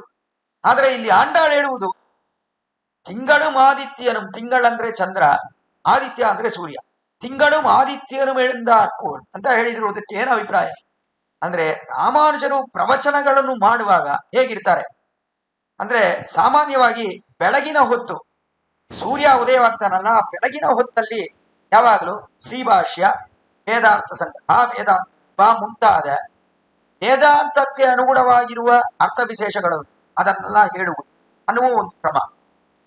ಸಾಯಂಕಾಲ ಚಂದ್ರೋದಯದಲ್ಲಿ ಅದರಲ್ಲಿ ಭಗವದ್ ವಿಷಯ, ಆಳ್ವಾರ್ಗಳಿನ ಶ್ರೀಸು ಅದರ ಅರ್ಥ ವಿಶೇಷಗಳು ಅದನ್ನೆಲ್ಲ ಹೇಳುವುದು ಸಾಯಂಕಾಲ ಸಮಯದಲ್ಲಿ ಚಂದ್ರೋದಯದಲ್ಲಿ. ಅಂದ್ರೆ ಏನ ಅಭಿಪ್ರಾಯ?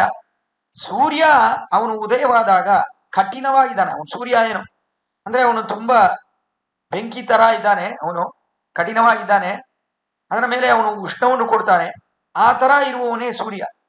ಅದಕ್ಕನುಗುಣವಾಗಿ ಈ ಗ್ರಂಥಗಳೆಲ್ಲ ಹೇಗಿದೆ, ಪರಪಕ್ಷಗಳನ್ನು ನಿಷೇಧ ಮಾಡುತ್ತಿರುವ ಗ್ರಂಥಗಳು ಶ್ರೀಭಾಷ್ಯ, ಗೀತಾಭಾಷ್ಯ, ವೇದಾಂತ ಸಂಗ್ರಹ, ವೇದಾಂತ ದೀಪ, ಇವುಗಳೆಲ್ಲ ಹೇಗಿದೆ ಪರಪಕ್ಷಗಳನ್ನು ನಿಂದಿಸಿ, ಪೂರ್ವ ಪಕ್ಷ ಸಿದ್ಧಾಂತ ಅಂತ ಎರಡನ್ನು ನೋಡ್ತೀವಿ ಶ್ರೀಭಾಷ್ಯದಲ್ಲಿ. ಅದರಿಂದ ಪೂರ್ವ ಪಕ್ಷ ಪರಮತಸ್ಥವರು ಅವರುಗಳು ಹೇಳುವುದು ಸರಿಯಲ್ಲ ತಾತ್ಪರ್ಯಗಳು ಅಂತ ಕಠಿಣವಾಗಿ ಹೇಳುವ ಒಂದು ವೈಭವವಿದೆ ಈ ಗ್ರಂಥಗಳಿಗೆ. ಆದ್ದರಿಂದ ಕಠಿಣವಾಗಿರುತ್ತಾನಲ್ಲ ಸೂರ್ಯ, ಅವನು ಉದಯವಾಗುವಾಗ ಕಠಿಣವಾಗಿರುವ ಈ ಗ್ರಂಥ ತನ್ನೆಲ್ಲ ತುಂಬಾ ಶ್ರಮದಿಂದ ಅಧಿಕರಿಸಬೇಕು. ಆ ತರ ಇರುವ ಗ್ರಂಥಗಳ ಉಪನ್ಯಾಸ ಕಾಲಕ್ಷೇಪ ಆವಾಗ ಬೆಳಗ್ಗೆ. ರಾತ್ರಿ ಹೊತ್ತು ಆನಂದವನ್ನು ಕೊಡುತ್ತಾನೆ ಚಂದ್ರನು, ಆಹ್ಲಾದ ಶೀತ, ಅವನು ಅವನು ತುಂಬಾ ತಂಪಿಗಿದ್ದಾನೆ, ಆಹ್ಲಾದಕರ ಅಂದ್ರೆ ತುಂಬಾ ಆನಂದವನ್ನು ಕೊಡುತ್ತಿದ್ದಾನೆ ಅವನ ಕಿರಣಗಳಿಂದ. ಆ ತರ ಇರುವ ಸಮಯದಲ್ಲಿ ಆಳ್ವಾರ್ಗಳ ದೃಶ್ಯುಕ್ತಿಗಳು ಅವಳು ಏನ್ ಮಾಡುತ್ತೆ, ಮನಸ್ಸನ್ನು ತಂಪಾಗಿ ಮಾಡುತ್ತೆ, ಆನಂದ ಕೊಡುತ್ತೆ ಮನಸ್ಸಿಗೆ. ಆ ತರ ಇರುವ ಶ್ರೀಸೂಕ್ತಿಗಳ ಅರ್ಥ ವಿಶೇಷಗಳನ್ನು ಸ್ವಾಮಿ ರಾಮಾನುಜರು ಹೇಳುವವು. ಇದು ಬೆಳಗ್ಗೆ ಸಾಯಂಕಾಲ. ಅದೇ ಇಲ್ಲಿ ಹೇಳುವ ಆಶ್ಚರ್ಯವಾದ ವಿಷಯ, ತಿಂಗಳು ಆದಿತ್ಯನು ಮೆಳುಂದಾರ್ಪು ಅಂಗನಿರಂಡಂ ಕೊಂಡೆಂಗಳ ಮೇಲ್ ನೋಕ್ಕದಿಯೇ ಅಂತ. ತಿಂಗಳು ಆದಿತ್ಯನು ಅಂತ ಇರುವುದಕ್ಕೆ ಇನ್ನ ಒಂದು, ಇಲ್ಲಿ ಶ್ರೀಭಾಷ್ಯ ಮೊದಲಿಯ ಗ್ರಂಥಗಳೆಲ್ಲ ಇದೆಯಲ್ಲ ಅವುಗಳು ಕಠಿಣವಾಗಿರುವ ಗ್ರಂಥಗಳು. ಭಗವದ್ ವಿಷಯ, ಅರುಳಿಚ್ಛೆಯ ಇವುಗಳೆಲ್ಲ ಅವುಗಳು ಅಷ್ಟೊಂದು ಕಾಠಿಣ್ಯವಿಲ್ಲ, ಅವುಗಳೆಲ್ಲ ಮೃದುವಾಗಿರುವ ಗ್ರಂಥಗಳು. ಈ ಮೃದುವಾಗಿರುವ ಗ್ರಂಥಗಳನ್ನು ಹೇಳುವಾಗಲೂ ಸೂರ್ಯ ಅವನು ತಾಪದ ಜೊತೆ ಇದಾನಲ್ಲ, ಆ ತರ ತಾಪ ಇಲ್ಲದೆ ನಮಗೆ ಒಳ್ಳೆ ಜ್ಞಾನವನ್ನು ಕೊಡುವಂತೆ, ಬೆಳಕನ್ನು ಕೊಡುವಂತೆ ಹೇಳುವುದು ಅನ್ನುವ ಒಂದು ಕ್ರಮವಿದೆ. ಅಂದ್ರೆ ಏನು, ಸಾಯಂಕಾಲ ಹೊತ್ತು ಈ ತರ ಭಗವದ್ ವಿಷಯ, ಅರುಳಿಚ್ಛೆಯಲಿನ ಆ ಒಂದು ವಿಶೇಷಾರ್ಥಗಳು ಇದನ್ನೆಲ್ಲ ಹೇಳುವಾಗಲೂ ಕೂಡ ಬೆಳಗ್ಗೆ ಹೇಳ್ತಾರಲ್ಲ ಕಠಿಣವಾಗಿರುವುದು ಆ ಶ್ರೀಭಾಷ್ಯ ಮುಂತಾದ ಗ್ರಂಥಗಳು, ಅದನ್ನೂ ಇದರಲ್ಲಿ ಸೇರಿ ಉಭಯ ವೇದಾಂತ ಐಕಕಂಠ್ಯ ಅದನ್ನು ಮಾಡಿ ಪರಮಭೋಗ್ಯವಾಗಿ ರಹಸ್ಯವಾಗಿ ಹೇಳುವ ಒಂದು ಆಶ್ಚರ್ಯವಾದ ಪ್ರಕ್ರಿಯೆ ಶ್ರೀರಾಮಾನುಜರಲ್ಲಿದೆ. ಅದು ಮಾತ್ರ ಅಲ್ಲ, ಬೆಳಗಿನ ಹೊತ್ತು ಕಠಿಣವಾಗಿರುವ ಶ್ರೀಭಾಷ್ಯ ಮುಂತಾದ ಗ್ರಂಥಗಳನ್ನು ಹೇಳುವಾಗ ಅದರಲ್ಲೂ ಅರುಳಿಚ್ಛೆಯ ಆಳ್ವಾರಿನ ದಿವ್ಯ ಸೂಕ್ತಿಗಳು ಅದನ್ನೆಲ್ಲ ಸೇರಿಸಿ, ಅದರಲ್ಲೂ ಭಗವದ್ ವಿಷಯ, ತಿರುವಾಯಿಮುನಿ ಮುಂತಾದ ಪಾಶುರಗಳ ಅರ್ಥಗಳ ಅದನ್ನೂ ಸೇರಿಸಿ ಅದನ್ನೂ ಸುಲಭವಾಗಿ ಮಾಡಿಕೊಡುವ ಒಂದು ಶಕ್ತಿ ವಿಶೇಷ ರಾಮಾನುಜನ ಎರಡೂ ಇದೆ. ಆದ್ದರಿಂದಲೇ ಇಲ್ಲಿ ಸೂರ್ಯ ಚಂದ್ರ ಅಂತ ಇಬ್ಬರೂ ಇಲ್ಲಿ ವಿವಕ್ಷೆ. ತಿಂಗಳಂ ಆದಿತ್ಯನಂ ಎಳುಂದಾರ್ಪೋ ಅಂಗನಿರಂಡಂ ಕೊಂಡೆಂಗಳ ಮೇಲೆ ನೋಕ್ಕಿದೆ. ತುಂಬಾ ಸುಂದರವಾದ ಎರಡು ಕಣ್ಗಳು, ತಿರ್ಗಾ ಎರಡು ಕಣ್ಗಳು, ಅಂಗಣ್ ಅಂತ ತುಂಬಾ ಸುಂದರವಾದ ಕಣ್ಗಳು, ಇರಂಡಂ ಕೊಂಡೆಂಗಳ ಮೇಲೆ ನೋಕ್ಕಿದೆ. ಎರಡು ಕಣ್ಣಿಂದ ನೀವು ನಮ್ಮನ್ನು ನೋಡಿದ್ರೆ ಅಂತ ಅಂಡಾಳಿ. ಎರಡು ಕಣ್ಣಿಂದ ನೋಡೋದಂದ್ರೆ ಏನು? ರಾಮಾನುಜರು ಒಂದು ಕಣ್ಣನ್ನು ಮುಚ್ಕೊಂಡ್ ಬಿಡ್ತಾರ, ಒಂದೇ ಒಂದು ಕಣ್ಣಿಂದ ನೋಡ್ತಾರ? ಏನಿದು ಎರಡು ಕಣ್ಣಿಂದ ನೋಡೋದಂದ್ರೆ ಸಾಮಾನ್ಯವಾಗಿ ಎರಡು ಕಣ್ಣಿಂದ ನೋಡುತ್ತಾರೆ. ಆದ್ರೆ ಇಲ್ಲಿ ಆಂಡಾಳ್ ಇವಾಗ ವಿಶೇಷವಾಗಿ ಅಂಗಣ್ ಇರಂಡಂ ಕೊಂಡು ಅಂತ ಎರಡು ಕಣ್ಗಳಿಂದ ನೀವು ನೋಡಿದ್ರೆ ಎಂಗಳ ಮೇಲ್ ಶಾಪ ಮಿಳಿಂದು, ನಮ್ಮ ಮೇಲಿರುವ ಶಾಪಗಳೆಲ್ಲ ಹೋಗ್ಬಿಡತ್ತೆ ಅಂತ ಆಂಡಾಳ್ ಹೇಳ್ತಾ ಇದ್ದಾಳಲ್ಲ. ಏನ್ ಅಭಿಪ್ರಾಯ? ಅಂಗಣಿರಂಡಂ ಕೊಂಡು ಅಂತ ವಿಶೇಷವಾಗಿ ಹೇಳುವುದಕ್ಕೆ ಅಭಿಪ್ರಾಯವೇನು ಅಂತ ವಿಚಾರ ಮಾಡಿದ್ರು ನಮ್ಮ ಪೂರ್ವಾಚಾರ್ಯರು, ನಮ್ಮ ಹಿರಿಯರೆಲ್ಲ ವಿಚಾರ ಮಾಡ್ತಾರೆ ಇದರಲ್ಲಿ. ಅಂಗಣಿರಂಡಂ ಅಂದ್ರೆ ಏಕೈವ ದುರೋರ್ದಿಷ್ಟ ಸ್ವಾಭ್ಯಾಮೇಪಿ ಲಭಯತೆಯ ನ ತತ್ ತಿಸೃಭಿಃ ಅಷ್ಟಾಭಿಃ ಸಹಸ್ರೇಣಾಪಿ ಕಸ್ಯಚಿತ್ ಏಕೈವ ಗುರೋರ್ದೃಷ್ಟ ಅಂತ ಗುರು ಆದವನು ಅವನು ಒಂದು ಕಣ್ಣಿಂದ ನೋಡಿದ್ರೆ ಸಾಕು, ನೋಡಿದ್ರೆ ನಮ್ಗೆ ಎಲ್ಲ ಸಿದ್ಧಿಗಳು ಆಗತ್ತೆ. ಏಕೈವ ಗುರು ಅದೃಷ್ಟ್ಯ ದ್ವಾಭ್ಯಾಮೇಪಿ ಲಭೇತಯತ್ ಅಂತ ಒಂದು ವೇಳೆ ಅವನು ಎರಡು ಕಣ್ಗಳಿಂದ ನೋಡಿದ್ರೆ, ಅಂದ್ರೆ ಒಂದು ಕಣ್ಣಿಂದ ನೋಡಿದ್ರೇನೆ ಸಾಕು ಅಂದ್ರೆ ಏನರ್ಥ, ಎರಡು ಕಣ್ಣಿಂದ ನೋಡಿದ್ರೆ ಏನರ್ಥ? ಒಂದು ಕಣ್ಣಿಂದ ನೋಡುವುದು ಅಂದ್ರೆ ಬರೀ ಈ ಚಕ್ಷುಸಿದೆಯಲ್ಲ, ಅಂದ್ರೆ ನಾವು ಕಾಣುವಂತ ಕಣ್ಗಳು, ಈ ಕಣ್ಗಳಿಂದ ನೋಡುವುದು. ಈ ಕಣ್ಗಳಿಂದ ನೋಡಿದ್ರೆ ನಮ್ಗೆ ಎಲ್ಲ ತರ ಆಶ್ಚರ್ಯಗಳಾಗತ್ತೆ, ಎಲ್ಲ ನಮಗೆ ಸಿಗತ್ತೆ, ಅದರಲ್ಲಿ ಯಾವ ಸಂದೇಹವಿಲ್ಲ.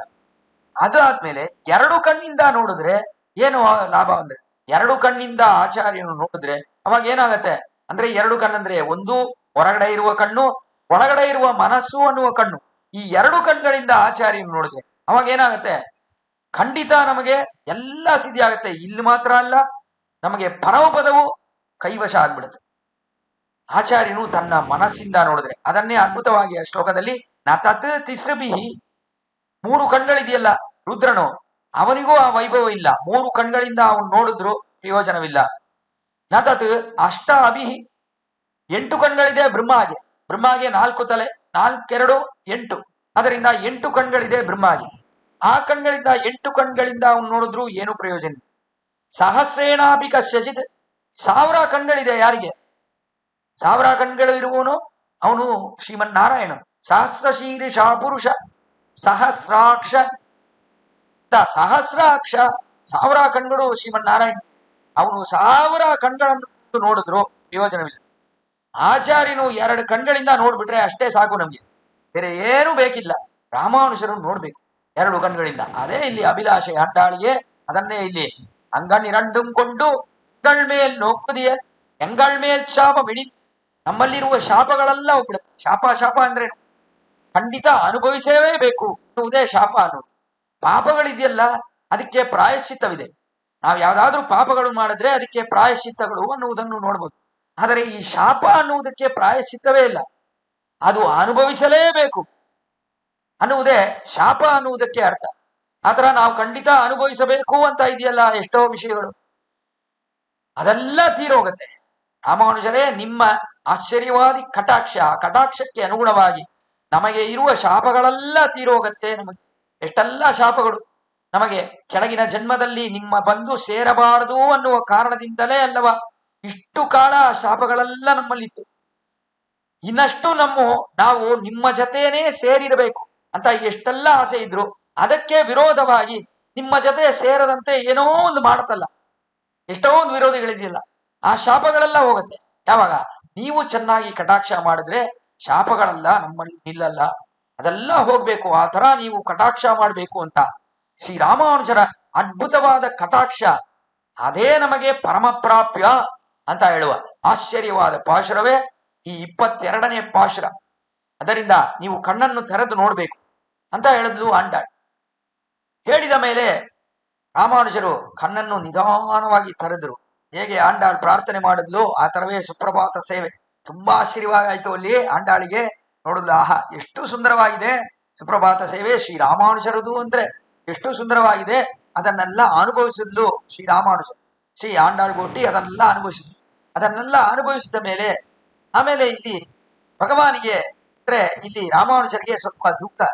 ಏನ್ ದುಃಖ ಅಂದ್ರೆ, ಆಂಡಾಳಿ ಹೇಳಿದ್ಲ ಅನ್ಯಾರ್ಹ ಶೇಷ ಮುಕ್ತಗಳಾಗಿ ಅದು ಇರ್ಲಿ ಸರಿ, ನಮಗಾಗಿಯೇ ಬಂದಿದ್ದಾರೆ, ಆದರೆ ಅದಕ್ಕೆ ಮೇಲೆ ಒಂದು ಮಾತು ಹೇಳಿದ್ಲಲ್ಲ ಆಂಡಾಳ್, ಅದು ಹೇಳಿರ್ಬಾರ್ದು. ನಾವು ಗತಿ ಇಲ್ಲದೆ ಬಂದಿದ್ದೇವೆ, ಅನನ್ಯ ಗತಿಗಳಾಗಿ ಬಂದಿದ್ದೇವೆ, ಬಂದು ತಲೈಪ್ಪೆಯ್ದೋ ನಿಮ್ಮ ಪಾದಾರವಿಂದಗಳಲ್ಲೇ ಬಂದು ಸೇರಿದ್ದೇವೆ, ನೀವೇ ನಮಗೆ ಬೇರೆ ಗತಿಯೇ ಇಲ್ಲ ಅಂತ ಬಂದಿದ್ದೇವೆ ಇಲ್ಲಿ ಅಂತ ಹೇಳಿದ್ರಲ್ಲ. ಆ ಮಾತು ನನಗೆ ತುಂಬಾ ದುಃಖವನ್ನು ಕೊಡ್ತಾ ಇದೆ ಅನ್ನುವುದೇ ರಾಮಾನುಜರ ಅಭಿಪ್ರಾಯ. ಅದನ್ನು ಹೇಳಿದ್ರು ರಾಮಾನುಜರು ನನಗೆ, ನೀವು ಈ ರೀತಿ ಹೇಳಿದ್ದು ತುಂಬಾ ತಪ್ಪು, ಈ ರೀತಿ ಹೇಳ್ಬೋದೆ, ಈ ರೀತಿ ಹೇಳ್ಬಾರ್ದು. ನೀವು ನನ್ನನ್ನು ನನ್ನಲ್ಲಿ ಬಂದು ಸುಪ್ರಭಾತ ಸೇವೆ ನಮಗೆ ಬೇಕು, ತುಂಬಾ ಸಂತೋಷ, ನನ್ನಲ್ಲಿ ಕೇಳಿದ್ರೆ ಸಾಕು, ನಾನು ಮಾಡ್ಬಿಡ್ತೀನಿ. ಆದರೆ ಅದನ್ನು ಬಿಟ್ಟು ಅಗತಿಗಳಾಗಿ ಬಂದಿದ್ದೇವೆ, ನಮ್ಗೆ ಗತಿ ಇಲ್ಲ ಬಂದಿದ್ದೇವೆ ಅಂತ ಹೇಳಿದ್ರಲ್ಲ, ಅದು ನಮ್ಗೆ ತುಂಬಾ ವ್ಯಥೆಯನ್ನು ಕೊಡುತ್ತದೆ ಅಂತ ಹೇಳಿದ್ರು ಇಲ್ಲಿ ಶ್ರೀರಾಮಾನುಜರು. ಇವುಗಳೆಲ್ಲ ಹೇಳುವುದು ಯಾರು? ವಿಭೀಷಣನೂ ಬಂದ, ಆಕಾಶದಲ್ಲಿ ನಿಂತ, ನನಗೆ ಬೇರೆ ಗತಿಯೇ ಇಲ್ಲ ಅಂತ ಅವನು ಹೇಳ್ದ. ಅಂದ್ರೆ ಭಗವಾನ್ ಜೊತೆ ಸೇರುವಾಗ ಅವನು ಇದನ್ನು ಹೇಳ್ಬೋದು, ಆದರೆ ಇಲ್ಲಿ ನಮ್ಮ ಮುಂದೆ ಬಂದು ಗತಿ ಇಲ್ಲ ಅಂತ ಹೇಳ್ಬೋದೆ? ಆ ತರ ಒಮ್ಮೆ ಹೇಳಿದ್ರು. ನಿಮ್ಮ ಗೋಷ್ಠಿಯಲ್ಲೇ ಇದ್ದಾರೆ ಅವರು. ಎಲ್ಲಿ ಅವರು? ರಾಮಾನುಜರು ಕೇಳಿದ್ರು, ಎಲ್ಲಿ ಅವರು? ಇಲ್ಲೇ ನಿಂತಿದ್ದಾರಲ್ಲ, ಕಿಡಾಂಬಿ ಆಚಾರ್ಯ. ಅವರು ಹೇಳಿದ್ರು, ನನಗೆ ಇಷ್ಟು ಕಾಲ ಕಾವಲು ಕಾಯ್ತಾ ಇದ್ರಲ್ಲ ಕಿಡಾಂಬಿ ಆಚಾರ್ಯ, ಇವಾಗ ಇಲ್ಲಿ ನಿಮ್ಮ ಗೋಷ್ಠಿಯಲ್ಲಿ ಬಂದು ಸೇರಿದಾರಲ್ಲ, ಅವರು ಹೀಗೆ ಒಮ್ಮೆ ಹೋಗಿದ್ರು ಇಲ್ಲಿಂದ ಶ್ರೀರಂಗದಿಂದ. ಅಲ್ಲಿ ಅಳಗರು ಕೋವಿಲ್ ಅಂತ ಇದೆ, ತಿರುಮಾಳಿರಂ ಚೋಳಮಲೈ, ಅಲ್ಲಿಗೆ ಹೋದ್ರು. ಅಲ್ಲಿಗೆ ಹೋದಾಗ ಅಲ್ಲಿ ಅಳಗರು, ಅಲ್ಲಿ ತಿರುಮಾಳಿರಂ ಚೋಳಮಲೆಯಲ್ಲಿರುವ ಸುಂದರಬಾಹು ಕಳ್ಳಳಗರ್ ಅಂತ ಅವನಿಗೆ ಹೆಸರು, ಸುಂದರಬಾಹು. ಆ ಸುಂದರಬಾಹು ಮುಂದೆ ಹೋಗಿ ನಿಂತಾಗ ಅವರು, ಓ ಕಿಡಾಂಬಿ ಆಚಾರ್ಯ ಬಂದಿದ್ದಾರೆ ಶ್ರೀರಂಗದಿಂದ, ನಮಗೆ ಇವರು ಅಡಿಗೆ ಮಾಡಾಕ್ತಾ ಇದ್ದಾರೆ, ಅದರಿಂದ ಇವರಲ್ಲಿ ಯಾವುದಾದ್ರೂ ಒಂದು ವಿಶೇಷವಾದ ಪಾಶುರವನ್ನು ಕೇಳಬೇಕು ಅಂತ ಅವನಿಗೆ ಅಭಿಪ್ರಾಯವಾಗಿ ಕಿಡಾಂಬಿ ಆಚಾರ್ಯ ನೋಡಿ, ಕಿಡಾಂಬಿ ಆಚಾರ್ಯ ಯಾವುದಾದ್ರೂ ಒಂದು ಪಾಶುರ, ಒಂದು ಸ್ತೋತ್ರ, ಶ್ಲೋಕ ಯಾವುದೋ ಒಂದು ಹೇಳಿ, ನಿಮ್ಮ ಬಾಯಿಂದ ಕೇಳಬೇಕು, ನಮ್ಗೆ ತುಂಬಾ ಆಸೆ ಅಂತ ಹೇಳುತ್ತಾ ಆ ಕಾಲದಲ್ಲಿ ಸುಂದರಬಾಹು ಕಳ್ಳಳ ಹೇಳಿದಾಗ ಇವರು ಯೋಚನೆ ಮಾಡಿದ್ರು. ಕಿಡಾಂಬಿ ಆಚಾರ್ಯ ಯೋಚನೆ ಮಾಡಿ ಆವಾಗ ಅವರಿಗೆ ಜ್ಞಾಪಕ, ಸ್ವಾಮಿ ಪರಮಾಚಾರ್ಯರು ಬಾಳವಂತ ಅವರ ಸ್ತೋತ್ರದಲ್ಲಿ ಶ್ಲೋಕ, ಪರಾದ ಸಹಸ್ರ ಭಾಜನಂ ಪತಿತಂ ಭೀಮ ಭವಾನ್ ಹೋದರೆ ಅಗತಿಂ ಶರಣಾಗತಂ ಮರೇಹೆ ಕೃಪಯಾ ಕೇವಲ ಮಾತ್ಮ ಸಾಕು ಅನ್ನುವ ಅದ್ಭುತವಾದ ಶ್ಲೋಕ. ಆ ಶ್ಲೋಕ ಜ್ಞಾಪಕ ಬಂತು ಈ ಕಿಡಾಂಬಿ ಆಚಾರ್ಯ. ಆದ್ದರಿಂದ ಆ ಶ್ಲೋಕವನ್ನು ಹೇಳಿದ್ರು ಕಿಡಾಂಬಿ ಆಚಾರ್ಯ, ಅಪರಾಧ ಸಹಸ್ರ ಭಾಜನ, ನಾನು ಅಪರಾಧ ಸಹಸ್ರ, ಸಾವಿರಾರು ಅಪರಾಧಗಳಿದೆಯಲ್ಲ ಆ ತರ ಇರುವ ಪಾತ್ರ ನಾನು, ನನ್ನಲ್ಲಿ ಎಲ್ಲ ಅಪರಾಧಗಳು, ನಾನು ಒಂದು ಕಲಶವಾಗಿದ್ದೇನೆ, ನನ್ನಲ್ಲಿ ಇರುವ ಅಪರಾಧಗಳಿಗೆ ಸಂಖ್ಯೆ ಇಲ್ಲ, ಅಷ್ಟು ಅಪರಾಧಗಳು. ಅಪರಾಧ ಸಹಸ್ರ ಭಾಜನ, ಭಾಜನಂ ಅಂದ್ರೆ ಒಂದು ಪಾತ್ರ ಅಂತ, ಆ ತರ ಇದ್ದೀನಿ ಅಂತ ಹೇಳಿದ ಕೂಡಲೇ ಕಲ್ಲಡಗರು ಸುಂದರಬಾಹು ಚೆನ್ನಾಗಿ ತಲೆ ಅಲ್ಲಾಡ್ಸ. ಆಮೇಲೆ ಇವರು ಹೇಳಿದ್ರು, ಕಿಡಾಂಬಿ ಆಚಾರ್ಯ ಹೇಳಿದ್ರು, ರಾಮಾನುಜರು ಹೇಳ್ತಾ ಇದ್ದಾರೆ ಅಂಡಾಳಿಗೆ ಕಿಡಾಂಬಿ ಆಚಾರ್ಯ ಹೇಳಿದ್ರು.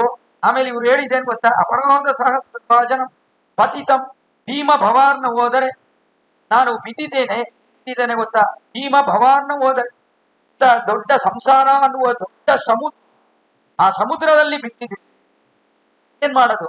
ಸಮುದ್ರದಲ್ಲಿ ಬಿದ್ದು ತೀರವೇ ಕಾಣದಂತೆ ಸಮುದ್ರ, ಇಲ್ಲಿ ಹೋಗಿ ಸೇರದು ಗೊತ್ತಾಗದಂತೆ ಇರುವ ಸಂಸಾರವಾಗಿರೋ ಪೆರು ಕಡಲಿ ಸಂಸಾರ ಅಂತ ಹೇಳುವ ದೊಡ್ಡ ಸಮುದ್ರ, ಅದರಲ್ಲಿ ಬಿಟ್ಟು ಬಿಟ್ಟು ಎಷ್ಟೆಲ್ಲ ಕಷ್ಟಗಳನ್ನು ಅನುಭವಿಸುತ್ತಾ ಇದ್ದೇನೆ ಗೊತ್ತಾ ಅಂತ ಹೇಳಿದ್ರು ಕಿಡಾಂಬಿ ಆಚಾರ್ಯ. ಹೇಳಿದ ಕೂಡಲೇ ಅಲ್ಲಿ ಸುಂದರಬಾಹು ತಲೆಯನ್ನೆಲ್ಲಾಡಿಸ್ತಾ, ಹೌದೌದು ವಾಸ್ತವ ನಿಜವಾಗಿಯೂ ಸತ್ಯವಾದ ಮಾತೆ, ಸಂಸಾರ ಅನ್ನುವುದು ಸಮುದ್ರವೇ, ಇದರಲ್ಲೇ ಬಿಟ್ಟಿದ್ದೀರಾ ನೀವು ಅಂತ ಅದಕ್ಕೂ ತಲೆ ಅಳ್ಳಾಡಿಸ್ತಾ ಸುಂದರಬಾಹು ಕಳ್ಳಳ. ಆಮೇಲೆ ಒಂದು ಹೇಳಿದ್ರು, ಅಪರಾಧ ಸಹಸ್ರಭಾಜನಂ ಪತಿತಂ ಭೀಮ ಭವಾನ್ ಹೋದರೆ ಅಗತಿಂ, ಅಗತಿಂ ಅಂತ ಒಂದು ಶಬ್ದ, ಅಗತಿಂ ಅಂತ ಹೇಳಿದ್ದನ್ನು ಕೇಳಿದಾಗ ಅದ ತುಂಬಾ ಕೋಪ ಆಗ್ಬಿಡ್ತು ಕನ್ನಡಗರಿಗೆ. ಸುಂದರಬಾಹುಗೆ ತುಂಬಾ ಕೋಪವಾಯಿತು. ಕೋಪವಾಗಿ ನಿಲ್ಸಿ ಹೇಳ್ಬಿಟ್ರು. ರಾಮಾನುಜರು ಹೇಳಿದ್ರು ಕಿಡಾಂಬಿ ಆಚಾರ್ಯ ನೋಡಿ, ಅಲ್ಲಿ ಸುಂದರಬಾಹು ನಿಲ್ಸಿ, ಹೇಳ್ಬೋದೆ, ನಮ್ಮಿ ರಾಮಾನುಜನ ಅಡಿಯವರಾಗಿದ್ದೀರಾ ನೀವು, ಆ ತರ ಇರುವರು ಅಗತಿ, ನನಗೆ ಗತಿ ಇಲ್ಲ ಅಂತ ಹೇಳ್ಬೋದೆ. ಸಿ ಅಂದ ಕೂಡಲೇ ಕಿಡಾಂಬಿ ಆಚಾರ್ಯಗೆ ತುಂಬಾ ಗಾಬರಿ ಆಗ್ಬಿಡ್ತು. ನಾವೇನಾದ್ರೂ ತಪ್ಪಾಗಿ ಹೇಳ್ಬಿಟ್ವಾ, ಶ್ಲೋಕದಲ್ಲಿ ಏನಾದ್ರೂ ತಪ್ಪ, ಆಳವಂತಾರು ಹೇಳಿದ್ರು ಶ್ಲೋಕವನ್ನು ಸರಿಯಾಗಿ ನಾವು ಗ್ರಹಿಸಲಿಲ್ವಾ, ಸರಿಯಾಗಿ ಹೇಳ್ತಾ ಇಲ್ವಾ ಅಂತ ತುಂಬಾ ಗಾಬರಿ ಆಯ್ತು. ಆದರೆ ಸುಂದರಬಾಹು ಅದನ್ನು ಹೇಳಿಲ್ಲ. ಅವಾಗ ಹೇಳಿದ್ದೇನು, ನಮ್ಮಿ ರಾಮಾನುಜರ ಅಡಿಯವರು ನೀವು, ಅವರಿಗೆ ನಿತ್ಯ ನೀವು ಪಾಚಕರಾಗಿದ್ದು ಅವರಿಗೆ ಅಂತರಂಗವಾಗಿ ಕೈಂಕರ್ಯ ಮಾಡ್ತಾ ಇದ್ದೀರಾ, ಅಡಿಗೆ ಮಾಡಾಗ್ತಾ ಇದ್ದೀರಾ ಸ್ವಾಮಿ ನೀವು, ಆ ತರ ಇರುವವರು ಇದನ್ನು ಹೇಳ್ಬೋದೆ, ನನಗೆ ಗತಿ ಇಲ್ಲ ಅಂತ ಹೇಳ್ಬೋದೆ. ರಾಮಾನುಜ ಅಡಿಯವನು ಯಾವತ್ತೂ ಗತಿ ಇಲ್ಲ ಅಂತ ಹೇಳ್ಬಾರ್ದು, ಅದನ್ನು ಹೋಗಿ ನೀವ್ ಹೇಳ್ಬೋದೆ ಅಂತ ಕೇಳಿದ್ರು ಸುಂದರಬಾಹು. ಆ ಕಾಲದಲ್ಲಿ ಇಲ್ಲಿದಾನಲ್ಲ ನನ್ನ ಶಿಷ್ಯನಾದ ಕಿಡಾಂಬಿ ಆಚಾರ್ಯನು, ಆ ತರ ಇದೆ ನೀವು ಹೇಳುವುದು, ಗತಿ ಇಲ್ಲದೆ ಬಂದಿದ್ದೀವಿ ಅಂತ ಹೇಗೆ ಹೇಳಕ್ ಸಾಧ್ಯ? ಅಂದ್ರೆ ಹಾಡಿದಾರಲ್ಲ ಈ ಶ್ಲೋಕ, ಇದನ್ನು ನಾವು ಇವತ್ತು ಹೇಳುವುದಾ ಬೇಡ? ನಮಗೆ ಸಂದೇಹ ಬಂದ್ಬಿಡುತ್ತೆ, ಖಂಡಿತ ಬರ್ಬೇಕು. ಇದನ್ನು ಹೇಗೆ ಹೇಳುವುದು? ಅಂದ್ರೆ ನಾವು ಗತಿ ಇಲ್ಲ ಅಂತ ಹೇಳಕ್ ಸಾಧ್ಯವೇ? ನಮಗೆ ಗತಿ ರಾಮಾನುಜರಿದ್ದಾರೆ, ನಮ್ಮ ಜೀಯರ್ ಸ್ವಾಮಿ ಇದ್ದಾರೆ. ಆವಾಗ ನಮ್ಗೆ ಗತಿ ಇಲ್ಲ ಅಂತ ಹೇಗೆ ಹೇಳೋದು? ಗತಿ ಇಲ್ಲ ಅಂತ ಹೇಳ್ಬಾರ್ದು. ಈ ಶ್ಲೋಕವನ್ನು ಹೇಳೋದಾ ಬೇಡವಾ?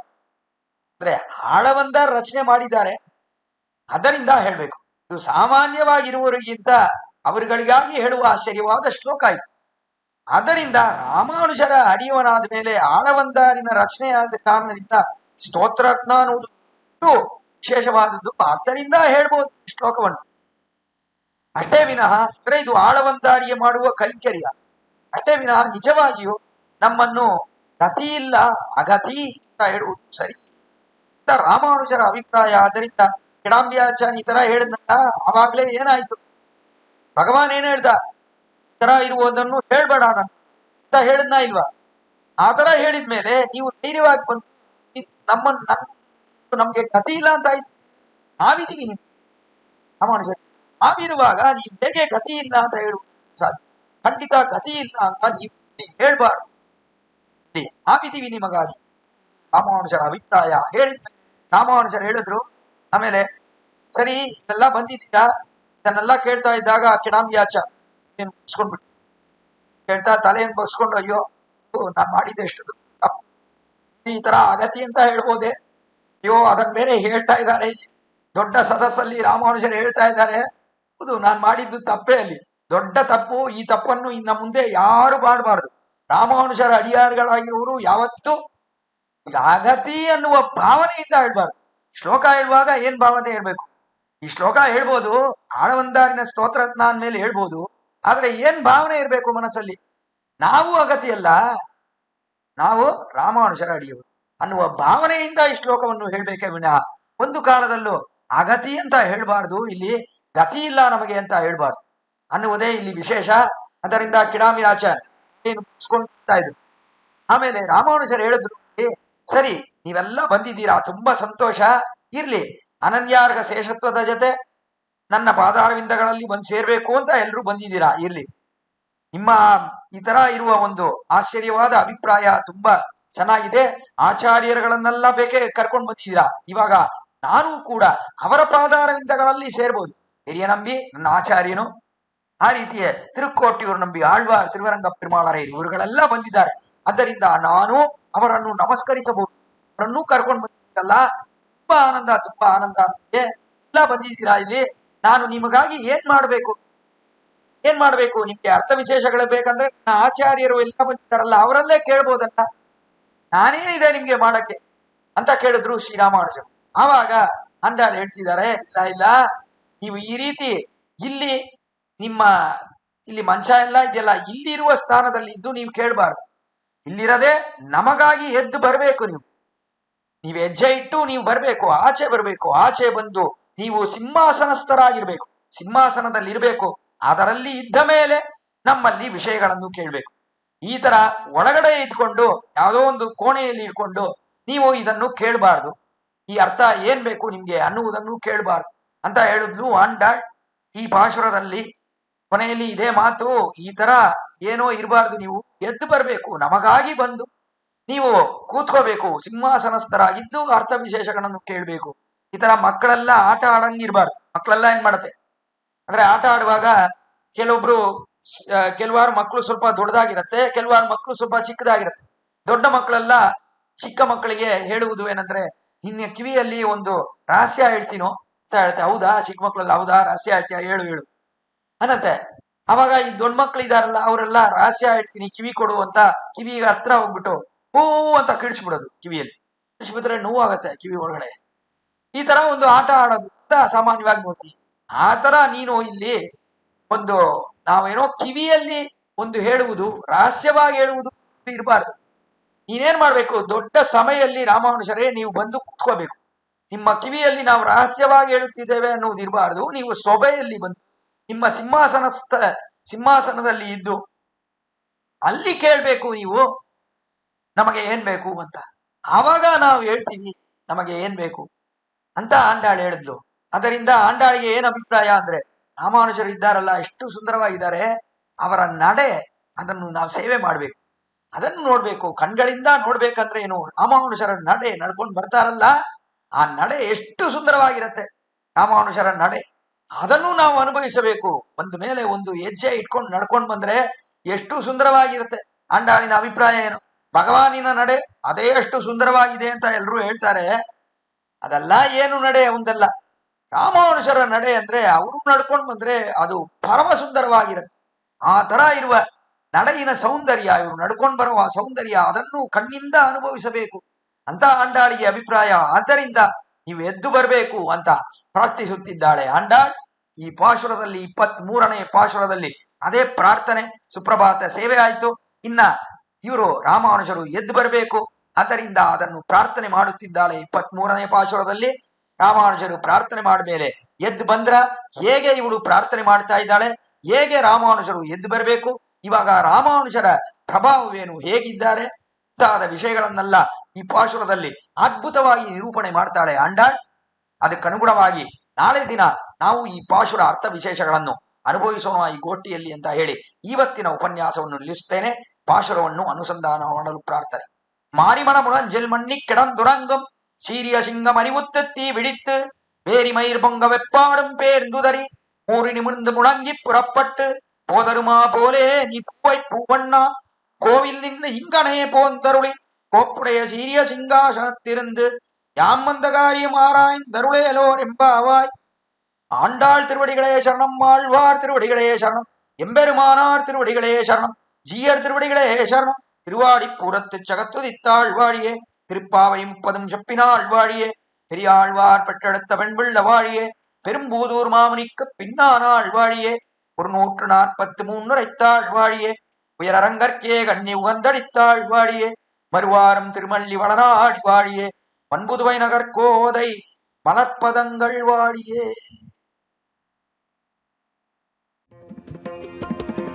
यतिराज यतिराज यतिराज जय हो, यतिराज यतिराज रामानुज जय हो, रामानुज जय हो.